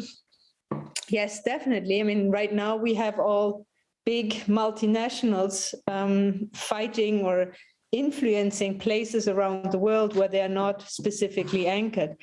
I'm always thinking of the case of Hamburg. If a big shipping company wants to dredge the River Elbe, well, they have they are getting it actually went to the European Court of Justice because people were fighting either for the ecology of the site or for dredging the river. So the question is how could we come back also to local practices that are closely engaged with water and who have their own economic circular system to make it work. And the examples that there are, I do think there are examples emerging, often around this concept of makers district, and sometimes about areas where you still have historic, say, I'm just thinking of ports and maritime practices, where you still have maritime practices, Meerewierhafen, Rotterdam is an example, and you have new creative practices moving in, and they form a new multifunctional, a diverse network, which can then also allow for preserving heritage buildings in new ways that fit this new pattern. So not just erasing the whole area, but rather small pieces coming in and even using the territories at different times of the day. Okay, thank you. Thank you very much. I have one last quick question. Seeing that there are no other questions in the chat box, I'm just going to throw one question to all of the speakers. If you would, as we've discussed both World Heritage cities and cities that are not inscribed on the World Heritage List. Now, those that are inscribed on the World Heritage List have a requirement to prepare management plans and update them regularly. So as Rami, you were talking about how to integrate some of these green infrastructure elements into the management plan. I was curious from all of you, from Pat, from Rami, from Carola, how you think and what you think is really essential to include at the, in the management plan, whether it's before inscription or in the updating process.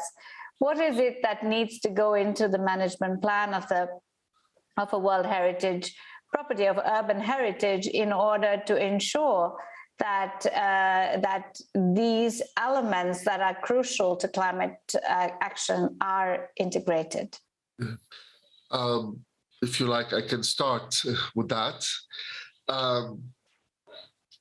Well, first of all, regarding the management plan, whether, a site is already inscribed on the World Heritage or whether it's not inscribed, I think the management plan is extremely important in actually making future decisions regarding the future conservation, the future sustainable development of a particular site, and how it is actually viewed by its community and by its visitors and various stakeholders.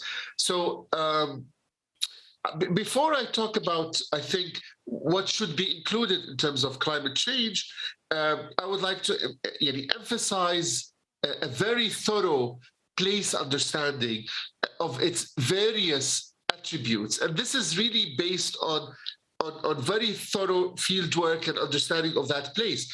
And how is the integration between the various built environment and the natural heritage of a particular city, because each city is very unique and very special. For example, in the case of Salt, we're concentrating mostly on green oceans and infrastructure. So I think what should be included in the management plan depends a lot on the specificity of each case. Yes, there are definitely common issues that should be tackled regarding conservation of the heritage, the built environment, and what have you. But I think, from my experience, an emphasis on the integration is very important. And this is something that HUL approach has actually also emphasized significantly. An emphasis on the integration between the tangible and the intangible, because you cannot perceive each on its own, and this will have an impact on what you put and decide in the management plan in terms of future policies and strategies, and also on the link between the natural and the physical in terms of the attributes of a particular place. So, for example, in the case of Salt, I'm afraid we're going to have to keep the answers short because we have. So I'll just end there. So yeah. Thank you so much. Just to give Pat and Carola a minute each to respond to that question, and then we move into the panel discussion that we have roundtable that you will also be joining, so there will be more opportunities. Carola, would you like to respond to the question around the management plan? Yes, it seems to me that it's important to find ways to integrate into local neighborhoods, to be as resilient in that sense as possible. One, if the objects are being loved immediately, even when we have a situation like Corona now, people will take care of the places next door to them. And I think that was quite visible also in Corona times, when who visits Venice? If there are no tourists, how can people take care and benefit from the objects that are there? And then maybe rethinking, and that goes back to your earlier question, rethinking the way how people travel, making it more sustainable, making the city itself a place that welcomes people for a longer time, like in the case of Venice, rather than for very short visits or mainly Airbnb type of accommodations. So to really rethink it, have strategies for local integration that will then facilitate sustainable development in the first place. Thank you so much. Pat, you have 1 minute to reflect. Okay, in Latin America and the Caribbean, management plans are very well done, and I have seen them very well done and executed, and they do include the communities. And in fact, there are a number of very successful cases, particularly in South America and parts of Central America. And it's going to be very difficult to undertake any of these kinds of activities in our region and exclude the people. It's impossible. And so the people, the communities are very integrated in all of these management plans. Thank you. Thank you very much. So now we have 2 more questions. I'm going to read them, but we will take them up for discussion because we are moving now into the experts roundtable on global challenges and opportunities. I'm very delighted to introduce for the roundtable Ms. Katerina Koltsiu, who's the International Federation of Landscape Architects in Europe. She represents them. We have also Ms. Katie Osorio, heritage consultant from ICOMOS Panama, and Zaki Aslan from Jordan, who's the director of ICROM Sharjah Regional Conservation Center, visiting professor at Sharjah University. And of course, we are delighted that we are not losing Carola, Rami, and Pat. So I welcome the panelists to this round table, and perhaps we can just begin by looking at these questions, and then you can see if you would like to reflect on these or on other questions. I'm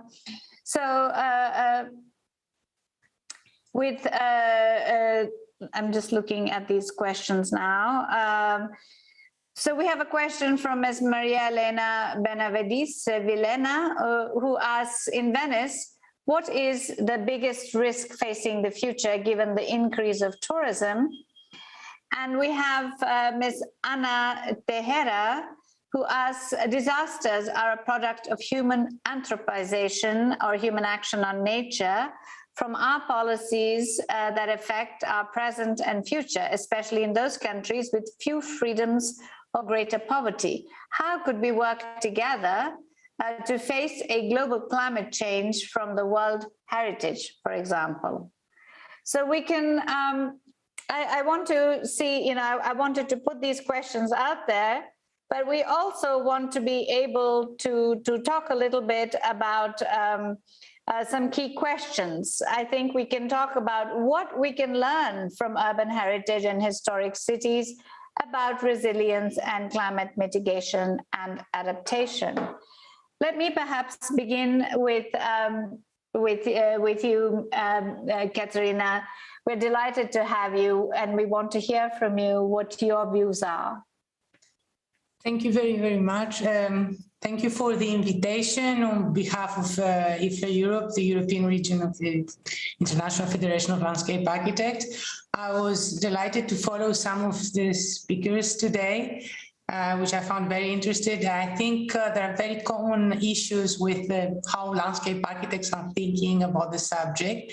So in relation to your question, I would like to say that what I found that is very important is to understand the city as a landscape, because if we think holistically in this way, because I heard from the previous speaker about nature and culture, I think we're missing this linkage sometimes between the two. And also we're missing the sense of place, as we used to say. So to respond in your questions, I found out that if we're following landscape, because landscape all through history is like is recording, is like having an archive of what is happening. So if we analyze it, we take examples, very good examples, how we can treat climate change or any disaster probably that we could follow. Another issue that I would also relate to what the previous panelist said is that it is very crucial to bring our city close to the natural cycle, because I saw a lot of rivers and floods and so on. So I think we have to make a room for the river, a room for the sea coast, because regarding the previous question on tourism, we tend, especially I'm coming from the Mediterranean, for example, from Greece, we tend all the coastline to build it, not to leave space for the natural environment, which is our culture. So I think if we start thinking in this way, we might change and we might learn a lot, and we can really confront the challenges. Thank you very much. I think you also have some slides. Would you like to share these now? Yeah, the slides, they were basically to introduce what we are as IFLA Europe. Please, go ahead. Okay, then. So you show the slides, we can proceed on that. I don't know, should I turn the slides or? I think we can just, Yeah, just to introduce a bit ourselves, that in 1948, we started the International Federation of Landscape Architects by Jeffrey Jelly, who was the first president. And then I'm trying to combine how we're related with UNESCO and other organizations. The recognition of the profession was done by the United Nations around 1968 starting.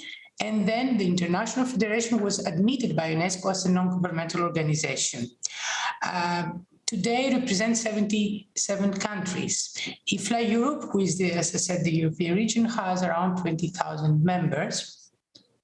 we can carry on. This is a very small introduction. So it's a non-governmental organization. So what we're doing actually as landscape architects, we're trying to promote the profession of landscape architects through educational courses or promoting best practice operation in all member countries. And having the objective, as I said, to enhance the quality of landscape planning, monitoring and management in collaboration, of course, with the European Union, Council of the European UN and other related organizations. Please, the next one. These are some of the organizations that we're working with, and probably we can have some questions later on. And something that might interest our audience is that we're producing every year some resolutions which are related, of course, to climate change and to our everyday landscapes and urban landscapes. And then, the next one, please. We have also produced recently some position papers in relations to climate change and urban environment and urban landscapes. The last one was for the Council of Europe. And then the next slide, it was about circular economy that has to do also with energy load and how another issue on stormwater management or how to care about agricultural landscapes. There are few papers that we have been produced.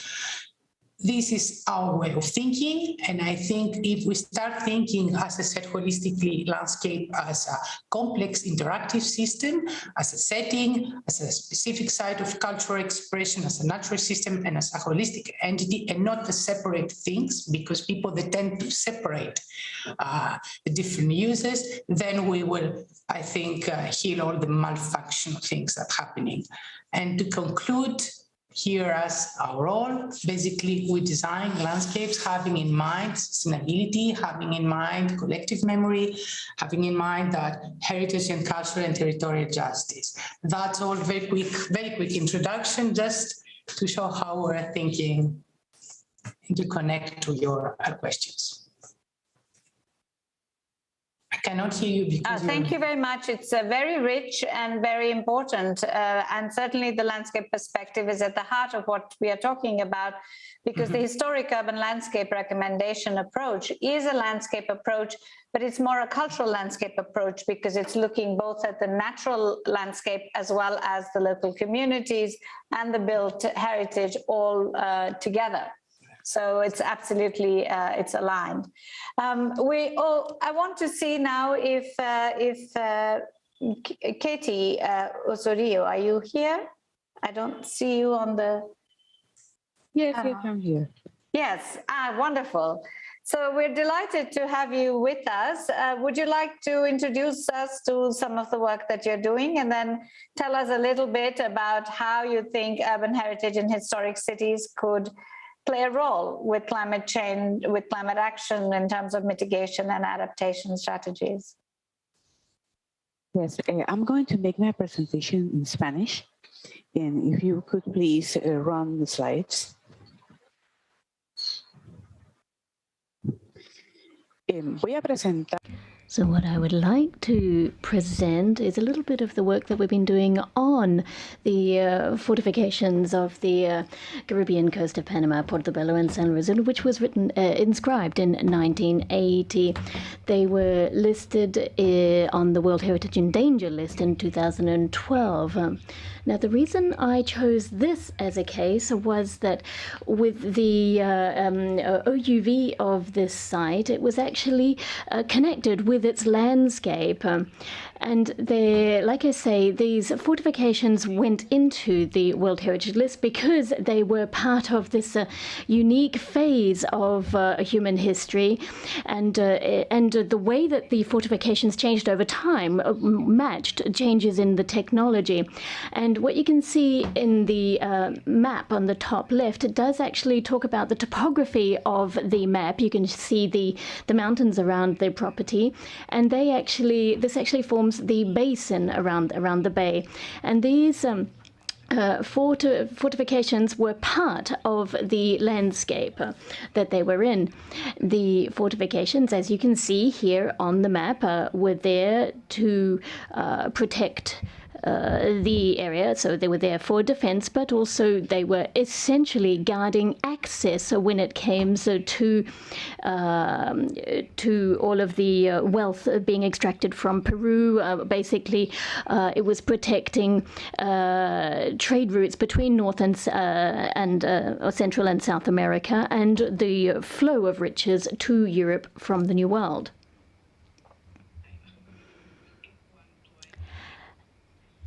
In this regard, sorry, the previous slide, please, if you can. Thank you. Yes. And in this regard, the fortifications that you see, and this is a San Jerónimo area, and you can see that there's a lot of urban pressure on this, particularly when it comes to dwellings, because the fortifications are surrounded by dwellings, and they're basically starting to cut off access to the fortifications and to them. And the Cascaral region has had urban pressure that's been growing over 3 centuries, and the mangroves are now starting to feel that pressure. This is part of a regional, but also the water in the bay is actually suffering the effects of climate change and becoming more acidified. And as you can see in this part of San Jerónimo, there's a crack. And this actually is because of the action of the water. And this is a major risk for the structure and stability of the fortifications themselves. And it's happening in, not in all of them, but in a growing number of them because of the actions of the sea. So one of the current issues affecting the property that has actually been identified is land use in terms of the growing population, urban pressures, and also the action of the water. And so these, there is actually a fault line that runs down between the rows of houses, and as you can see in this part here, this is actually all an area that could be flooded, and so this is actually a risk for anyone living in the area.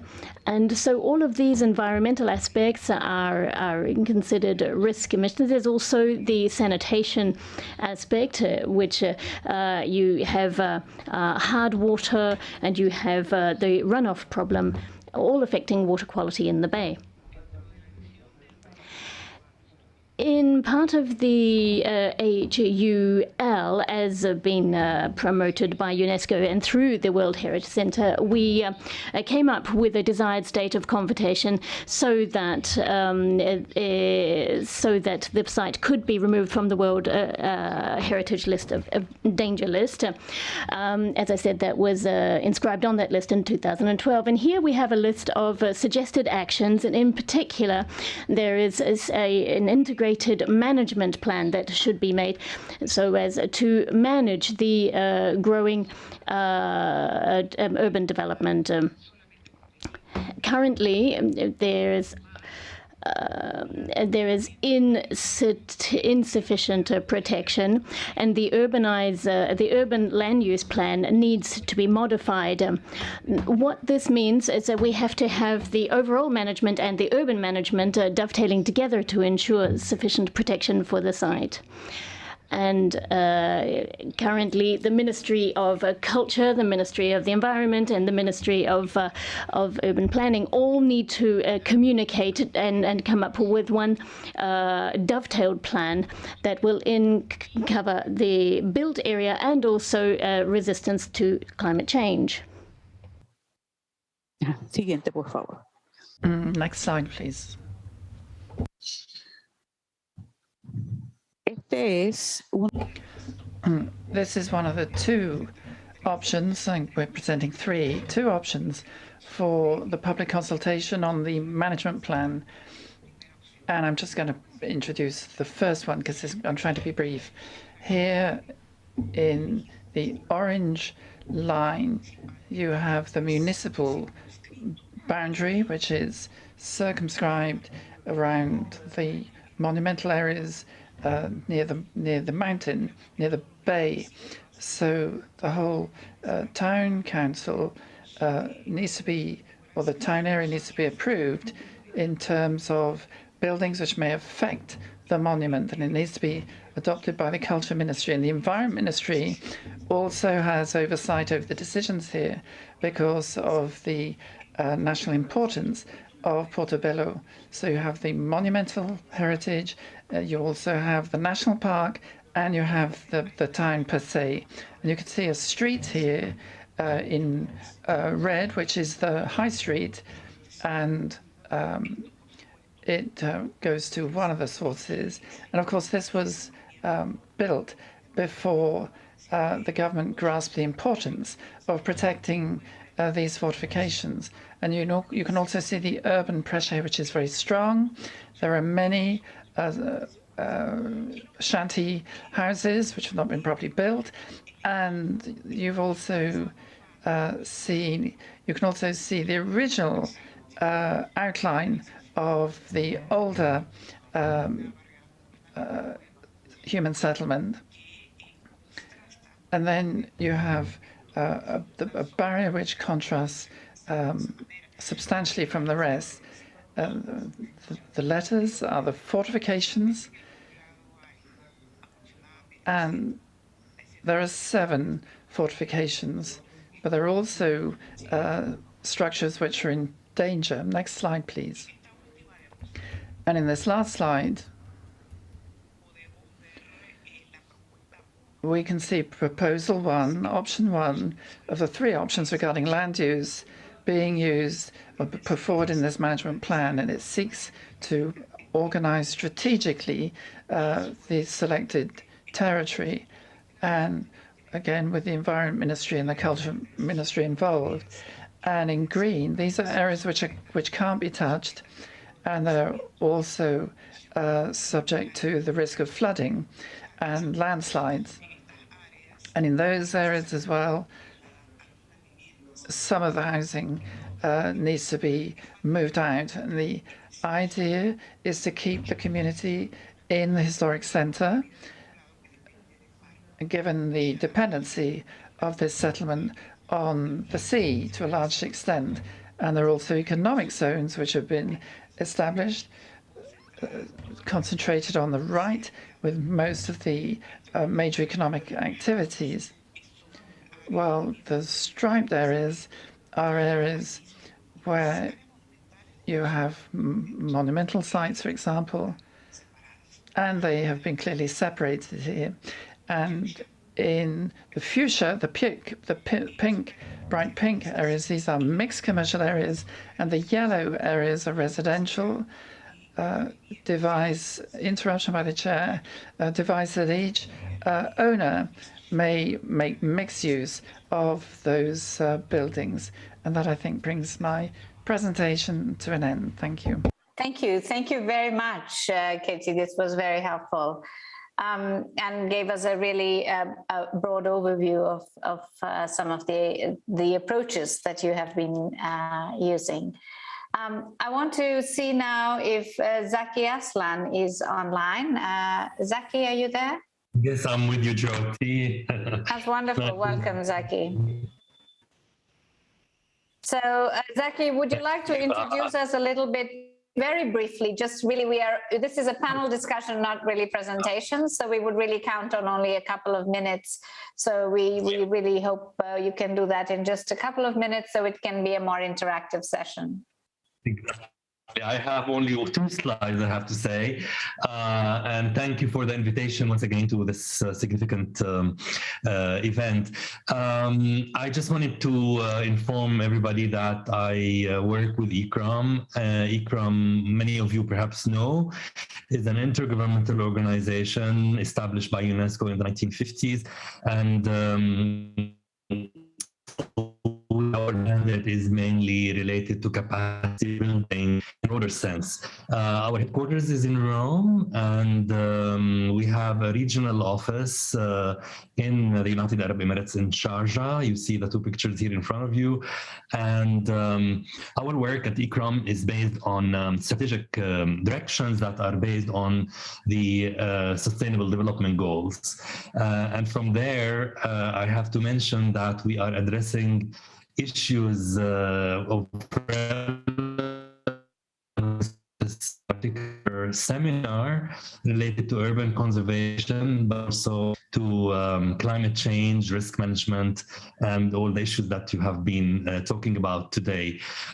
We have recently started a new initiative last year called Medina Initiative for the Arab region, where we have been addressing issues related to integrated, what we call integrated urban conservation, and also historic urban landscapes in the Arab historic cities and from the region from Morocco till the Gulf.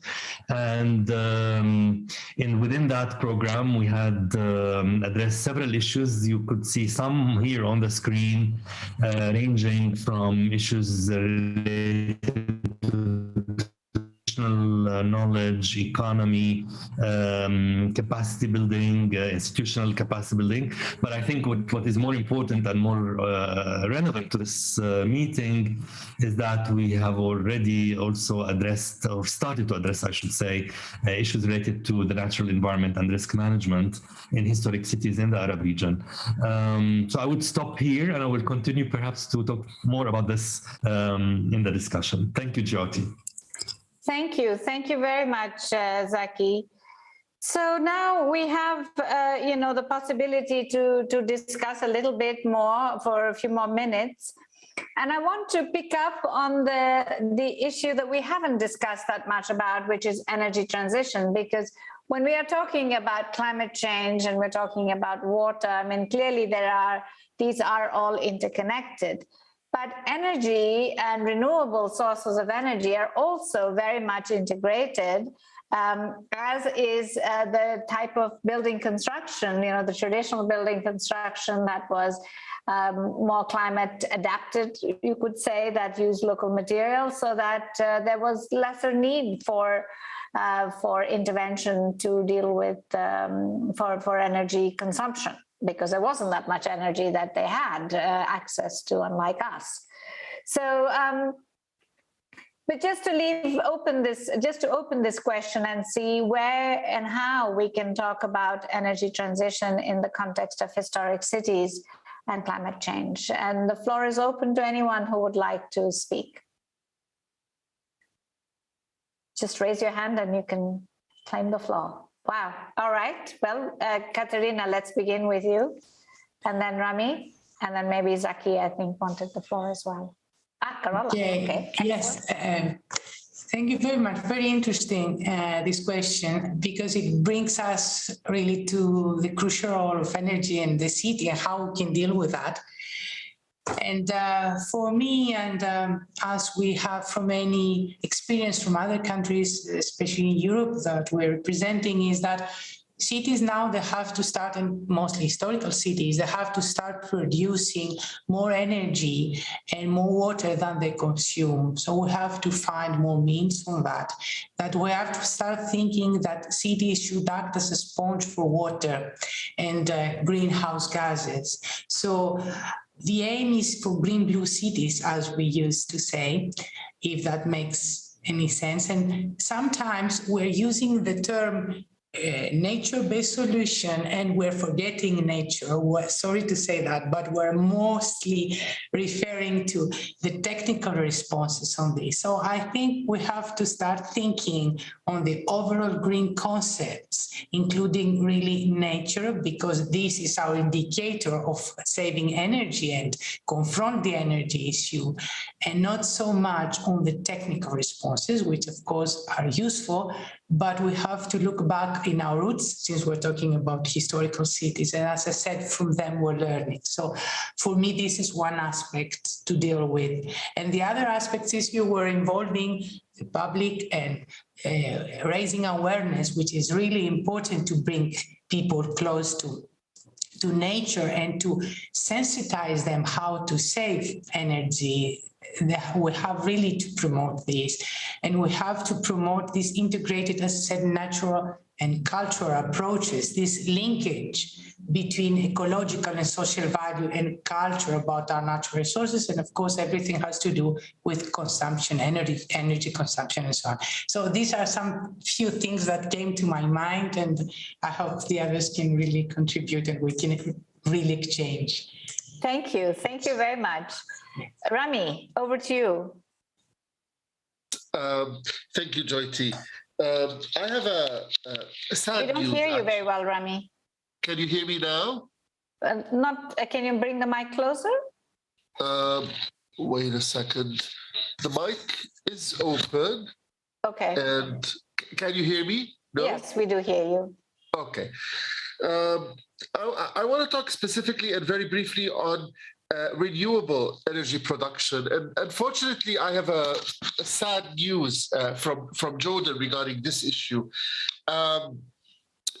When we were working on SALT, I mean, this has nothing to do with so much historic cities as much as geopolitics and politics in general.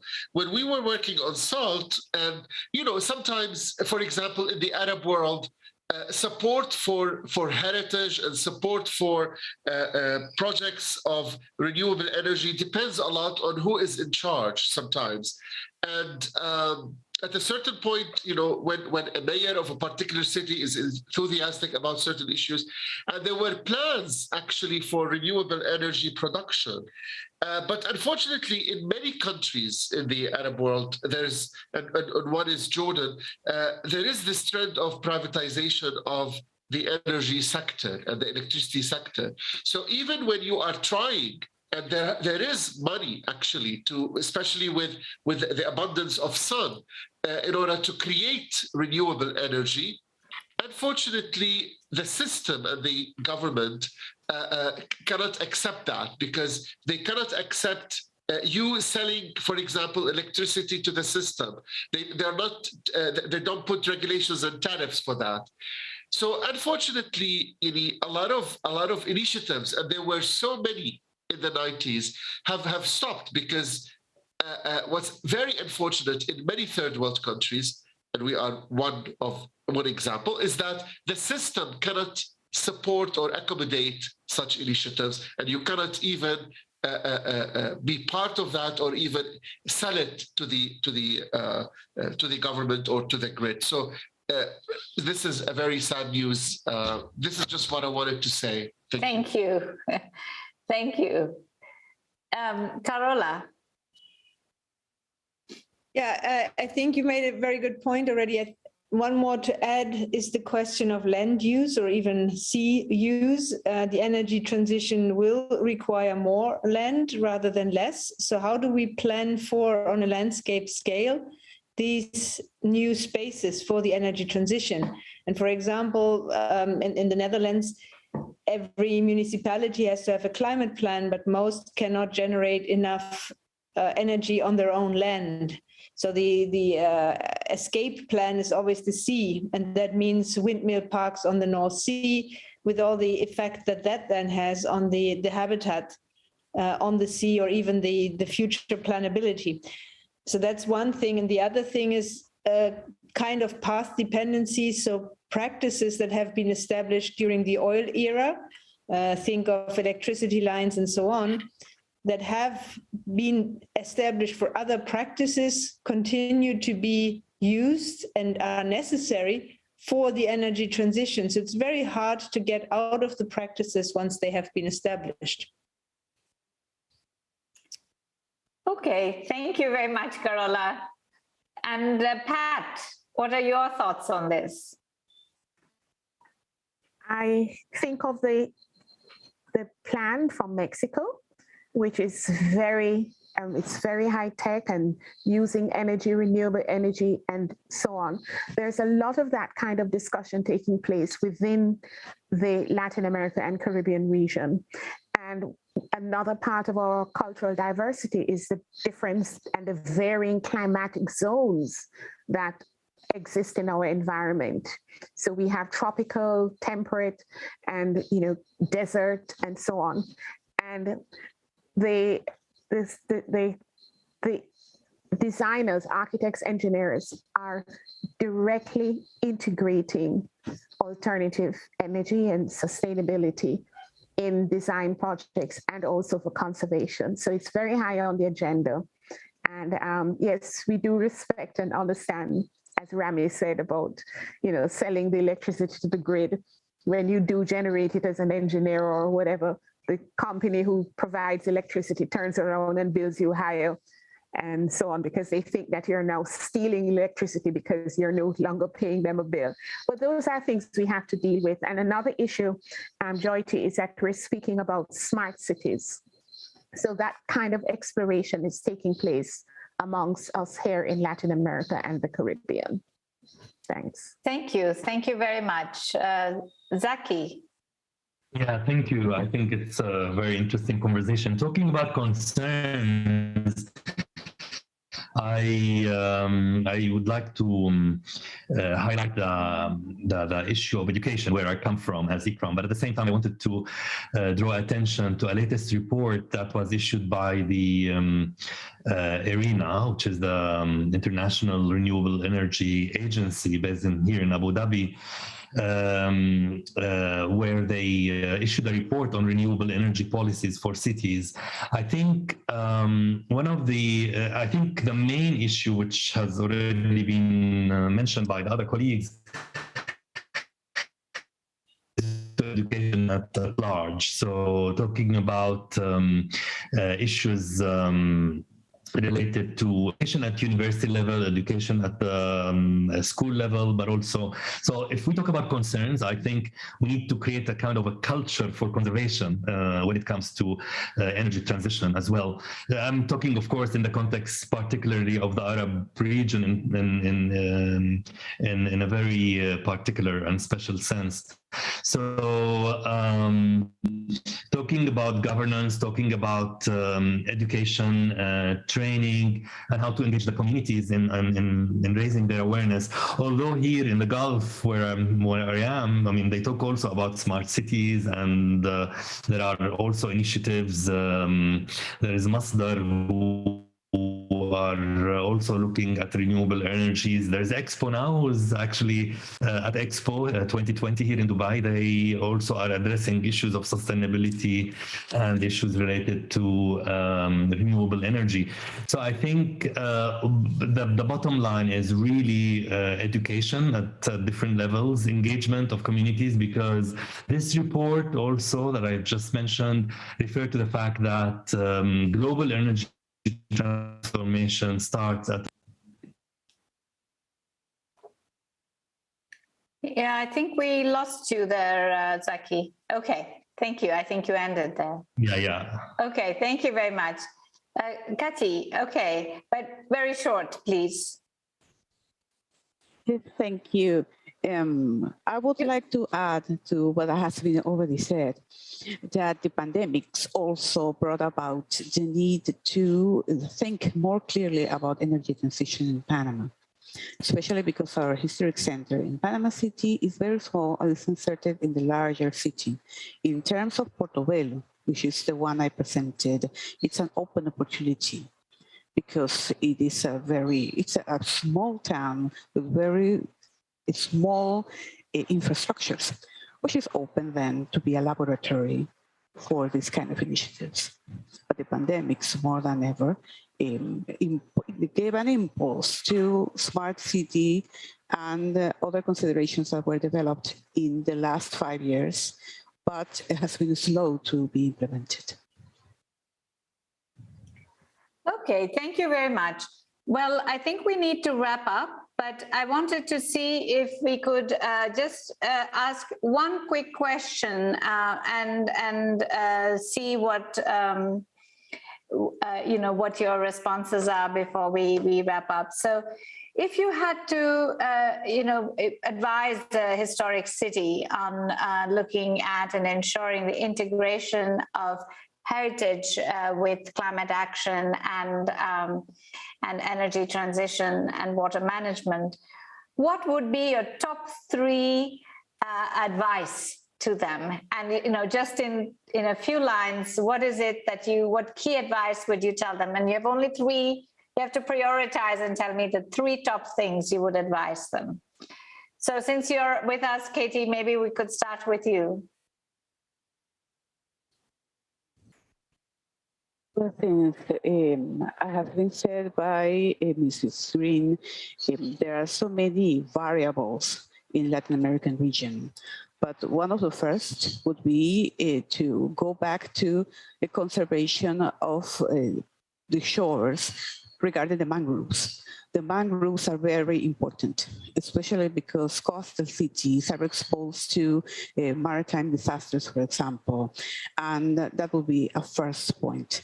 A second point would be to promote smart cities focus in order to conserve energy, because smart cities also provide people with more resources and less expense in terms of taking care of their daily activities related to the city and bureaucracy. And the third one would be to look for more sustainable construction technologies. Because in Panama, for example, people love their glass buildings, but that's a very huge energy expense, and that would be the third one. Thank you very much. Zaki, very quickly, just in short words. Sure. Well, I would start by saying one first point is really learning from the historic environment and the built environment, the traditional built environment, and the local knowledge. And I think it's really important to highlight that fact to policymakers. We learned. Your second point. My second point is related to education and the youth, which I have already mentioned earlier. And the third point, I think there is also a need to look into governance and the policies and legislation work in this area, which is still not really mature enough as we hope. Thank you very much. I'm sorry to rush you, but it's 5 o'clock. I mean, it's the end of the session, but I just want, and we will lose interpretation, so I'm just trying to wrap up so that we are able to complete it with the interpreters in time. Carola, in very short sentences, three top advice that you would.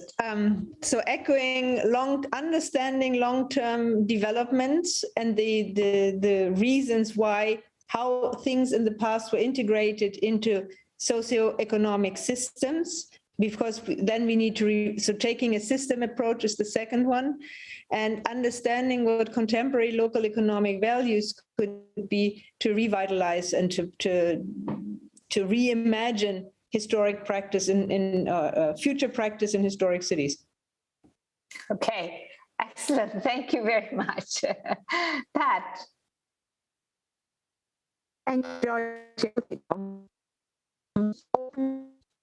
Greening the city.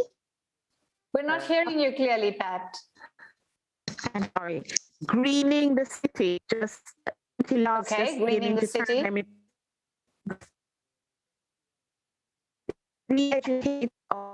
Pat, we're losing you. Maybe we come back to you in a minute if we can get the connection better.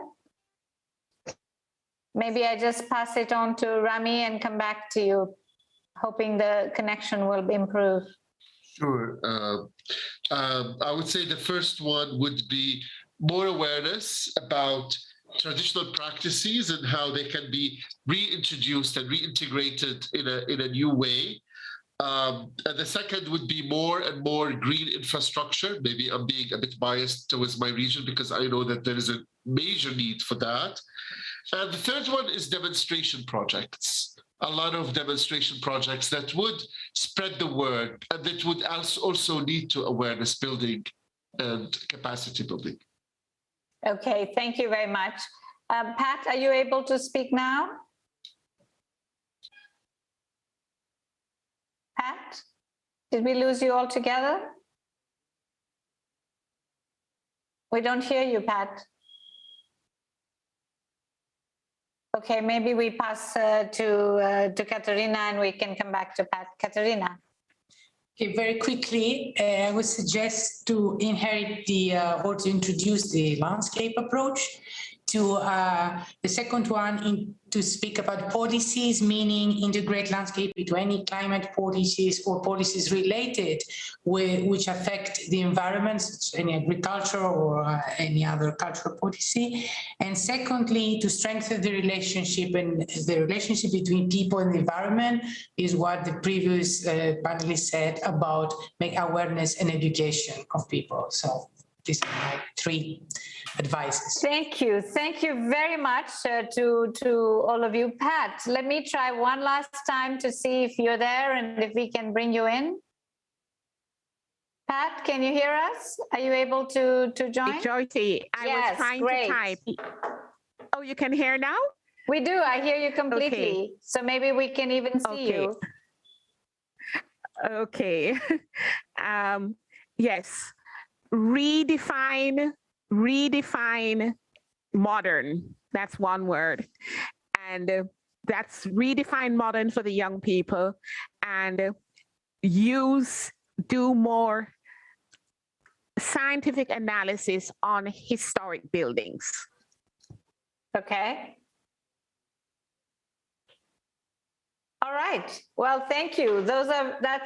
We have now collected a lot of excellent recommendations that we will work on.